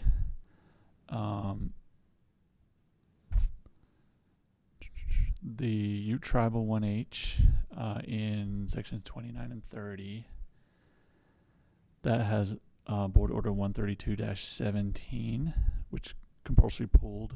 That's correct, sir. Nothing's happening to that. Is that correct? That it's is staying in place. Yep. Okay. With that, I have no further questions. Board, do you have questions of this witness? Seeing none, please go ahead. Thank you, Madam Chair. With that, I'll commence my examination of Mr. Duarte. If we could have him appear on the screens again. Mr. Duarte, would you please state your name and business address for the record? My name is David Duarte. I work at OVINTIV at 4 Waterway Square Place, Suite 100, The Woodlands, Texas 77380. Thank you. And what is your current position with OVINTIV, and how does it relate to these drilling units at issue? I am a development geologist currently working in the Uinta Basin. I am the lead geologist for the development team for this basin. All right, thank you. Mr. Duarte, since this is your first time appearing from the board, would you please provide for the record, in addition to the resume that was submitted, a brief outline of your education, your work background and experience, particularly in the Uinta Basin and any analogous basins, and also with long lateral horizontal development? Yeah, I have a master's degree and a PhD degrees from the University of Oklahoma.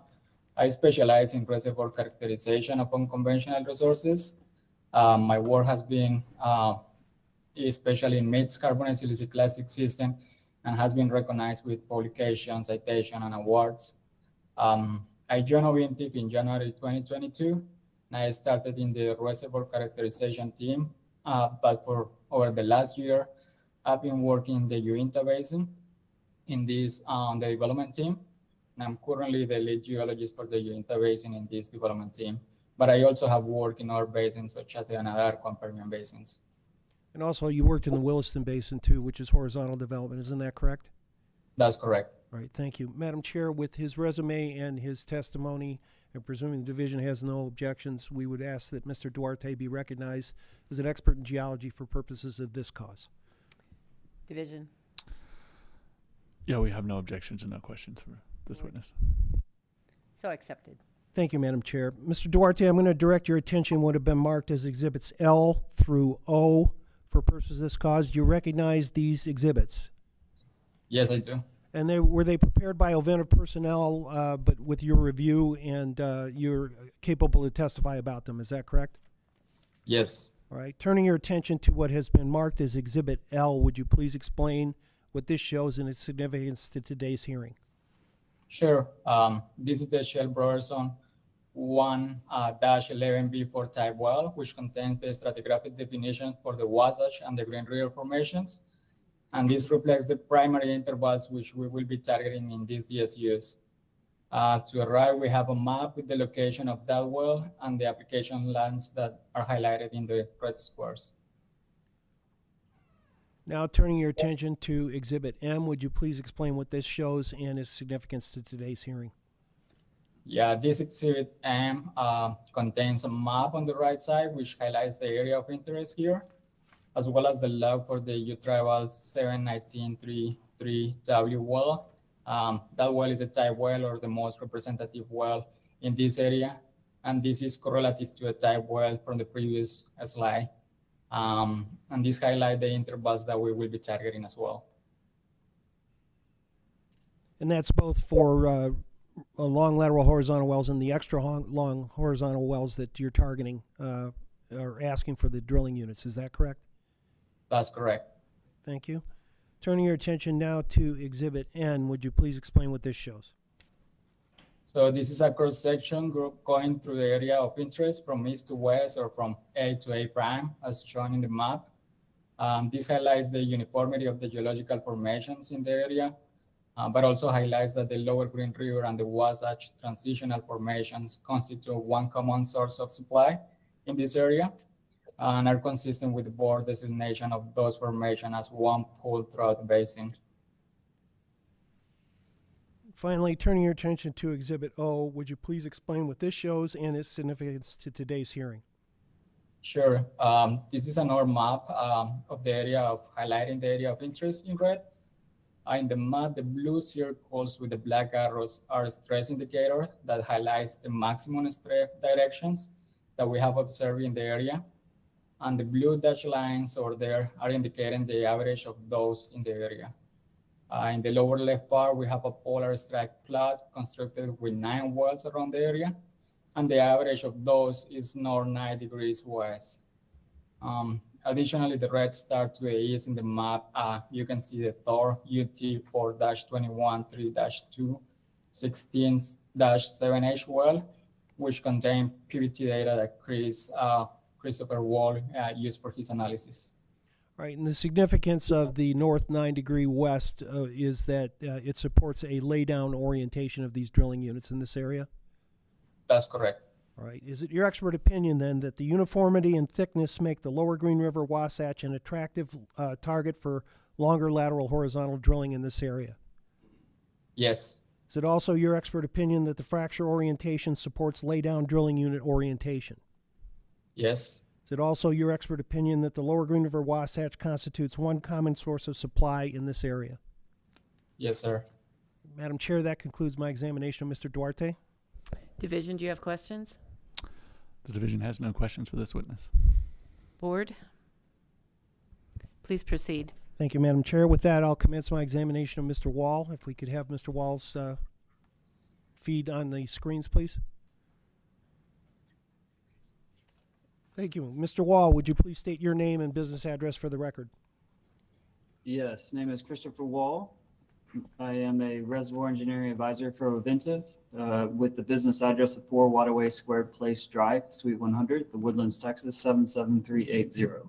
And what is your relationship to the drilling units at issue in this cause? Yes, I'm the lead engineer over this development as well as others in the Uinta Basin.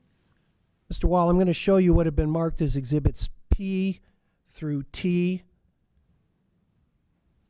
Do you recognize these exhibits? Yes. Were they prepared by you or OVINTIV personnel with your review and input? Yes. Turning your attention to Exhibit P, would you please explain to the board what it shows and its significance to today's hearing?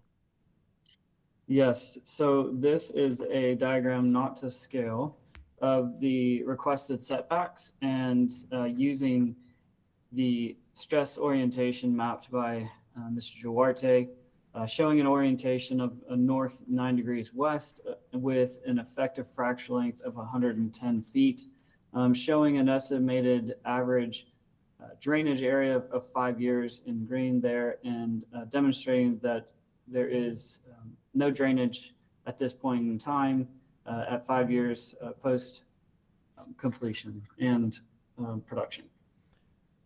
And turning your attention now to Exhibit Q, that relates to that. This is the calculation of that drainage. Is that correct?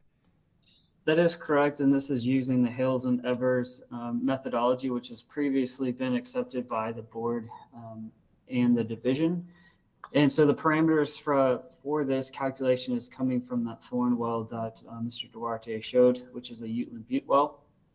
And what it is demonstrating is that at 10 years, there is minimal, if any, drainage impact to adjacent lands.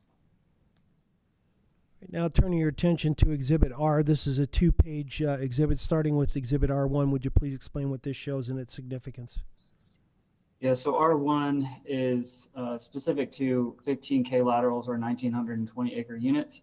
And really what it is showing is that, we have an average EOR of 996 MBO for each extra long horizontal well, and an average oil in place of 495 million barrels for the 8 proposed laterals. With that, you get an expected recovery factor of about 2.3%, and this is a reasonable recovery factor. Now turning your attention to R2, please explain what this shows. So R2 is the same thing as R1, except for 1,280 acre spacing or 10 acre wells.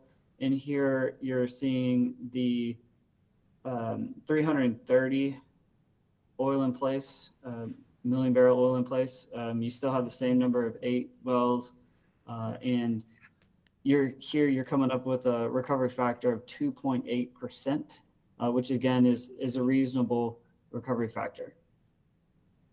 Right. Now turning your attention to Exhibit S, this is again a 2-page exhibit starting with page S1. Would you please explain what it shows and its significance to today's hearing?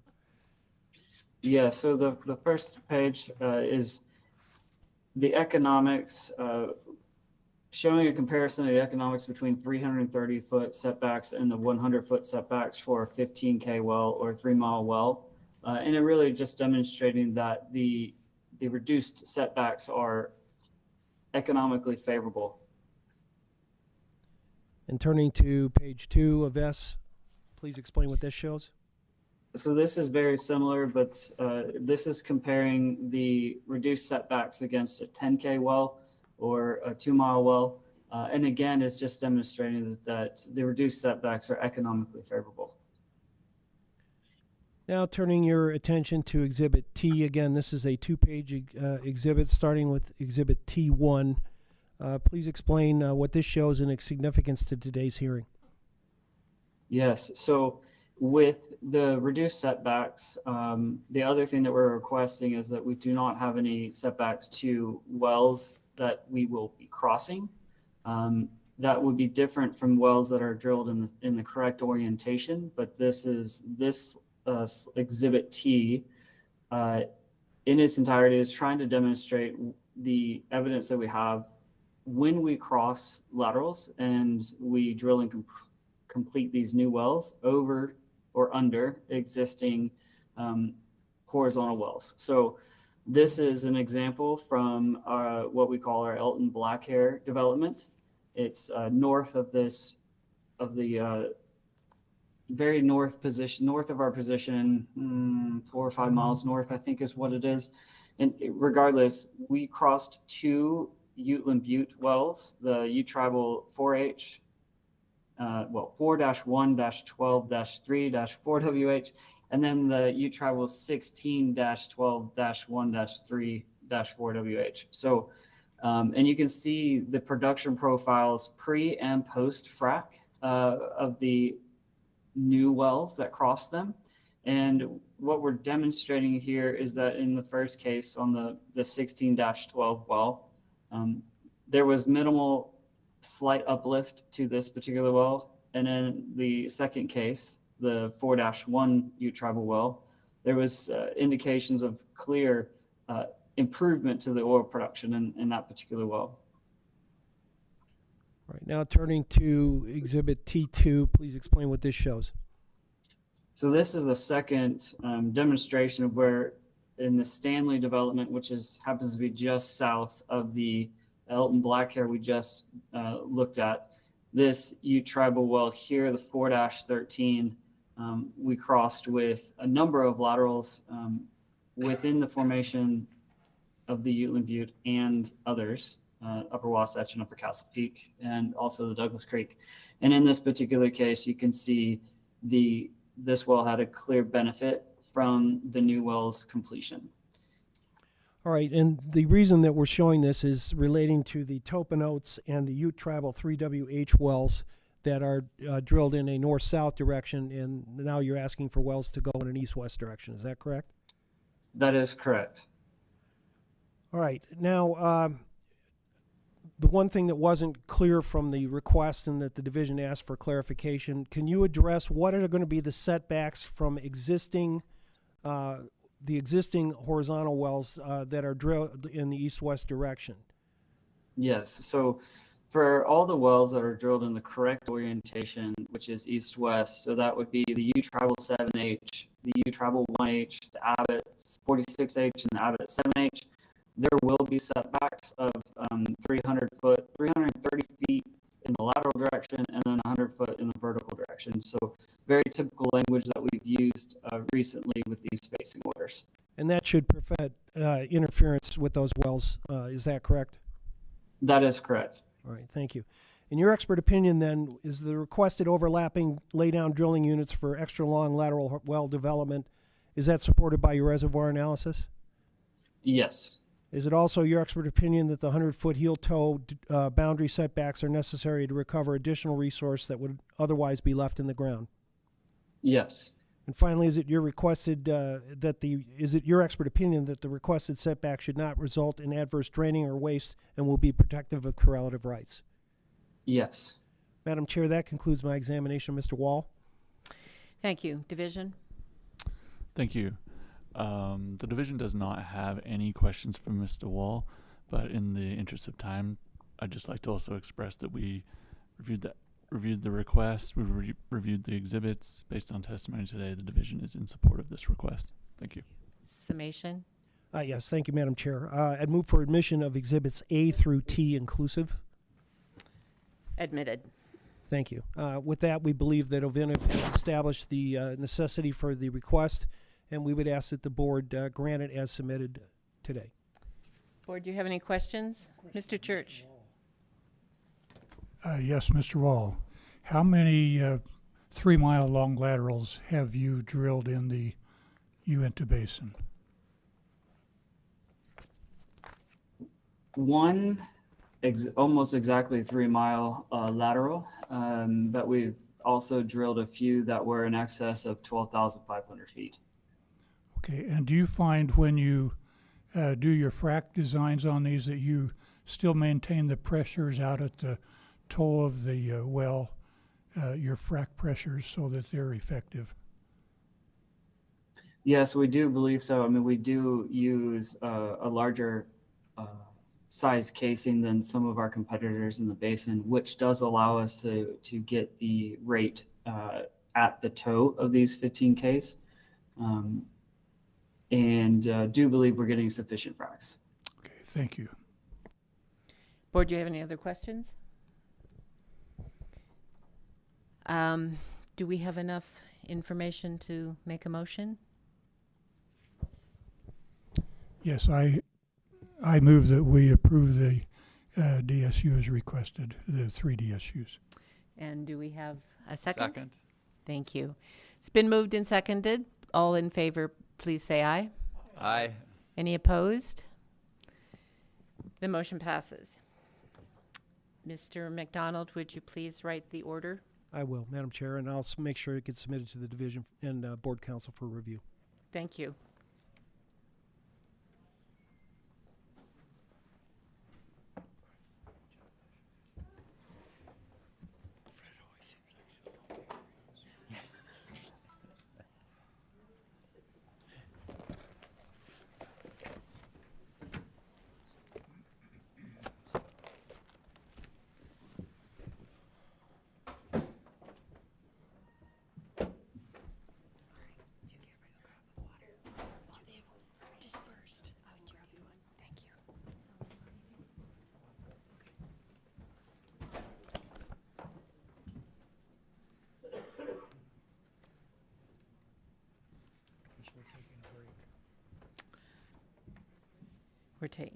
We're taking an informal 5-minute break.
some on.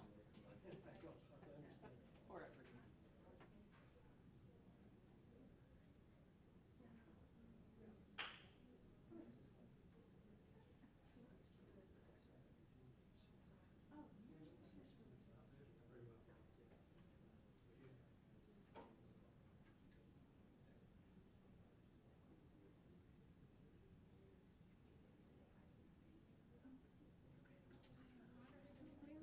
Thank you.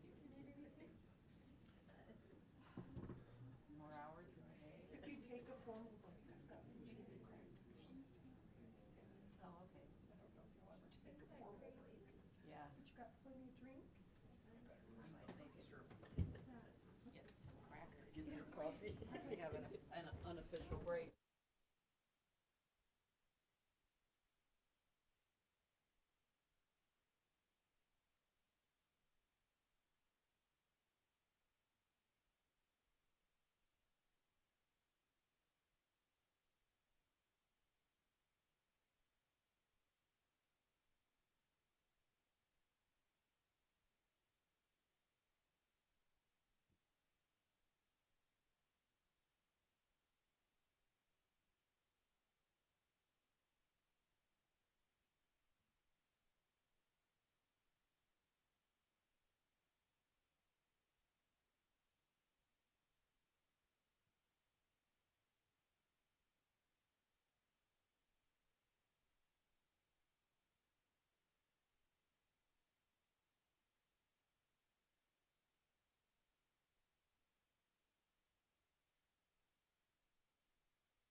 Our unofficial break sort of turned into. Everybody disappeared. Sorry, we mutinied.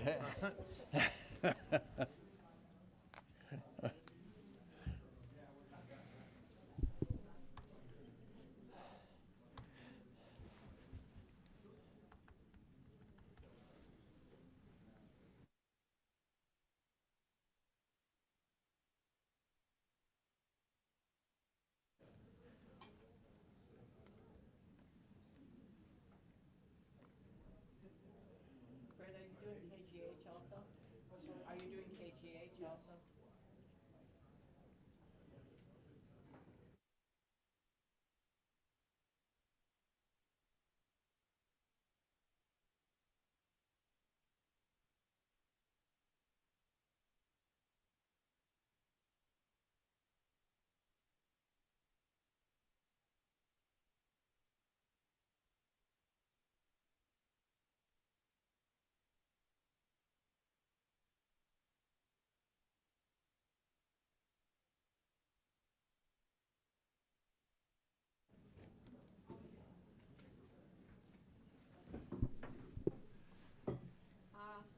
I believe we're all back at our...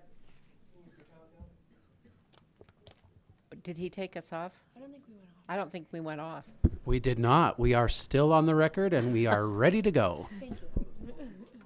Thank you for watching out for us. My pleasure. Okay, we are moving on to docket item number 13. Docket number 2024-059, cause number 132-57. In the matter of the request for agency action of OVINTIV USA, Inc. for an order pooling interests, including the compulsory pooling of the interests of certain unleased owners and the imposition of a joint operating agreement to govern operations upon them. In the drilling unit established for the production of oil, gas, and associated hydrocarbons from the lower Green River Wasatch formations, composed of all sections 25, 25, and 36, Township 3 South, 2 West, USM, Duchesne County. Mr. McDonald. Thank you, Madam Chair. Fred McDonald of Counsel with Lear & Lear on behalf of Petitioner OVINTIV USA, Inc. Division. Carter R. Moore, Assistant Attorney General for the Division of Oil, Gas, and Mining. And with me are Peter Pankey and Colton Goodrich with the division. Thank you. Mr. McDonald. Thank you, Madam Chair. With me today in person is Mr. Peter Burns, the land advisor for OVINTIV, and I would ask that he be sworn in at this time. Would you raise your right hand? Do you solemnly swear the testimony you're about to give will be the truth, the whole truth, and nothing but the truth, so help you God? Yes, I do. Thanks. Madam Chair, members of the board, the resume of Mr. Burns was submitted as part of Exhibit 1 in this matter. If separately asked, he would verify the contents of his resume are true and correct. Mr. Burns has previously been recognized by the board on several occasions as an expert in petroleum land management. Presuming the division has no objections, I ask that the board again recognize Mr. Burns as an expert in that discipline for purposes of this cause. Division. No objection. Board. So accepted. Thank you, Madam Chair. I also want to confirm that the board members received the supplement to Exhibit 75, which was filed on Monday. Those are simply the additional return receipts for the people that we sent out certified mailing. Yes. Also, this morning, we filed a revised Exhibit 7 and an Exhibit 76. And the reason we filed them this morning is, as you will hear, there was some changes. Some people have leased since the request and the exhibits were filed. That's revised Exhibit 7. And in lieu of Mr. Burns reading all the names and the percentages, Exhibit 76 lists the parties that are being compulsory pooled and their gross working interest in the unit. Thank you. Also, I will be moving for admission of our exhibits at the end of our presentation in chief. We have the exhibits. Thank you. Madam Chair, members of the board, this cause involves the compulsory pooling of the drilling unit established for Lower Green River Wasatch production, comprised of the entirety of sections 25 and 36 of Township 3 South, Range 2 West in Duchesne County. The drilling unit was established under the board's order entered in cause number 139-134. That order was subsequently modified by the board's order entered in cause number 600-05, which simply reduced the heel toe setbacks from 330 feet to 100 feet. True and correct copies of the 139, 134, and 600-05 orders were collectively submitted as Exhibit 2 in this cause. The reason that this matter is before you instead of a hearing examiner is that this is different from most all other compulsory pooling orders or matters that you've heard. This is because a large portion of the drilling unit is within the Mighton town site. As a result, there are well over 100 very small oil and gas tracts in which 100% of the oil and gas in that tract remains unleased due to difficulties in locating the owners, among other reasons. Because it owned leases covering all of the tracts through which the wellbore traversed, Newfield Production Company drilled and OVINTIV now operates the Conopatch, Utah 5-19, 3-2-25-36-1H well, which is a Uteland Butte long lateral horizontal well, which first produced on May 9th, 2018. The well achieved 100% payout later that same year. No compulsory pooling order was ever sought for that well. The unleased parties have been treated under common law co-tenancy principles, and as a consequence, and as required by statute, the proceeds attributable to the unleased interest have been held in suspense. OVINTIV now desires to further develop the drilling unit, but nearly every potential well path traverses a track with 100% ownership still unleased. The main reason we're here before you today is to avoid potential subsurface trespass That's why they're seeking compulsory pooling of the unleased interest retroactively to the date of first production of that Kona Patch well. As the pleadings and exhibits reflect, OVINTIV has spent much time and effort to identify these unleased owners and offer them an opportunity to lease or otherwise participate in future development of the drilling unit as unleased working interest owners. To make an already complicated situation less complicated, OVINTIV does not seek to impose a non-consent penalty relating to the Kona Patch well upon these unleased parties failing to respond to those offers. Rather, it simply seeks to compulsory pool their interests and impose the terms of the joint operating agreement that was proposed to them and to which they failed to object. Under the terms of that joint operating agreement, they will receive a 3/16 or 18.75% royalty retroactive to the date of first production of the 1H well. As you will hear from Mr. Burns and as evidenced by Exhibit 73, that is actually a higher royalty than the average weighted fee royalty that's calculated as of the date of the spud of that Kona Patch well. That's higher than they would otherwise be entitled to if OVINTIV had sought to seek them as non-consenting owners in that well. Despite OVINTIV's extensive efforts, several owners are still unlocatable. Furthermore, some of the fee leases that were granted by parties claiming by, through, and under the estates of certain deceased parties, as identified in the request for agency action, and for whom no confirmatory Utah probate proceedings have been initiated, or if they were initiated, they're incomplete to distribute the subject interest to the heirs or devisees. As such, there's a possibility that some unknown party claiming by, through, or of these estates remains unleased and not pooled.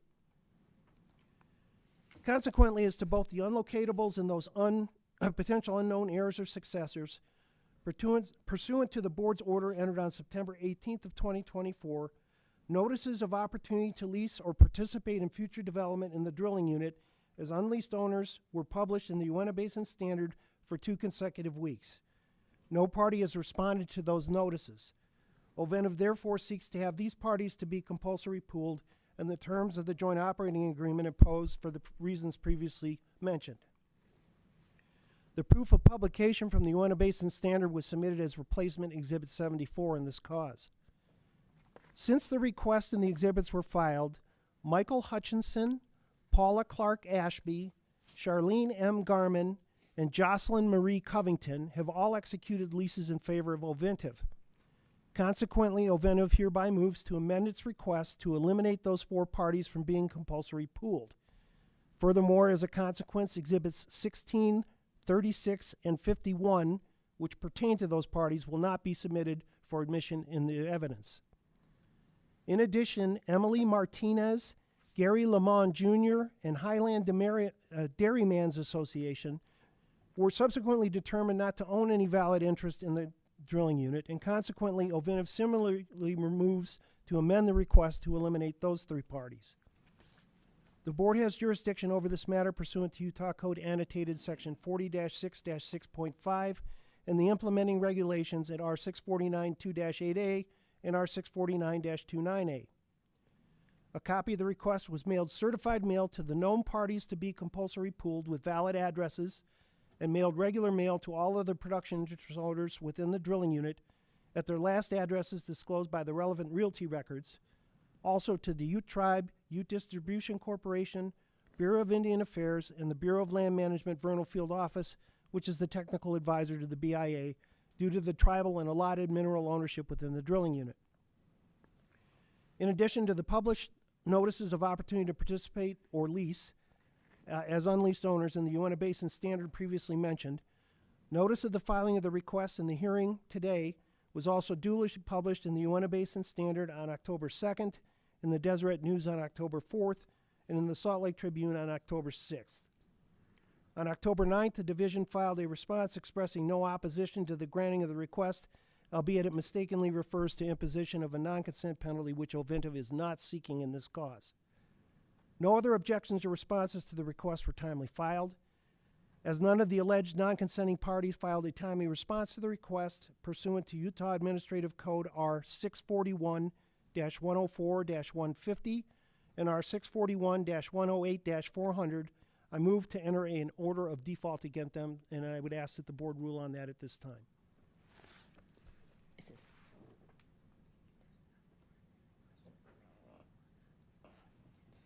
Board, do you have any questions on this? So accepted. Thank you. With that, I'll commence my examination of Mr. Burns. Mr. Burns, please state your name and address for the record. Sure. My name is Peter Burns, and OVINTIV's address is 4 Waterway Square Place, Suite 100 in the Woodlands, Texas, 77380. What's your current position with OVINTIV, and how does it relate to this drilling unit? I'm a land advisor with OVINTIV in the Uinta Basin with responsibility over this drilling unit, among others. All right, would you please state for the record the corporate and bonding status of OVINTIV? Yes. OVINTIV is a Delaware corporation in good standing with its principal place of business for Rockies operations in the Woodlands, Texas. It is duly authorized to conduct business in Utah and is fully bonded with all appropriate federal and state agencies.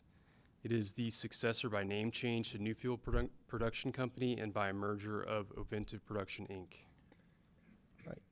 Mr. Burns, I'm going to show you what have been marked as Exhibits 3, 4, 5, 6, and revised Exhibit 7 at this time. Do you recognize these exhibits? Yes. Were they prepared by you or OVINTIV personnel with your review and input? Yes. Starting with Exhibit 3, would you please explain to the board what this shows? Yes, Exhibit 3 is a regional locator plat with the DSU at issue highlighted in red. And as shown, this is very close to Highway 40 and also the town site of Mighton within Section 25 there in the northwest part of that section. Now turning your attention to Exhibit 4, please explain what this is and what it shows. Yes, this exhibit is the BLM master title plat reflecting the various lots in Section 25 due to the Duchesne River that flows through this area. The various lots and blocks within the town site are too numerous to depict on this exhibit. Nevertheless, the DSU is composed of a regular 1,280-acre unit. Now turning your attention to Exhibit 5, please explain what this shows. Yes, Exhibit 5 shows the general location of the Conopatch 1H well within the DSU and the general type of oil and gas mineral ownership within. The Conopatch 1H well traverses the east half of the DSU. Newfield owned and now OVINTIV owns 100% of the leases covering those lands, those tracts within the east half. So the Conopatch 1H well was spud on February 8th, 2018 and completed as a producing oil well with productive intervals in the Uteland Butte member of the space formations. The date of first production was May 9th, 2018. The 1H well also achieved 100% payout on October 31st, 2018. At the time, we did not seek a compulsory pooling order due to the sheer number of unleased owners, unlocatable owners, and the efforts necessary to locate them. It was deemed unnecessary at the time as we did not plan immediate further development and instead elected to treat those parties under common law co-tenancy principles. What have you done with the proceeds attributable to those parties since that time? All proceeds of production attributable to those owners have been placed in suspense as of the date of first production. All right, now turning your attention to Exhibit 6, please explain what this shows. Exhibit 6 is a plat generally showing the oil and gas ownership tracts within the DSU. Approximately 629.52 net acres are tribal, and about 329 net acres are allotted ownership, and the remainder is owned in fee. Again, because of the large amount of them, the blocks and lots within the Mighton town site are not shown. There are well over 100. Now turning your attention to revised Exhibit 7, please explain what this shows. Yes, revised Exhibit 7 as the DSU working interest ownership summary slide. OVINTIV owns 99.272473% of the working interest within this DSU. Seawall Investment Company, LLC, and Stripper Operators, Inc. collectively own 0.143125% of the working interest, and both have signed JOAs naming OVINTIV as the operator and thereby voluntarily pooling their interests. Despite the large number of parties to be compulsory pooled, Their aggregate gross working interest in this DSU is only 0.584402%, which equates to about 7.5 net acres. And just to clarify too, this accounts for the four people that have leased to Ovintiv since the request was filed, and the 3 parties that you determined no longer have an interest that we're removing from the request. Is that correct? That's correct. All right, I'm going to refer you to this pile of paper on my desk, which is Exhibits 8 through 15, 17 through 25, 27, 29 through 35, 37 through 50, and 52 through 73. Are all of these either prepared by you or are they official business records of Ovintiv? Yes, they are. All right, please explain to the board what all those exhibits represent. These represent all of the cover letters for the notices of opportunity to lease or participate in future development of the DSU as the unleased owners sent to the parties Ovintiv could identify, and for which addresses were discovered. Several were returned as either unclaimed or undeliverable. Of those that were confirmed as received, no responses were timely received. In addition, as outlined in the RAA, we identified additional owners, but despite diligent investigation, we could not locate any valid addresses for them. And in the interest of brevity, I will not read all of these names, but we refer you to the RAA rather than recite all of them. As Mr. McDonald mentioned, several lessors claim title in these lands through one or more of the estates of deceased record mineral interest owners. Again, in the interest of brevity, we refer you to the RAA rather than recite them. Either no Utah probate of the estates has been initiated, or if it has been filed, they are incomplete and that there has been no proper distribution made to the heirs or devisees. Although based on heirship affidavits and other inquiries and research done by our lease broker, and except for the specific parties previously identified to be compulsory pooled, we believe it or the other voluntarily pooled working interest owners have all leased all of their successors, but without an order from a Utah court confirming their succession, the possibility exists that unknown successors may successfully establish succession. Such owners would be unleased, and therefore Ovintiv seeks to also compulsory pool their interests. All right, Mr. Burns, I'm going to refer you to what is been marked as Replacement Exhibit 74 in front of you. Do you see this? Yes. All right. Is this an official business record of Ovintiv? Yes. And what is this document? This is the proof of publication from the Uinta Basin Standard of the notices of opportunity to lease or participate in development of the DSU as unleased owners to the identified owners for whom no valid addresses could be determined, and to the unknown successors of the named decedents. This was published on September 25th and October 2nd in accordance with the board's order entered on September 18th, 2024. And I can confirm that we did not receive any responses to the published notice. Now I'm going to refer you to what has been marked as Exhibit 72. This is also Exhibit A to the request for agency action. What is this document, and can you please highlight the important parts of it? Yes, so Exhibit 72 is the JOA, the proposed JOA that was attached to the notice of opportunity to participate.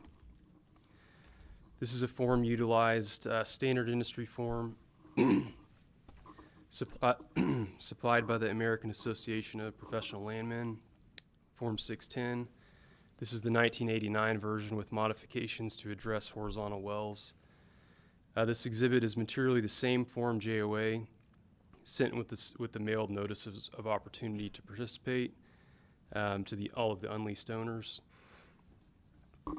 The terms and conditions contained therein, including the modifications made, are consistent with those signed by Seawall and Stripper Operating covering this DSU, as well as those commonly found in horizontal well drilling units. Ovintiv has prepared identical terms for other drilling units in which it has operated, and has agreed to such terms in other drilling units in which we are a non-operator, including those operated by Uinta Wax, Javelin, XCL, and other major Uinta Basin operators.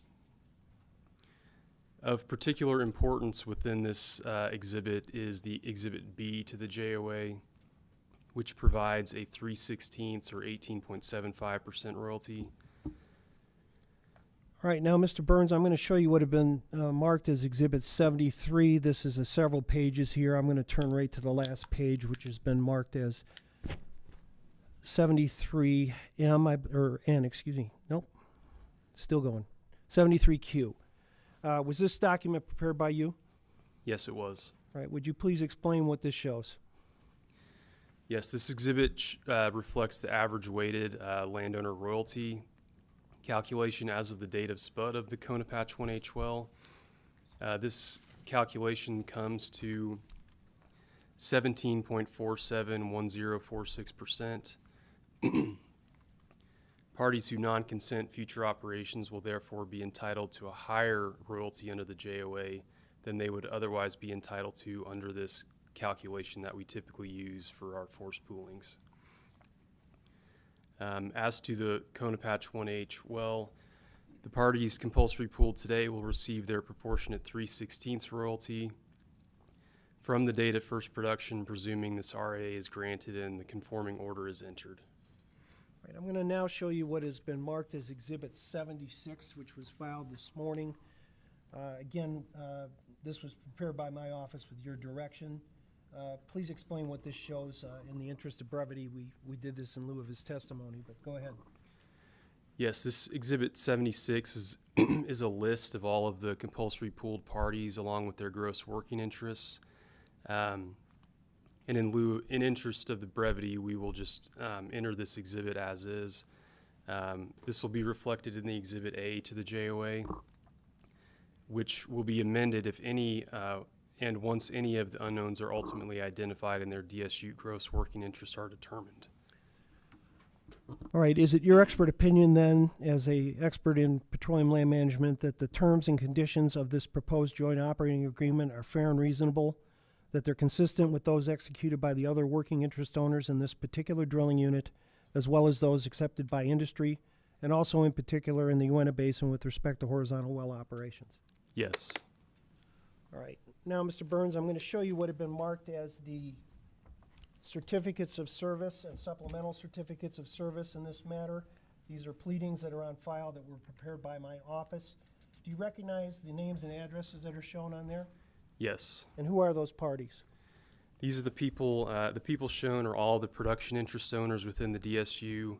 These addresses are derived from a title opinion effective as of January 10th, 2024, and as updated by a search of the BIA, BLM, and county records by Lone Wolf Energy, our lease broker within the basin, and our own internal records. This was also sent to the tribe, the UDC, the Vernal Field Office, and the state office of the BLM and BIA. Right, and members of the board, Exhibit 75 is supplemented are the status of the certified mailings of the request to those compulsory pool parties with known addresses that I received from my office. With that concludes my examination, Mr. Burns. Division, do you have any questions?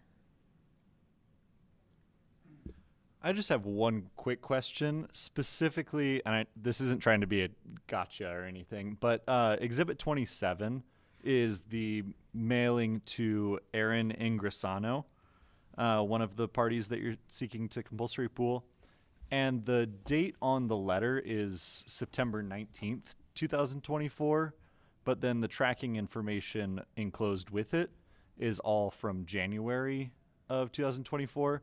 I was just wondering if there was a... Yes, I can explain that. When I printed off the letter, it automatically changed the date.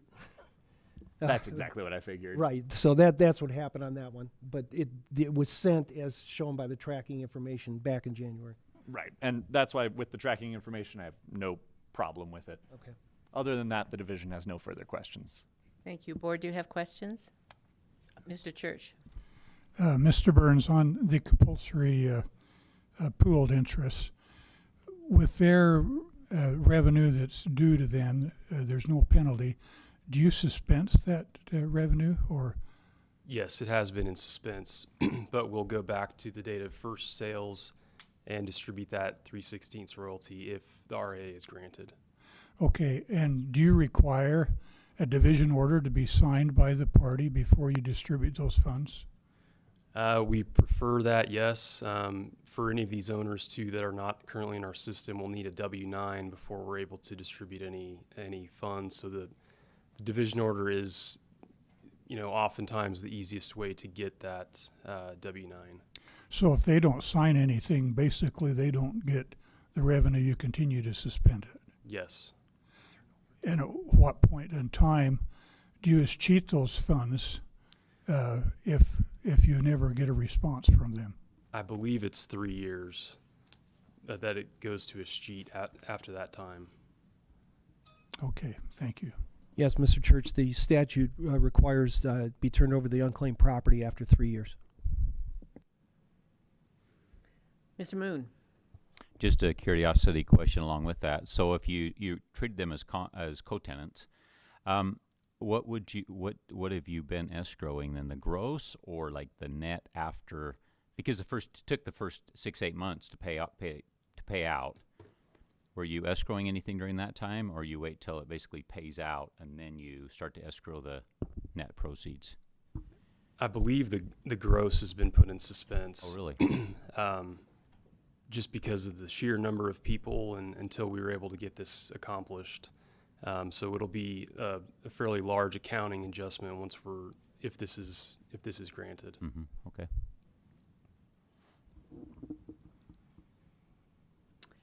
Okay, seeing no more questions, please proceed. Thank you, Madam Chair. With that, if you're ready with your list, I'm going to move. Is this to admit? Yes, all the exhibits. I think it would be easier for you to tell me what you're not Okay. submitting. We're not going to submit 16, Okay. 26, 28, 36, Hang on. 36. Okay. and 51. And we're also going to have replacement, Exhibit 7 and 76, which were submitted this morning, and the supplement to 75. Any questions or concerns about the exhibits? So admitted. Thank you. With that, we'll reserve comments until after the division's made its statement. Okay. Division? The division had an opportunity to review the RAA, all of the exhibits shared with us, and anything else associated, and the division has no opposition to this RAA being requested or being approved. Thank you. Board, do you have any questions or comments? Okay. Back to you for summation.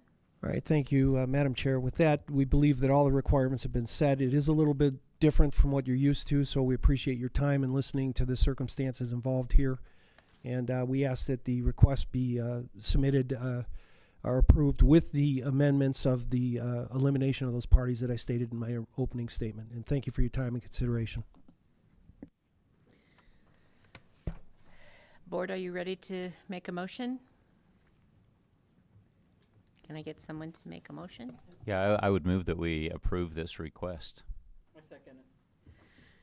It's been moved and seconded. All in favor, please say aye. Aye. Any opposed? Motion passes. Would you please prepare the exhibit? I will, Madam Chair, and I'll make sure that the division and the board's counsel have an opportunity to review it ahead of time. Thank you.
You ready, Mr. McDonald?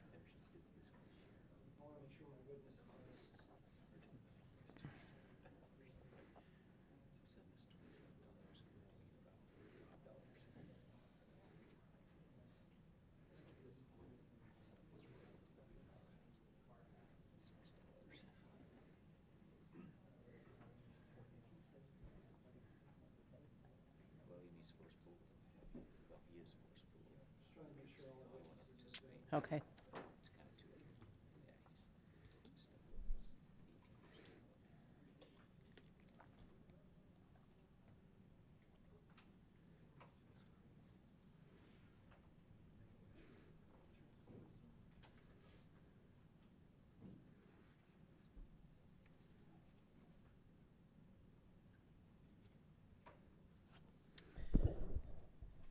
While you're doing that, let me disclose that I was with Sitla when this unit agreement was put together, and I worked on it, and through the drilling of the first well, I want to make sure. I don't think I have any conflicts in hearing the matter, but let me know if you consider there are any conflicts. Division, any conflicts or? No, we don't. No objection, obviously, from the petitioner either. We're ready? Okay, we're moving on to item 14. Docket number 2024-060, cause number 475-10. In the matter of the request for agency action of KGH Operating and Anschutz Exploration Corporation for an order suspending Utah Admin Code R649-3-2, R649-3-10, and 649-3-11, sub 1 and 2, as to the Bonanza State Exploratory Unit comprised of portions of townships 9 and 10 South, ranges 24-25 East, SLM, Uinta County. Mr. McDonald. Thank you, Madam Chair. Fred McDonald of Counsel with Lear & Lear on behalf of petitioners, KGH Operating Company and Anschutz Exploration Corporation. Division. Assistant Attorney General Andrew Haynes on behalf of the Division of Oil, Gas, and Mining, and I am joined by Peter Pankey, and also Orlin Wallace, the permitting manager, is online with us too. Okay. Please proceed. Thank you, Madam Chair. With me today to testify in person are Mr. Brett Willis, the Supervisor of Colorado and Utah Lands of Anschutz. Also participating virtually pursuant to the board's October 21st order are Mr. Thomas Hauptman, the President of KGH. Mr. Hauptman, would you please wave at the camera? There he is. Okay. Mr. Craig Cormany, the Senior Staff Geologist of Anschutz, and Ms. Maggie Albrecht, the Senior Staff Engineer of Anschutz.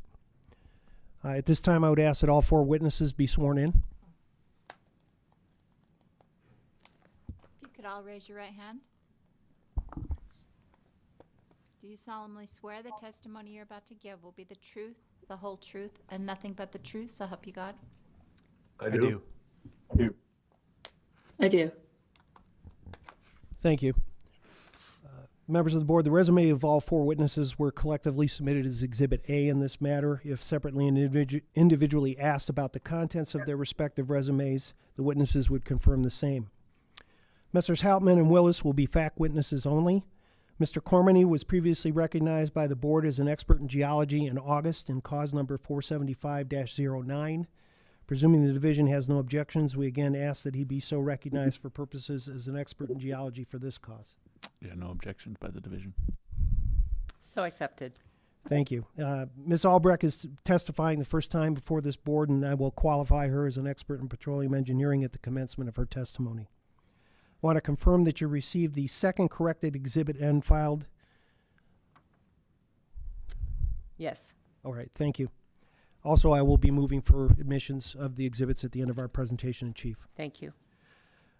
Madam Chair, members of the board, as outlined in the request for agency action, KGH is the current designated operator of the Bonanza State Unit in Uinta County, and Anschutz is KGH current designated agent for further immediate operations. The Bonanza Unit was proved effective May 26, 2017, and covers all depths and formations. It is mainly comprised of state-owned oil and gas, about 65%, with the remainder 35% owned in fee or privately, As such, the School and Institutional Trust Lands Administration and not the Bureau of Land Management administers this unit. There are no current board order spacing orders relating to the unit. As such, the general operational rules, including the general well siting rule, have and remain applicable in the entire unit area. There are currently 4 wells located with the unit, but only one has resulted in the establishment of a unit participating area. One of the wells is a vertical well that was drilled prior to the unit formation, and the other 3 were drilled horizontally with exception location approvals obtained. In addition, Anschutz, as KGH's designated agent, is also in the process of drilling an additional horizontal well, again with an exception location approval. Pursuant to an agreement with KGH and the lessors of the leases in the unit, Anschutz will earn rights in leases within the unit area by these drilling operations. With anticipated success, KGH and Anschutz plan to continue development of the unit through long lateral horizontal wells. However, without board approval, exception locations will continue to be required. As the board is aware, Rule R649-2-3 allows suspension of the general operational rules as to lands within approved federal units. The board has granted this relief on numerous occasions, the most recent of which was in August for Anschutz pertaining to the nearby Canvas, Glacier, and Tarn federal units. As the board has found before, units allow for the most efficient and economic manner of exploration and development because the unit operator can develop on the basis of reservoir characteristics and not based on some arbitrary spacing or well siting pattern. Our 649-3 recognizes this and allows for the suspension of existing board rules as to federal units, so long as the conservation of oil and gas and the prevention of waste are accomplished thereby. However, as I've emphasized, the current regulations only address federal units and not a state unit like the Bonanza unit. Nevertheless, the Bonanza unit agreement is almost verbatim the same as the unit agreements for federal units, merely substituting the School and Institutional Trust Lands as unit administrator. CITLA, I'm going to use the acronym, CITLA administers the unit with proper technical staff in the same fashion as the BLM does for federal units, with the primary goals of maximizing recovery of resources with conservation and prevention of waste. Furthermore, the division will continue to be apprised of unit development because all APDs submitted for wells within the unit have to be approved by the division. Accordingly, until our 649-2-3 is amended to also expressly include state units, KGH and Anschutz have to request the board to exercise its discretionary powers under R 649-2-1 to suspend the rules. True and correct copies of R 649-2-1 and R 649-2-3 were collectively submitted as Exhibits B in this cause. KGH and Anschutz will also agree to the same caveats included as part of the previous board orders relating to federal units, especially the 475-09 order, which was entered last month. Specifically, to protect correlative rights, KGH and Anschutz agree that no well may be drilled closer than 660 feet to a unit boundary or to an uncommitted tract without an exception location approval by the division or the board in accordance with Utah Admin Code R 649-3-3. Also, the requirement to provide a directional survey as to any directionally drilled well remains in place.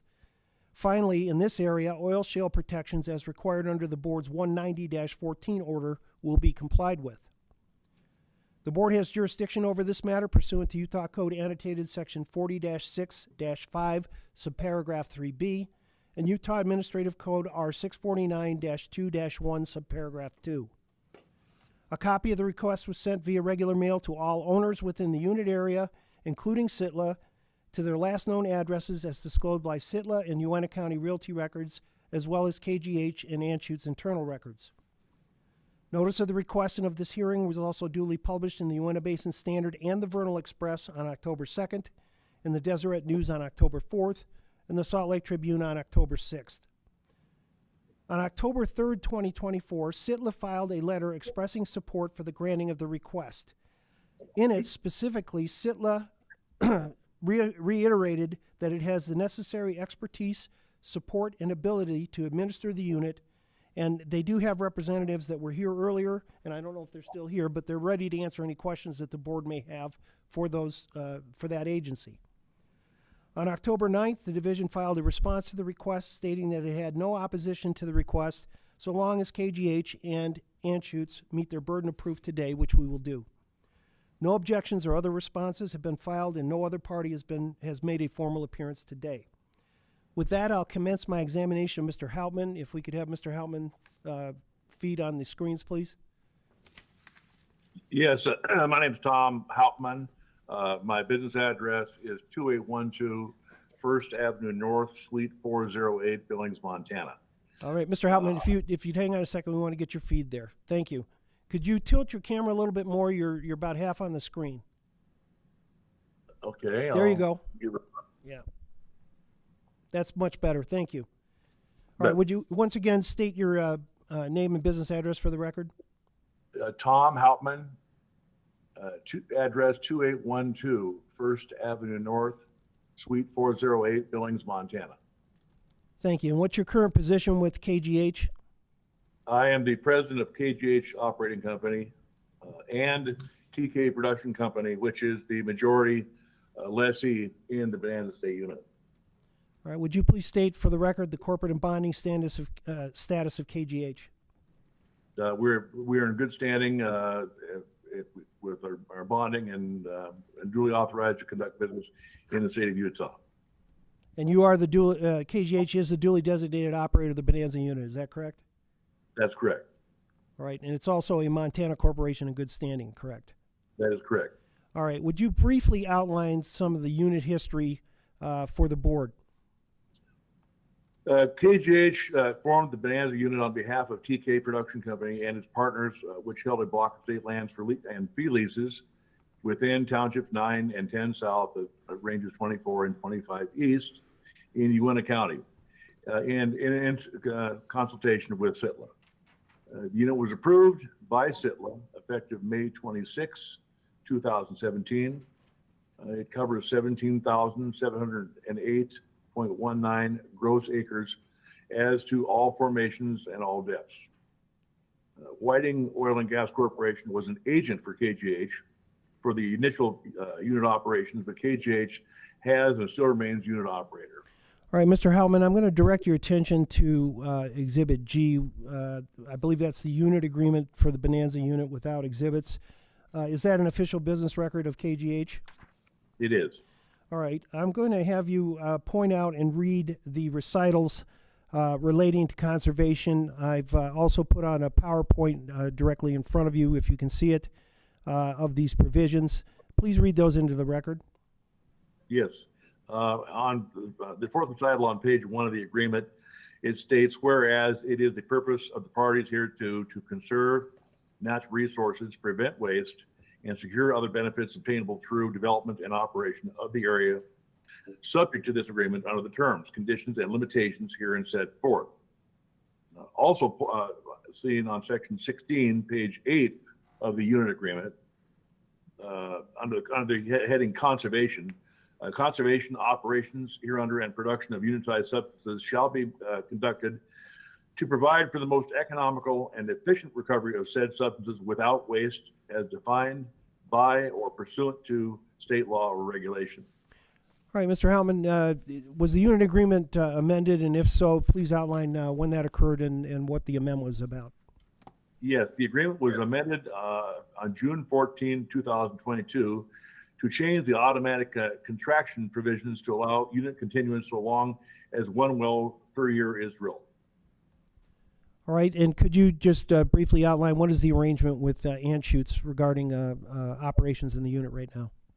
Whiting is the KGH prior agent, and as KGH, we have since drilled wells within the unit area.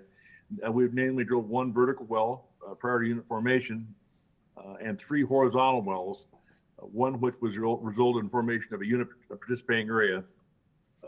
Mr. Willis will address these issues shortly. All right, and what happens if they drill that well?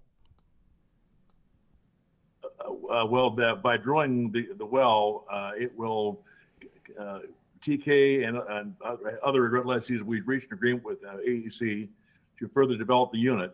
KGH has designated AEC as its agent, and AEC is currently drilling another horizontal well, pursuant to which it will earn the rights from the base of the Mancos Formation and to all depth below within the unit leases. All right, thank you, Mr. Houtman. Madam Chair, that concludes my examination. Mr. Houtman? Thank you. Division, do you have questions? The division does not have questions for this witness, no. The board, Mr. Church? Yes, are there other working interest owners that are unit participants?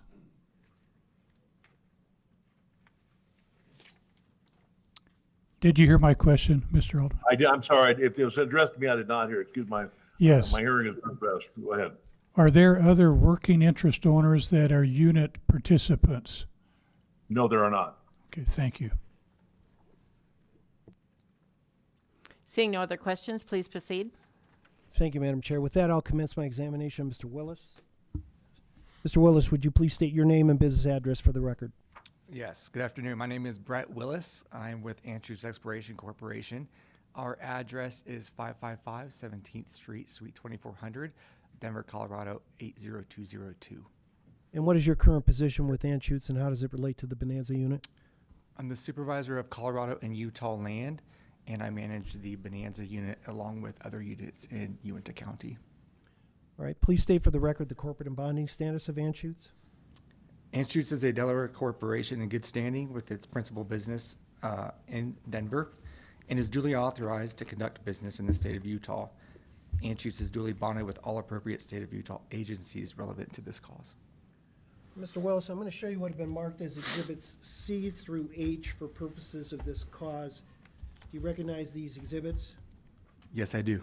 All right, were exhibits C, D, F, and H prepared by you or Anschutz personnel with your review and input? Yes, they were. And are exhibits E and G official business records of Anschutz? Yes, sir, they are. All right, turning your attention to exhibit C, which is shown on the PowerPoint here, would you please explain what this shows? Yeah, sure. Exhibit C is a regional locator plat. The green polygon defines the exterior boundary of the Bonanza unit.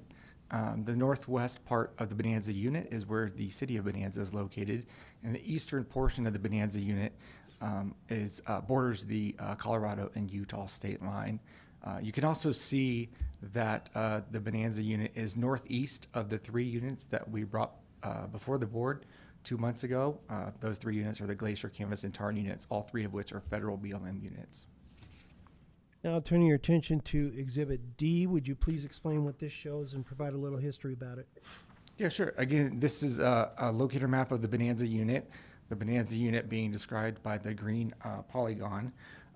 There are 4 existing wells within the Bonanza unit. The first well in the middle, right in the middle of the unit, is the State 2813 well.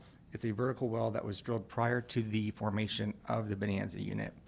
The second well, the Bonanza State 2015 well, it is the longer diagonal well, was the unit obligation well, and its production was sufficient to establish the only unit participating area, which we will address later in the testimony. The Bonanza 36-1 and 36-2 wells on the eastern boundary of the unit were drilled by KGH, and unit paying quantity determinations are still pending. Finally, Anschutz, as KGH's designated agent, is currently drilling the Saddle Stiff State 0924-25-36-13 MCH well, which is in the very western portion of the unit. Now, turning your attention to exhibit E, please state what this reflects. Yeah, Exhibit E is a unit track designation. So it illustrates the Bonanza unit boundary, and then also shows the individual tracks by state lands and patented lands. As outlined in the RAA, there initially were 4,590.91 gross acres not committed to the Bonanza unit. However, Anschutz with KGH is in the process of fully committing previously uncommitted tracts 25, comprised of 479 gross acres, tract 26, comprised of 200 acres, tract 30, comprised of 1,000 acres, tract 33, comprised of 160 acres, and tract 35, comprised of 98 acres. Anschutz with KGH is committed to reaching out to the owners of the remaining uncommitted tracts to secure their joinder as well. And just to depict it again, the state lands are shown in white here, and the darker colors are the fee lands. Is that correct? Yes, sir, that is correct. Turning your attention now to Exhibit F, would you please explain what this shows?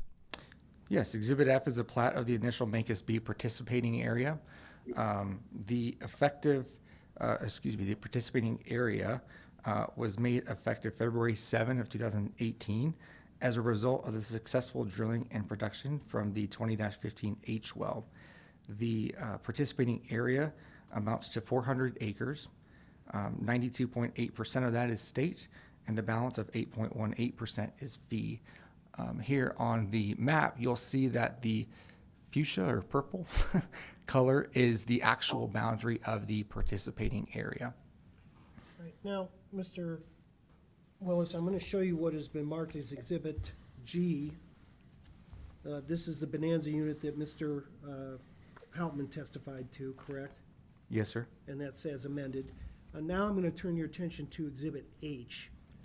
And there's not a PowerPoint for this, but please explain what this document is and why it's significant to today's hearing as well. Yeah, so Exhibit H is the unit agreement. So if compared to the Bonanza unit agreement. Well, let's clarify. This is the Canvas unit agreement, right? The federal unit that the board heard about in August. Yes, sir, that is correct. Okay. The material terms are nearly identical, with the major difference being that the director of SITLA is named as the authorized officer instead of the BLM. The provisions covering conservation and prevention of waste Mr. Hauptman quoted are verbatim the same as contained in the Canvas unit agreement. All right, and would you please confirm for the record that Anschutz intends to operate under these governing principles? Yes, we do. All right, will you also confirm for the record that you will maintain a 660-foot set-off from unit boundaries and uncommitted tracts, or as necessary, seek exception locations approval? Yes, we will. And for the board, Ms. Albrecht will testify to how that 660-foot setback was set. Finally, would you confirm that Anschutz will file APDs with the division and provide directional surveys under R649 3-11-3? Yes. All right. Now I'm going to show you what the certificate of service in this cause. This is a pleading that was prepared by my office and submitted on the file. It's already been filed on the record here. Do you recognize the names and addresses that are shown on that? I do. And who are those parties and how were those names and addresses compiled? Those are the interested production interest owners within the boundary of the Bonanza State Unit. They were compiled based upon public records within the county and also Anschutz's and KGH's internal files. And also SITLA's records, since there were state leases involved? Yes, sir. All right, thank you. With that, Madam Chair, that concludes my examination. Mr. Willis? Division, do you have any questions? Yeah, I do have a couple for Mr. Willis. Just going back to the uncommitted tracts, I don't know if I caught all the tracts that you mentioned there. I just want to highlight 3 of the tracts that were indicated in the RAA as being uncommitted. Tract 21 is approximately about 1,500 acres, and tract 30 and 39 are both approximately 1,000 acres. Were those any of the tracts that you indicated, or what are the status of those tracts currently? Those 30 is, yes. 30 is, okay, thank you. So let's just talk about 21 and 39 then. Yeah, sure. So tract 21 and 39, for example, today do remain uncommitted for a variety of reasons. For example, tract 21 has 65 individual fee owners. And so despite all the efforts that KGH has put into obtaining joinders from all 65 owners, there have been a couple who he's been unable to obtain a joinder from, and or if a lease is in place, the lease does not provide for unitization. So we've been unable to either join it through the unitization clause of the lease or have obtained a joinder from the mineral owners. Okay. What about tract 39? Is that a similar situation? Very similar situation, yes. Was there any thought, I guess the question I have is, if that is the case, why include these lands in the unit as well? Mostly because we want everybody within the Bonanza unit to enjoy the benefits and advantages of unitization. And I think that we will, our hope is that we'll have everybody commit to the unit. And now that Anschutz is part of the Bonanza unit, I hope that we can assist KGH in obtaining all the joiners from the unit owners so that everybody's committed and can enjoy the benefits of unitization. All right. Thank you. No further questions. Board, do you have any questions? Seeing none, please proceed. Thank you, Madam Chair. With that, One moment. Just curious if Sitla is gonna, are you guys gonna comment, or are you good back there? Okay. right, with that, I'll commence my examination, Mr. Comany.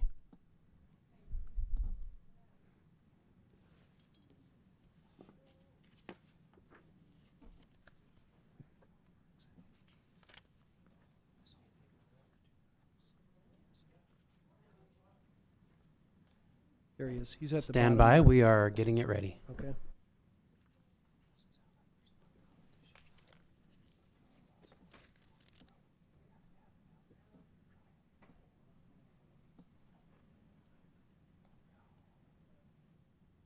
There we go. Mr. Comany, would you please state your name and business address for the record? Yeah, my name is Craig Cormany, and the business address is 555 17th Street, Suite 2400, Denver, Colorado. And what's your current position with Anschutz, and how does it relate to the Bonanza unit? I'm a senior geologist, and I'm working all of the Uinta assets for Anschutz. And that includes the Bonanza unit. Yes, sir, it does. All right, thank you. I'm going to show you what have been marked as exhibits I through M. Do you recognize these exhibits? I do. And they were prepared by you or Anschutz personnel with your review and input? Yes, they were. Okay, starting with exhibit I, would you please explain what this shows? Yes, this is a structure map of the top of the Mancos across the Bonanza unit. And you can see there's 1,000-foot contour intervals, and the formations dip off to the west, so it gets deeper as you move to the west across the Bonanza unit. All right, turning your attention now to exhibit J, please explain what this shows. J is an isopack of what we're calling the Mancos N across the Bonanza unit. And you can see it ranges up to about 1,800 feet of thickness, and a minimum thickness right there at the Colorado border is about 1,700 feet. And all of my penetrations are basically the blue circles on this map. Now turning your attention to exhibit K, please explain what this shows. Yes, this is a Mancos N type log, and that is the Torrey's Fed well. You guys are familiar with that from our last hearing, but it's a good representative type log of the area, and the formations are very uniform, as I've demonstrated in the previous two slides. And you can see it's a nice, thick, roughly 1,800 foot thick section with 4 dominant calcareous, organic, rich, mixed carbonate mudstone benches. The TVDs vary from 6,200 to 9,000 feet TVD. That was a subsea map on the previous. The porosity is pretty low. It averages about 6%, and that's from core data. Permeability is also pretty low. At best, it gets up to about 27 nanodarcies. We have pretty good TOC out here, and our clay rate averages about 31%. This is from cuttings and core data. And our carbonate percentages out here range from 10 to 54, with a median of about 24%. And again, that's from cuttings and core. And this is Anschutz's preliminary target for development at this point, is that correct? Yes, sir, it is. All right.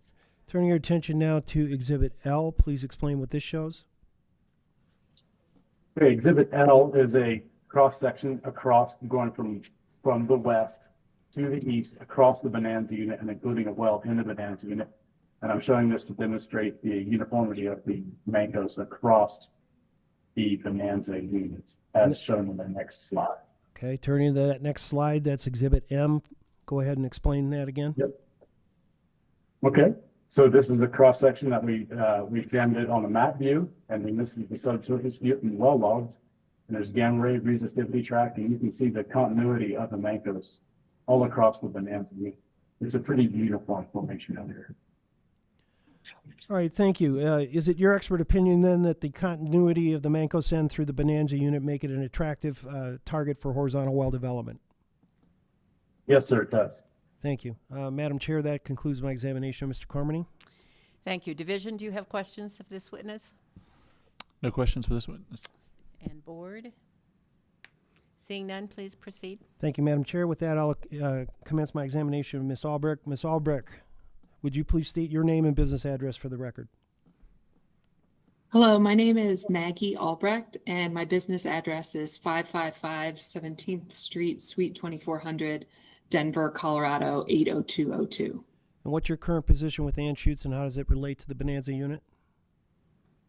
I am a senior staff reservoir engineer on the team that oversees the Uinta assets, and I'm the engineer that oversees the Bonanza unit in question.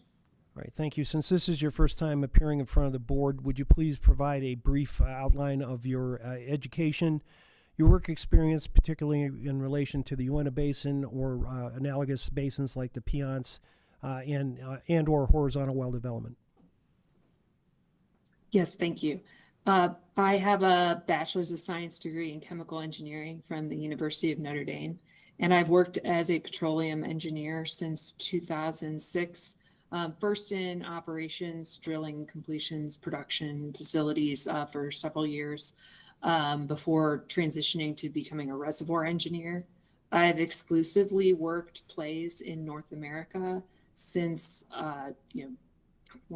2011, and this includes the Bakken, the Western Canadian Sedimentary Basin, the Liard Basin, both located in Canada, and the Permian Basin, the Eagle Ford and Austin Chalk Trend, and most recently the Uinta, Piceance, and Rockies in general. I have worked for Hess Corporation, Apache Corporation, now known as APA, SM Energy, and most recently Anschutz Exploration Corporation.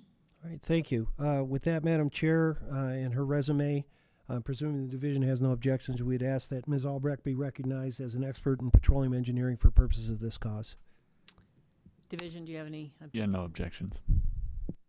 Seeing none, so accepted. Thank you. Ms. Albrecht, I'm going to direct your attention to the second corrected Exhibit N. It's shown on the PowerPoint. Would you please explain what this shows and its significance to today's hearing? Yes, the map in the upper left-hand corner depicts the Torreys well, and around it, a 320-acre box is drawn, and that represents basically 660 feet on either side of the Torreys well, such that if we were to create a rectangular prism around that well, inclusive of the parameters of the table on the right, we could calculate the in-place volumes associated with that 320-acre box that we think the Torreys well can access. And that assessment of original gas in place is 57,900 million cubic feet. And we estimate that the EUR of the Torreys well is about 3.9 BCF or 3,937 million standard cubic feet. And dividing what we anticipate recovery to be from the Torreys well versus the original gas in place volumes, we calculate that to be a recovery factor of about 6.8%. And we feel that that recovery factor is very reasonable and conservative and kind of a representative example of what would be achievable within this unit, and that having these 660-foot setbacks will prevent drainage of uncommitted tracts and adjacent lands outside of the unit. And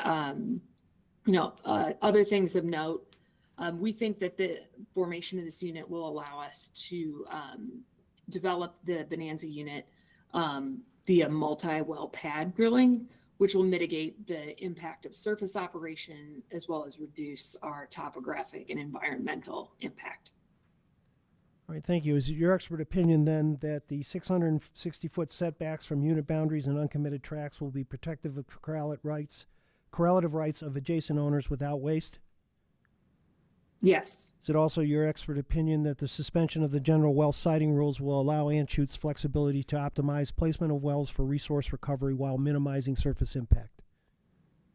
Yes. Right. Madam Chair, that concludes my examination of Ms. Albrecht. Thank you. Division? No questions for this witness. Board? Mr. Galecki? Yeah, a quick question.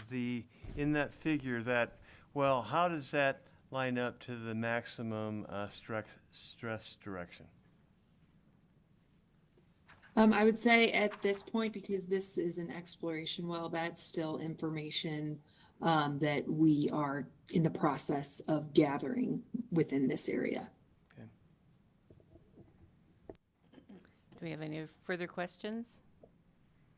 Back to you, Mr. McDonald. Thank you, Madam Chair. That concludes our presentation as chief. At this time, I would move for admission of exhibits A through M and second corrected exhibit N. Any objections from anyone?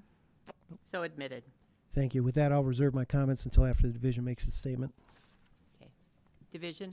Thank you. As indicated in our response to this request, the division is not in opposition to this request by KGH and intern Anschutz. We received Sitla's letter as well, and just as Sitla believes they have the support and expertise to administer the unit, the division agrees. The division is also comfortable with the request due to the requested setbacks of 660 feet from the unit boundaries or uncommitted tracts.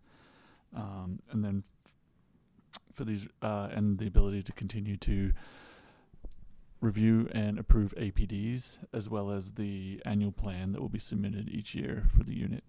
And so for this reason, the division, based on the testimony heard here today, is in support of this request. Thank you. I have just a couple of questions. In your RAA, you're talking about the 2813 not being capable of producing unitized substances. What are your plans for that well? I don't know if Mr. Houtman is still on.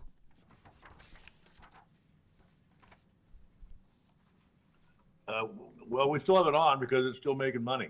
So yes, it's not a unit well, but it's a stripper oil well. Okay. The other comment I have goes down to the end of the RAA where you're talking about subject to grant confidentiality. Anything submitted to DOGM will have to be marked business confidential.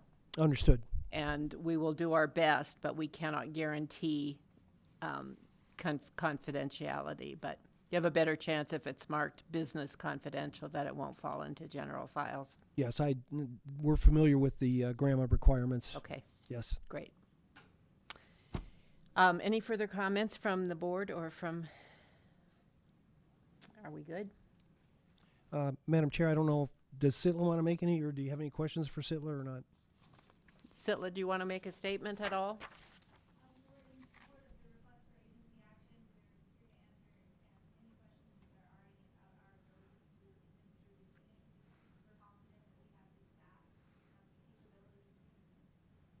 Okay. Okay, thank you. Mr. McDonald, back to you for summation. Yes, thank you, Madam Chair. Again, this is a unique situation. We have to work around the rules the way they're written. But as you will know, the unit agreement and the way that Sitla administers that unit is exactly in the same manner as the BLM. The same goals are to be achieved, and therefore we would ask the board do exercise its discretion to suspend those rules under that general rule as opposed to the rule that specifically states the federal unit. Other than that, we, again, with the division's support and Sitla's support, we believe we've met all the statutory and regulatory requirements, and we ask that you grant the RAA as submitted. We also want to thank the IT people for allowing the witnesses to appear virtually. And I think it's with the understanding that this is pertinent just to this unit and not any forward-looking units. Yeah, unless the rule subsequently is amended. Unless the rules are changed. Correct. Thank you. Board, are we ready to make a decision? Mr. Galecki, you look like you're ready for a motion. Sure, I'll make a motion. Okay. I move we approve the request for agency action as presented. Second. It's been moved and seconded. All in favor, please say aye. Aye. Any opposed? Motion passes. Mr. McDonald, please prepare the order. I will. Thank you, Madam Chair, and I'll make sure that the division and boards council have that. And thank you for your attention. I know it's been a long day. No problem.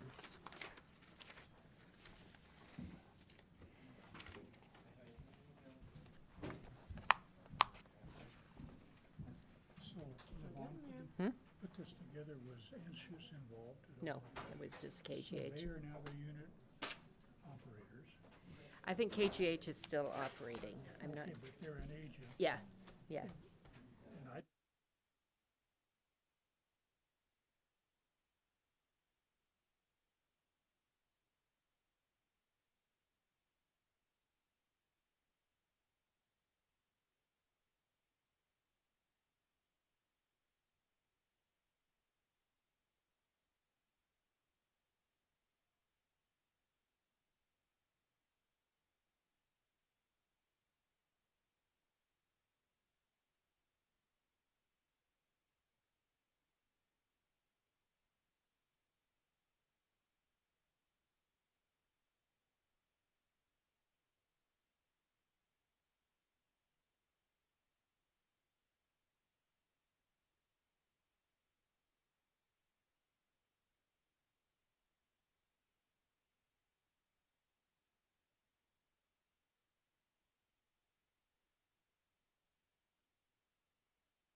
I thought there was one after me. Somebody must have resolved something. Well, we will be judicious with the board and division and staff's time. I think we have everyone here, so let's proceed to item 15. Docket number 2024-063, cause number 130-38. In the matter of the request for agency action of WEM Operating LLC for an order 1, partially vacating the board's order in docket 2017-028, cause number 139-151. 2, partially vacating the board's order in docket 2022-008, cause number 130-12. 3, amending the board's order in docket 2023-026, cause number 130-20. 4, partially vacating the board's order in docket 2024 and 003, cause 130-26. 5, partially vacating the board's order in docket 2020-004, cause 130-27. 6, amending the board's order in docket 2024-030, cause 130-32, and 7, amending the board's order in docket 2024-033, cause 130-33, as to long lateral horizontal well production of oil, gas, and associated hydrocarbons from the lower Green River and Green River Wasatch formations in sections 29 to 32, 4 South, 3 West, USM, sections 5 and 8, 15 through 36, 4 South, 4 West, USM, and C, sections 1 and 2, 11 to 14, 23 to 26, and 35, 36, 4 South, 5 West, all USM, Duchesne County, Utah. Mr. Chicken. Brent Chicken, Steptoe and Johnson, PLLC, for petitioner WM Operating LLC. Division. Assistant Attorney General Andrew Haynes on behalf of the Division of Oil, Gas, and Mining, and I am joined by Peter Pankey and Colton Goodridge of the division. Thank you. Mr. Chicken. Yes, Madam Chair. So today, this RAA that was filed in this matter, again, I won't go into a long, drawn-out introduction here. It's actually quite simple. Once again, it looks like the universe is melting in on itself with the caption, but the reality of it is that and you'll see this through the testimony exhibits today. Lots of these lands have been subject to all of these different orders, and in a lot of cases, those orders have a lot of special hair on them, if you will. So it'd be 5 laydown 1280s, except with 330-foot setbacks, except these 2 sections are going to have a 560-foot setback because somebody made a deal with the owners on the other side. And then so what that's led to is a very kind of discombobulated regulatory scheme for these lands. And the idea of this RAA is to really fix those inconsistencies, put everything on a uniform, consistent plan of development for long lateral horizontal wells. So similar to the matter earlier today, this will not impact these orders as to vertical wells, directional wells, and short lateral horizontal wells. The setbacks, the locations, the well density for those wells will all remain unchanged. And that's why some of the orders are being partially vacated, some of them are being amended, because we just tried to do it in a way that would require the least amount of change. I don't really know how else to put that. That's what we tried to do, is the least amount of change that got us to a uniform development system for long lateral horizontal wells. With me today is, to my left, is Mr. Larry Williams. He is the VP Land for Wasatch Energy Management or WM Operating.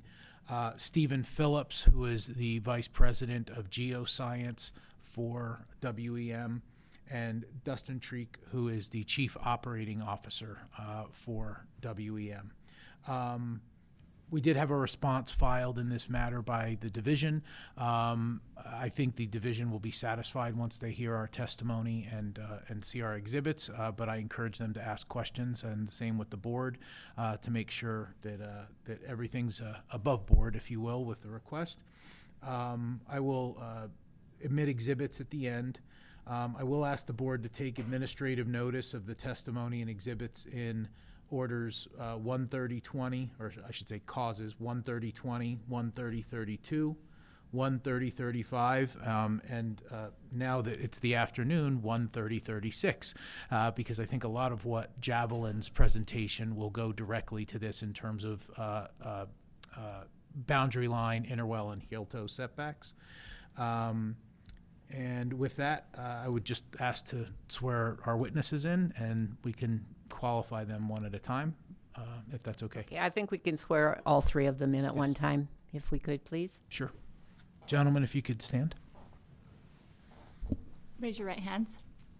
Do you solemnly swear the testimony you're about to give will be the truth, the whole truth, and nothing but the truth, so help you God? Yes. Okay. Thank you. With that, I will ask my first witness, Mr. Williams to my left, to please state his full name, employer, employment, his title, and to give just a very brief educational and experiential background. Sure. My name is Larry Williams. I am the Vice President of Land at Wasatch Energy Management. We also call it WEM, so at times we may use WEM as our acronym there. We are located in Provo, Utah. We are a Utah limited liability company, authorized to do business here and bonded and accepted here with the division. As a quick history, I've been in the industry for a very long time. I'm an attorney by training. Have had a private practice where I emphasize oil and gas work, and have worked in-house in multiple companies, specifically with Flying J Oil and Gas back in the early 2010s. And most recently, before WEM, I was with a group called Summit Operating, and worked with them, a small independent here in Utah also with that. So we're here today, as Brent explained. The purpose is for us to establish a uniform spacing for our development unit. We recently purchased the majority working interest in the lands that are subject to this request here today, and we've initiated a development program on those lands. Quickly realized that with this myriad of spacing quirks in the different orders, that was inhibiting full development and would eventually could cause some minimizations and leaving some oil in the ground there, which is why we wanted to come and get a uniform order for our whole development unit here.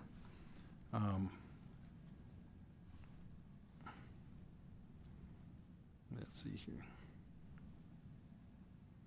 You'll notice that our request does track most of the units. There are unique pieces of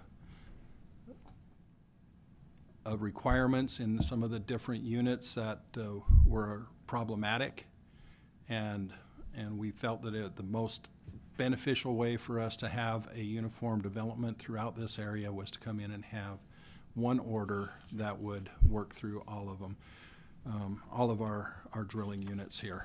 So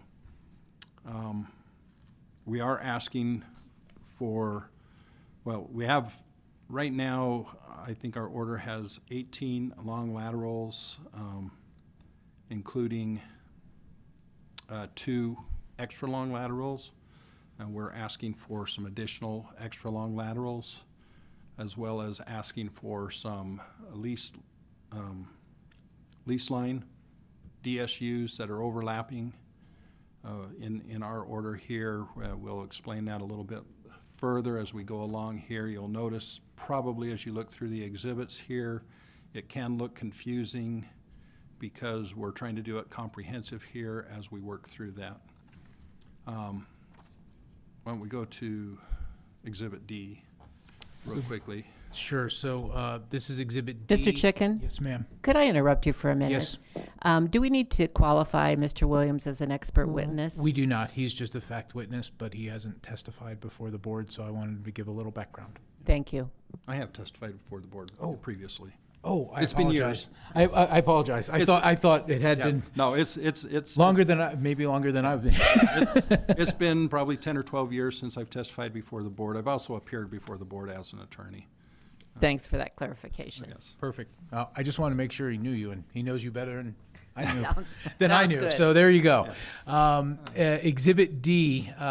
This is our notification map. A map of our lands. If you could please describe what's depicted on Exhibit D has a lot on there. Some of it you can see, some of it you may not be able to see with some of the dots that were supposed to be on there.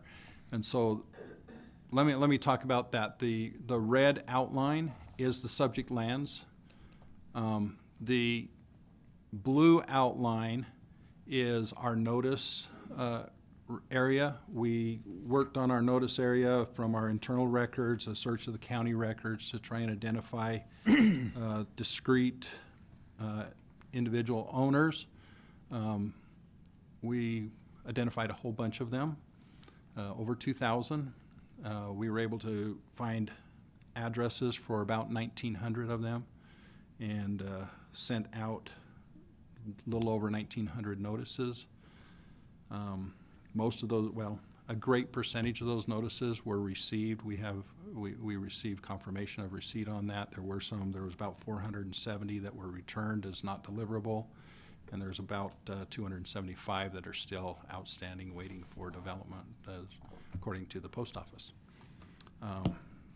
So we also, as part of this whole project here, we also met personally with the Ute Tribe Energy and Mineral Division, with the BLM, specifically to explain what we're trying to accomplish with this. With the division themselves, we also requested a meeting with the BIA, who then referred us back to the Ute Tribe Energy and Minerals Division. So we did not meet with them specifically. This map also shows, you'll see the white lines there. Those are some historic planned development in this area, especially the ones that go north-south, as well as a few of the wells that we're currently drilling, which is down in the southwestern quadrant there, the east-west laterals there. We are currently drilling those under the previous orders. So this map gives a representation of what historically has been happening. I will note also that there are some vertical wells. There's 16 vertical wells in this area. 9 of those are operated now by Wasatch Energy Management, by Winnow Rating. There are 5 wells that in our recent transaction with Wax, Wax elected to retain. Those vertical wells, I'll note that all 5 of those vertical wells are currently shut in and have had very little production. There are also 2 wells in 2 sections, section 23 and 24, that are operated by Berry Petroleum. Berry is the majority owner currently of those 2 sections. We are in the process of working with Berry to work through an operatorship change there for those 2 sections also, and they've authorized us and have agreed to work with us in this spacing. I will note up in section 2, you'll notice section 2, which is inside our subject areas, there is a well that goes to section 3. That's actually a short lateral horizontal well that only produces out of section 3. It was just located in section 2 for surface reasons on that. So what I'm saying with the vertical wells, and I know this was a question that I think that the division had with that, is that for the most part, Wasatch Energy Management is the operator of all of the vertical wells with that, and we have integrated those into our planning. So we have, I'm just looking to make sure that I've tried to cover everything as quickly as I can, because I know it's late in the day here. I think that adequately explains that. Should we go through the rest of the slides? I guess that's the purpose of this slide here. I will tell you the last thing on that is that in our area, we have fee, we have tribal, and there are, on the very eastern end, there's a little bit of state-owned land within this area. Okay. Just a couple of quick follow-up questions. So you had said the blue outer boundary here is the notification boundary, and so you're confident that WM provided notice to all working interest and unleased mineral owners within that boundary? Yes. Okay. And you sent copies of this RAA to all of those folks? Yes. And that your council filed a certificate of service listing the names and addresses of those individuals as well? Yes. Thank you. And one other thing I think I might touch on here, just to make sure. So the RAA identifies, I'll make sure I've got the right numbers here. It identifies a number of existing wells that are out there, and it's a very detailed list in the RAA. It shows the API, the well name, the type of well, the location, its status, and also the operator. And to your knowledge, that listing is correct and accurate? It is correct, except for the fact that most of the wells that are in there that are shown to be operated by UNOWAX, in a recent transaction, WEM has taken over that operation. We're in the process of making the change of operator at this time for both those existing vertical wells, as well as the permits that were owned by UNOWAX that are on that list. Sure. And UNOWAX is well aware of this RAA and the UNOWAX is very, very aware. They were notified of this here, and like I say, after our transaction, the only interest that they have left in this area is the well bores of the 5 wells that they retained. And so then it's safe to say, and I also noticed there's one other operator on there, the Phillip 13.7 is OVINTIV, and that's a producing horizontal in 4 South, 4 West, correct? Yes, OVINTIV is that particular well is not in these lands. I'd have to look to see exactly where those ones that well is, but it is not within the subject lands. I think it's right next to the subject lands. Okay, so it's in that notice area. So I guess what I'm leading up to here is that within the lands we're looking at here, inside of the red outline, WEM is the owner of a majority of the working interest and operates all of the existing wells. Yes, yes, with the caveats of the two Berry wells that are vertical wells and the 5 UNOWAX wells that they retained. Wasatch Energy Management is the operator of all of the other lands and owns a majority interest in all of these lands. Okay, thank you. We'll move on to Exhibit E, which is kind of a breakdown of what orders are out there, and you can see the patchwork that we have here from this. And if you could please describe what we're trying to show with this. What we were really trying to show here is the various spacing orders that we were dealing with in trying to come up with a unified drilling plan, and how these different orders, while they are all similar and all have the same goal in mind with these, they each had unique pieces. Some had some hill-toe setbacks that were different than others, ranging, I think, all the way from the original 560s to 330s to now 100 hill-toe setbacks. And there were some other idiosyncrasies of each of these different orders. And what our goal is here is simply to take our development area and be able to operate in one spacing order. And so this is showing that, the various orders that are existing, and to your knowledge, these are the only orders that would be the only existing orders that would be impacted by the relief sought in the RAA? Yes, to my knowledge, that's the case. I will mention also that these orders are modifications of previous orders, and so that's where it was starting to get a little bit confusing and complex on exactly what our requirement was on this, and we wanted to get clarification, which is why we wanted to come here. We're trying to simplify life for everybody. And in doing so, the relief sought is only going to impact long, and I guess we're now talking about ultra-long lateral development, correct? Long and extra long laterals is as we'll see in a future slide here, a future slide, our long laterals, our DSUs within our long laterals are very, very similar, if not exactly the same as they were in previous orders. We are asking now for some overlapping extra long laterals because we believe there's some efficiencies and some value in having 3 mile DSUs as compared to 2 mile DSUs, as well as bringing in, now that we have collected all of these different lands, bringing in lease line overlapping DSUs, both on a 2560 and a 3840 value there. So a 4-section and a 6-section type of lease line DSUs.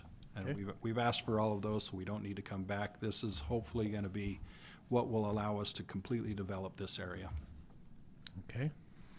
We'll move on to Exhibit F, and I'll let the board know as you go through F and you see G, H, there's kind of a progression here, so we'll move along as Mr. Williams is describing them, and I'll just call out the exhibits. But if you try it all on one map, it gets way too busy for anyone to understand what we're trying to show. There got to be a lot of lines when we were Yes. trying to do that. We thought it would be more understandable to have multiple exhibits and just kind of, you have to look through and say, what were the other ones? This is our base DSU.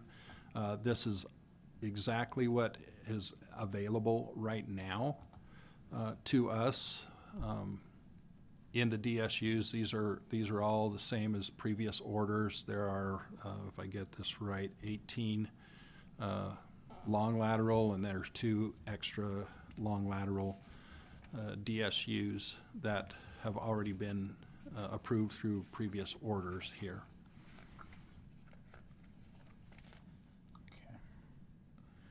So then I'm going to move on to Exhibit G, which is now going to bring in the overlapping. This is an overlapping DSU that we believe is going to help in efficiencies and being able to minimize some waste in these DSUs, and while we protect correlative rights here. These are overlapping. You'll notice that we will drill some wells because we have already started those wells as 2 mile laterals. But future wells we would like to drill in 3 mile laterals. So this is an overlapping DSU that we're asking for in these 12 sections here. And that would also add into the 2 existing 3-milers. Yes, that you have there are 2 in the existing 3 southwest. miles down in the southwest corner, and so we would add another 4 3 mile DSUs. Okay, and those 2 existing have not yet been drilled, correct? The 2 existing are in drilling right now. Okay. They may have been done, depending on how fast Dustin is drilling today. Well, we could always punt the question to Yeah. Dustin as well. Please, this is Exhibit H, so please describe. Exhibit H is our what's lease shown line here. DSUs. So these are for 2 mile lease line DSUs, and trying to pick up the lease line there. I will note here that we'll have a discussion with this later with Stephen, our geologist, to explain some setbacks differences that we would like to have with these DSUs. But this helps us to complete delivery or complete development and minimize waste through the lease line drilling operations. Okay, we'll move on to Exhibit I, which is, these are additional lease line wells, correct? Yeah, that is correct. These are additional lease line wells that just have shifted everything north a little bit so that we can catch every one of the section lines within our development area. And so I'm just gonna flip back and forth one more time so the board can see that, you know, these 2560s are starting to stack from the top. And then when you go to the next set of 2560s, the ovals that represent kind of the laydown well that would go in there have just moved down by one section, and so we have another overlapping so that you're getting a well, you're getting lease line wells on each 2560 lease line, correct? Yeah, on each section line that we want to be able to complete our development there. Move on to Exhibit J. Exhibit J shows the option of having a 6-section or a 3-mile lease line DSU. That this is in reference to what we have been, what we're looking at in the 3-mile option and our overlays. This is just to catch the lease line on those. Okay. And this is the final one showing more of the 30, this is the shift down to catch the extra section line that wasn't caught in the other ones. And board, one of these days I'll figure out how to make these cartoons move so they can kind of just slide together for you, but we thought that this would be even easier than that, or at least to be able to show these specific things, because there's so much stacked over top of each other, but when you look at it conceptually, it makes a lot of sense. So I do need to ask, were exhibits D through K prepared by you or under your supervision, direction, or control? Yes. And do you believe that the relief sought in this RAA is going to protect correlative rights, avoid waste, minimize impact, and maximize recovery? Yes. Okay. I have no further questions for Mr. Williams. Division, do you have any questions? I don't have any specific questions. I just want to go back to something, though, you said earlier, just because this was something that was on our radar initially, to do with the Phillip well, because it is listed in the RAA as an existing well. You mentioned that it's not in the lands. We show it as being in the land. It is in? Yep, it is. Oh, it is in the land. Okay, so, and OVINTIV is listed as the operator of that well. That is correct. Okay, so could you just confirm that you have not received any objections on this RA from OVINTIV for the record? So we did not receive anything from OVINTIV. Okay.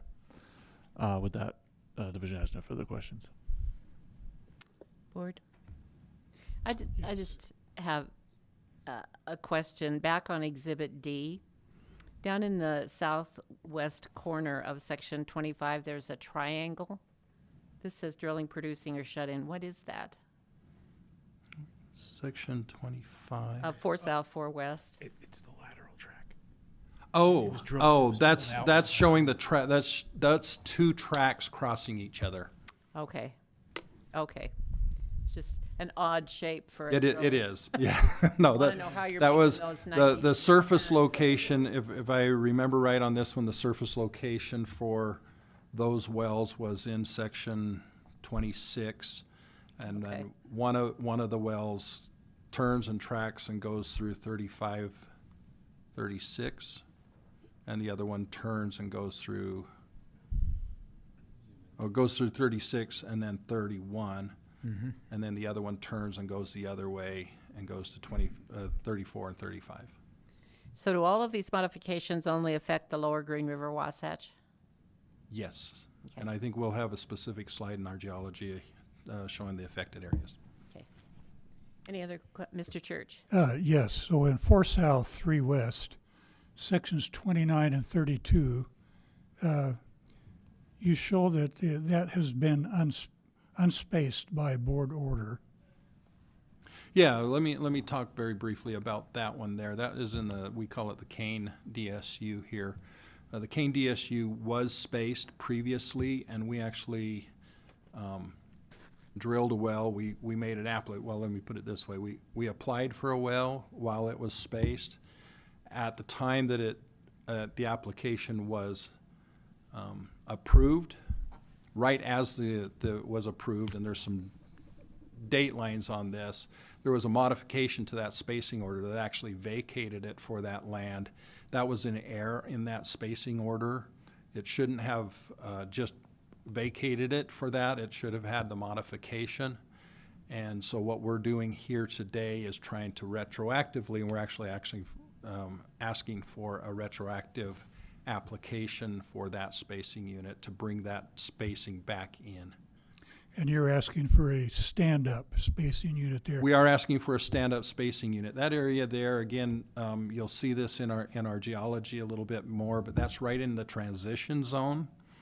And we looked at this when we originally drilled that spacing unit. We looked at it as it wasn't critical that we turn it to a laydown because of the transition zone there. We thought that we would get as much production in a stand-up, which was the original spacing for that area as what we would get in a laydown there. So we want to leave that as a stand-up. Okay, thank you. Do we have any further questions? Back to you, Mr. Chicken. I will call my next witness, Mr. Stephen Phillips.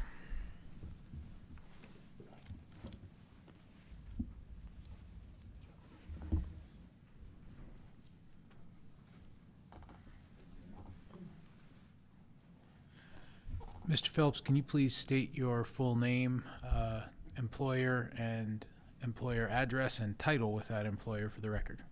Yep, I'm Stephen Phillips. I work for Wasatch Energy Management.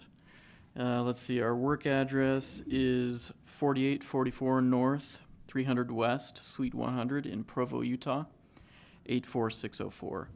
And I'm the Vice President of Geoscience. Okay, and have you testified before the board previously as an expert in petroleum geology? I have.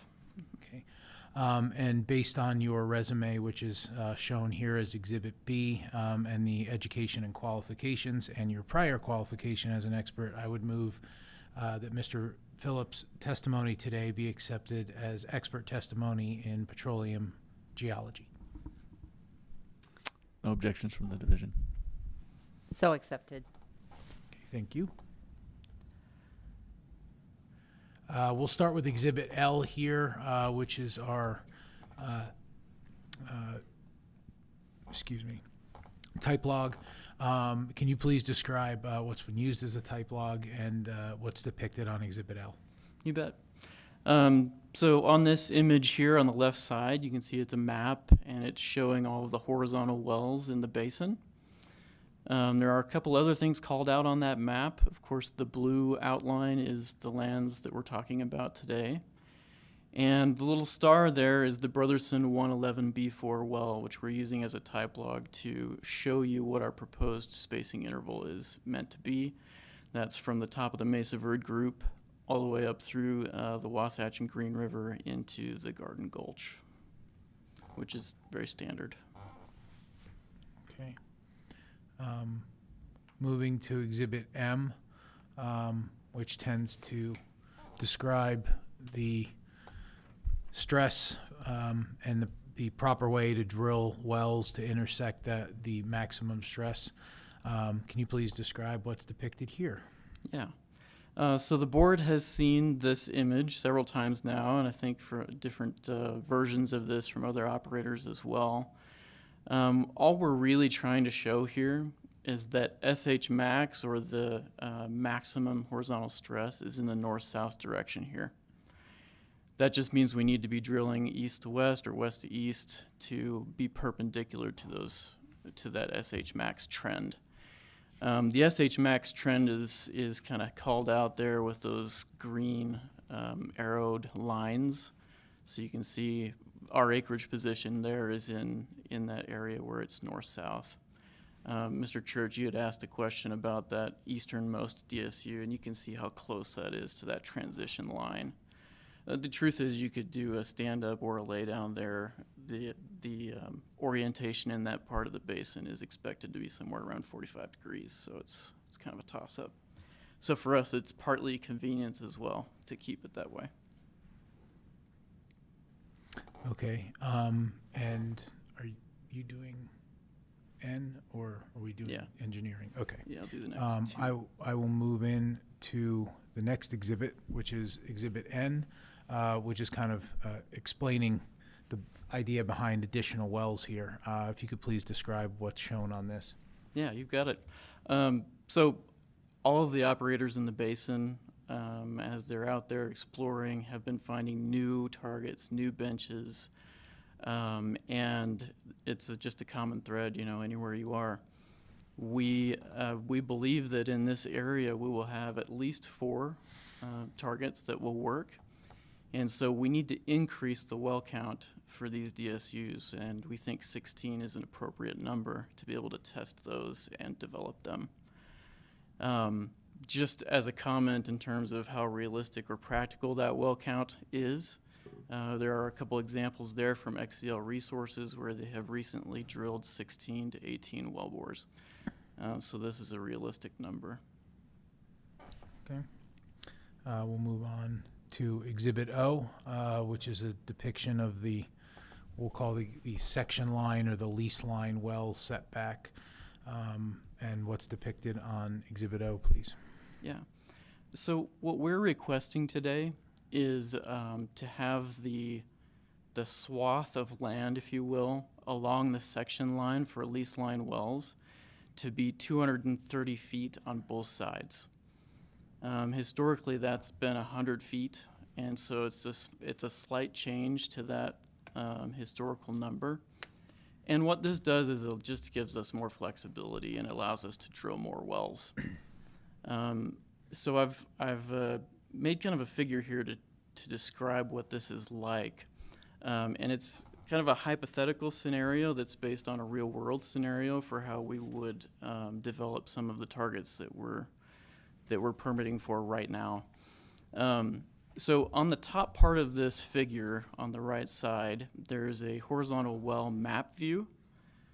It's just showing you the south half of a couple hypothetical DSUs. So each of those well bores, denoted by the arrows of various colors, start there in the bottom and then would head off towards the top of the slide. And I've colored all of those well bores to match what you're seeing in the horizontal well cross-sectional view. We often call those gun barrel views as well. It's just as if you were to cut the DSU in half and then look at it from a side view, as if you're looking down the barrel of these laterals. So in this situation here, you have we'll call stratigraphic horizon 1 and stratigraphic horizon 2. In number 1, all of the blue circles represent an individual wellbore, and I'm showing these as having a spacing of 1,200 feet between each of them. In stratigraphic horizon 2, we have a similar situation where all the green wells and red wells are spaced at 1,200 feet. The 3 red wells are wells that you might consider to be a lease line well. And so what I've done is just kind of zoomed into those 3 wells on that central section line at the very bottom of this slide. And you can see what we're asking for. It's not too crazy. We're just asking for an additional 130 feet on each side of that section line. And the reason why is when you start to lay all of these wells out, if you want to maximize the number of wells you can get into a section, it sometimes will place this lease line well just a little bit off of that 100-foot or 200-foot swath that would normally be along that section line. And this allows us to have more orderly development and not leave resource in the ground. It gives us flexibility as well. This is just a hypothetical scenario, again, that is based on a real-world scenario that we're dealing with right now, but it would also be true for other spacing intervals, depending on what you decided to, how you decided to develop these horizons. And would you also submit that increasing the section line well distance from the section line is also going to materially assist in avoiding waste, because you're going to be able to access more hydrocarbons, but by still maintaining the setbacks between the other wells? That's right. And essentially, it allows you to drill, in this scenario, an extra well, which is good for us, it's good for the mineral owners, it's good for the state, it's good for every party involved. Unless you had any other items to add, I will ask you if exhibits L to O were prepared by you or under your supervision, direction, and control. They were. And do you believe that the relief sought today in terms of the additional wells, the overlapping units, and the setback decreases are going to better protect correlative rights, avoid waste, maximize recovery, and minimize impacts over and above the existing orders? Yes. Okay, I have no further questions for Mr. Phillips. Division, do you have questions? The division does not have any questions for this one. Board, do you have questions, Mr. Church? Yes, I'm trying to understand. You're asking for lease line well spacing for both the smaller DSUs and the extended DSUs on the same lease line. Are you doing that for giving you an option? No, sorry for being a little confusing. When we have a lease line DSU or an overlapping DSU, you are typically limited to 100 feet on either side of that section line. Right. For the lease line wells. So that's a 200-foot swath that you can drill in. You cannot drill at 200 feet or 300 feet. In fact, you have to step all the way out to 330 feet before you can drill another well. So all we're trying to do is take that 200-foot swath and expand it just enough to give us the flexibility we need to locate wells in a more appropriate position. Okay, but I'm looking at exhibits I and J, and you're asking for it on both the 2-mile well and the 3-mile well, but that's over the same lease line.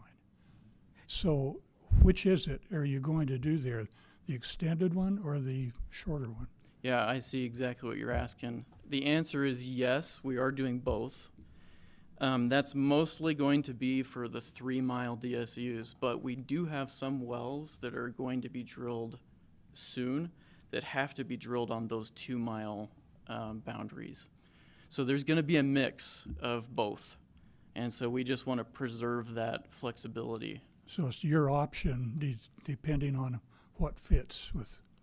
That's right. And I would just also state that we're not also saying that we get a certain number of wells in the 2-mile DSU plus a certain number of wells in the 3-mile DSU. One or the other.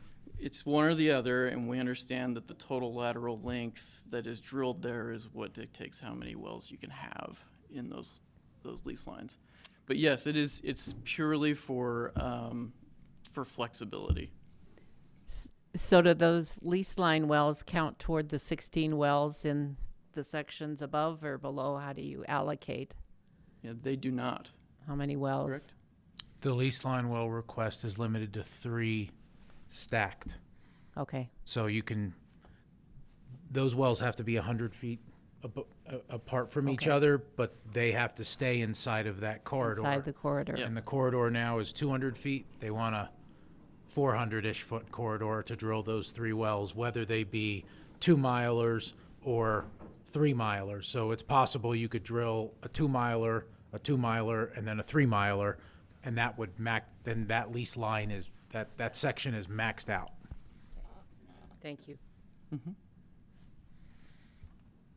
Do we have any other questions, board? Back to you, Mr. Church. Mr. Church. Sorry. I'm getting confused. It's really late. Mr. Chicken. You know, they don't both start with a CH, so I know. it's an easy one. Believe me, with my name, you have to have a sense of humor, no matter what. If you don't, all you do is fight. Yeah. And I'm not much of a fighter like that, so I just laugh. Anyway, Mr. Trick.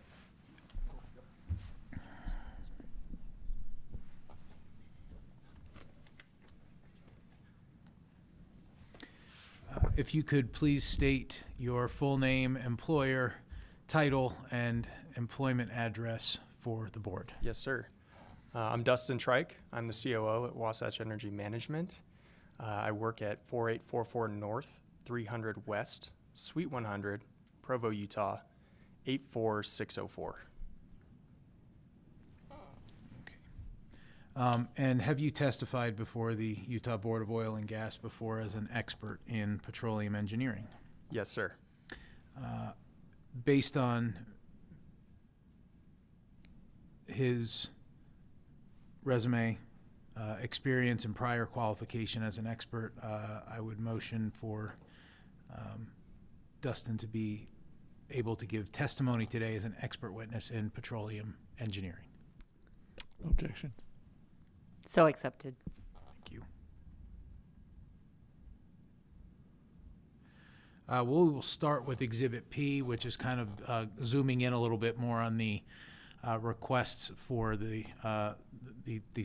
setback decreases and also uniformization, if that's a word. Please describe Exhibit P and what we're showing here. Yep. So this is a setback diagram. It illustrates our frac geometry. Two important setbacks on this slide. You've got the 330-foot setback, that's north and south, and then you have the 100-foot heel-toe setback. You can also see the wellbore and our estimated frac half length of 252 feet. That's that gray line. And then the ellipse around that line represents what we picture the drainage looks like at year 5 for a typical horizontal. So you can see you still have room with the 100-foot heel-toe setback on your heels-toes, and then you also have room on the 330-foot setback to the north and south. So with these setbacks as they are, it allows us to maximize the drainage, minimize the waste. It gives us maximum flexibility. So we always prefer this setup for our setbacks. Okay. Going to Exhibit Q, please describe the assumptions and the basis for the calculations relating to the setbacks. Yeah, so the ellipse you saw on the previous slide, we can calculate the geometry of that ellipse utilizing Hale and Evers. With our reservoir assumptions and the half-length assumptions, we can create this ellipse over time. And you can see at year 5, our maximum drainage is below 100 feet, hence the 100-foot setback heel-toe. And then at year 10, we have very minimal impacts to the adjacent lands from a drainage standpoint. So this is essentially what gives us the confidence that that our frac geometry at years 5, 10, and beyond is accurate. Okay. Exhibit R, if you could please describe the economic benefits that you expect to see from if the relief sought today is granted. So this is a comparison between two different lateral lengths. I've got the 330-foot heel-toe setback, which would yield a lateral length of about 9,900 feet. And then I've got the 100-foot heel-toe setback that yields a lateral length at 10,360 feet. And this is approximate. This changes by DSU. But you can see with the additional lateral feet that we can complete and produce, if we assume a recovery, in this case 80 barrels a foot, that's an additional 37,000 barrels that we recover per well. That's great for all stakeholders, the operator, the mineral owner, the state of Utah. Any stakeholder in the DSU wants longer lateral lengths will be able to yield higher EURs, so more recovery per stick, and create revenue for all stakeholders. And I believe that's our final exhibit. Were exhibits P through R prepared by you or under your supervision, direction, and control? Yes, sir. And I know you've stated this multiple times, but just to confirm, you believe the overall relief sought here, the increase in well density and the decreases in the setbacks and the establishment of the various overlapping spacing units sought with this RAA will avoid waste, maximize resource recovery, protect correlative rights, and minimize impacts. Yes, absolutely. I have no further questions for this witness. Division, do you have questions? Yeah, just one question, similar to a question that I asked another engineer today. You indicated at 5 years, that's what Exhibit P is indicating, the drainage. As we go out longer, I know that ellipse grows. I think according to your data, around 7 years, we're pushing up against the boundary line. As we get into 7 years or longer in the life cycle of a well, what does drainage, do you expect drainage to look like in that well bore? Very minimal. The reality is these horizontal wells decline so quickly, anywhere between 70 and 90% in year one. It's 7 years and beyond, these wells in terms of value and production, they're so front loaded. Likely 7 years and beyond, we're looking at wells that are stripper well status almost. Okay. Which is unfortunate for the operators. We would love them to be flat forever, but it's just not reality. The wells decline very quickly. All right, thank you. No further questions. Board, do you have questions for this witness? I just keep asking the same question all the time, but in a previous slide, you showed your normal spacing at about 1,200 feet. This shows that, your drainage area after 5 years is, 267 feet estimated. Why not put more wells in, say, the Uteland Butte, like 8 versus 4? It really boils down to just risk tolerance. We could downspace, but the reality is with the acreage position we have, it doesn't make a ton of sense for us to downspace and potentially share resource between the wells at this point. The one thing we are trying to figure out is additional targets within that cube. Our spacing is going to be tighter than 1,200 feet when we start to look at like a vector spacing between a Uteland Butte and a Castle Peak. So as we work through that, I think we're going to start to see our spacing actually tighten as we look at cube development. It's inevitable, I think. But to answer your question, it's out of an abundance of caution. Okay. Thank you. Are any of the existing verticals in this lower Green River Wasatch formation, and does this affect production from those wells? Fortunately, the acreage we have has very minimal vertical development. You probably saw from some previous operators today, and we're actually seeing examples of this across other acreage positions that WEM is joint ventured in. The vertical wells are benefiting, generally speaking, from the offset horizontal fracs. It's kind of like a refrac in a way. There are seldom cases where you bring a lot of water into a vertical well. But yes, those wells are completed in the Green River in the Wasatch, the verticals that are around the horizontals. And the spacing on them isn't going to change? No. You're not incorporating them in your program? Okay. To confirm with my land guy? That's correct. Yeah, No, we're not going to change any of that. this is something. Yeah. Do we have any other questions? Are we ready to? No, actually, we need to go back here for summation and admittance of exhibits. As far as summation, as I think has been borne out today, we have an area of land here that has kind of non-uniform development. We want to make that development scheme uniform for long lateral horizontal and extra long lateral horizontal wells. And in order to do that and provide the flexibility, WEM believes the increase in well density, the decrease in the setbacks, or the increase in the, I don't know, I always feel like these section lines have like backward setbacks, you know what I mean? Like because the only other way to do it is to say we're going to be 3,460 whatever feet from the boundary, but you know, increasing the ability to drill in that strip is going to protect correlative rights and avoid waste.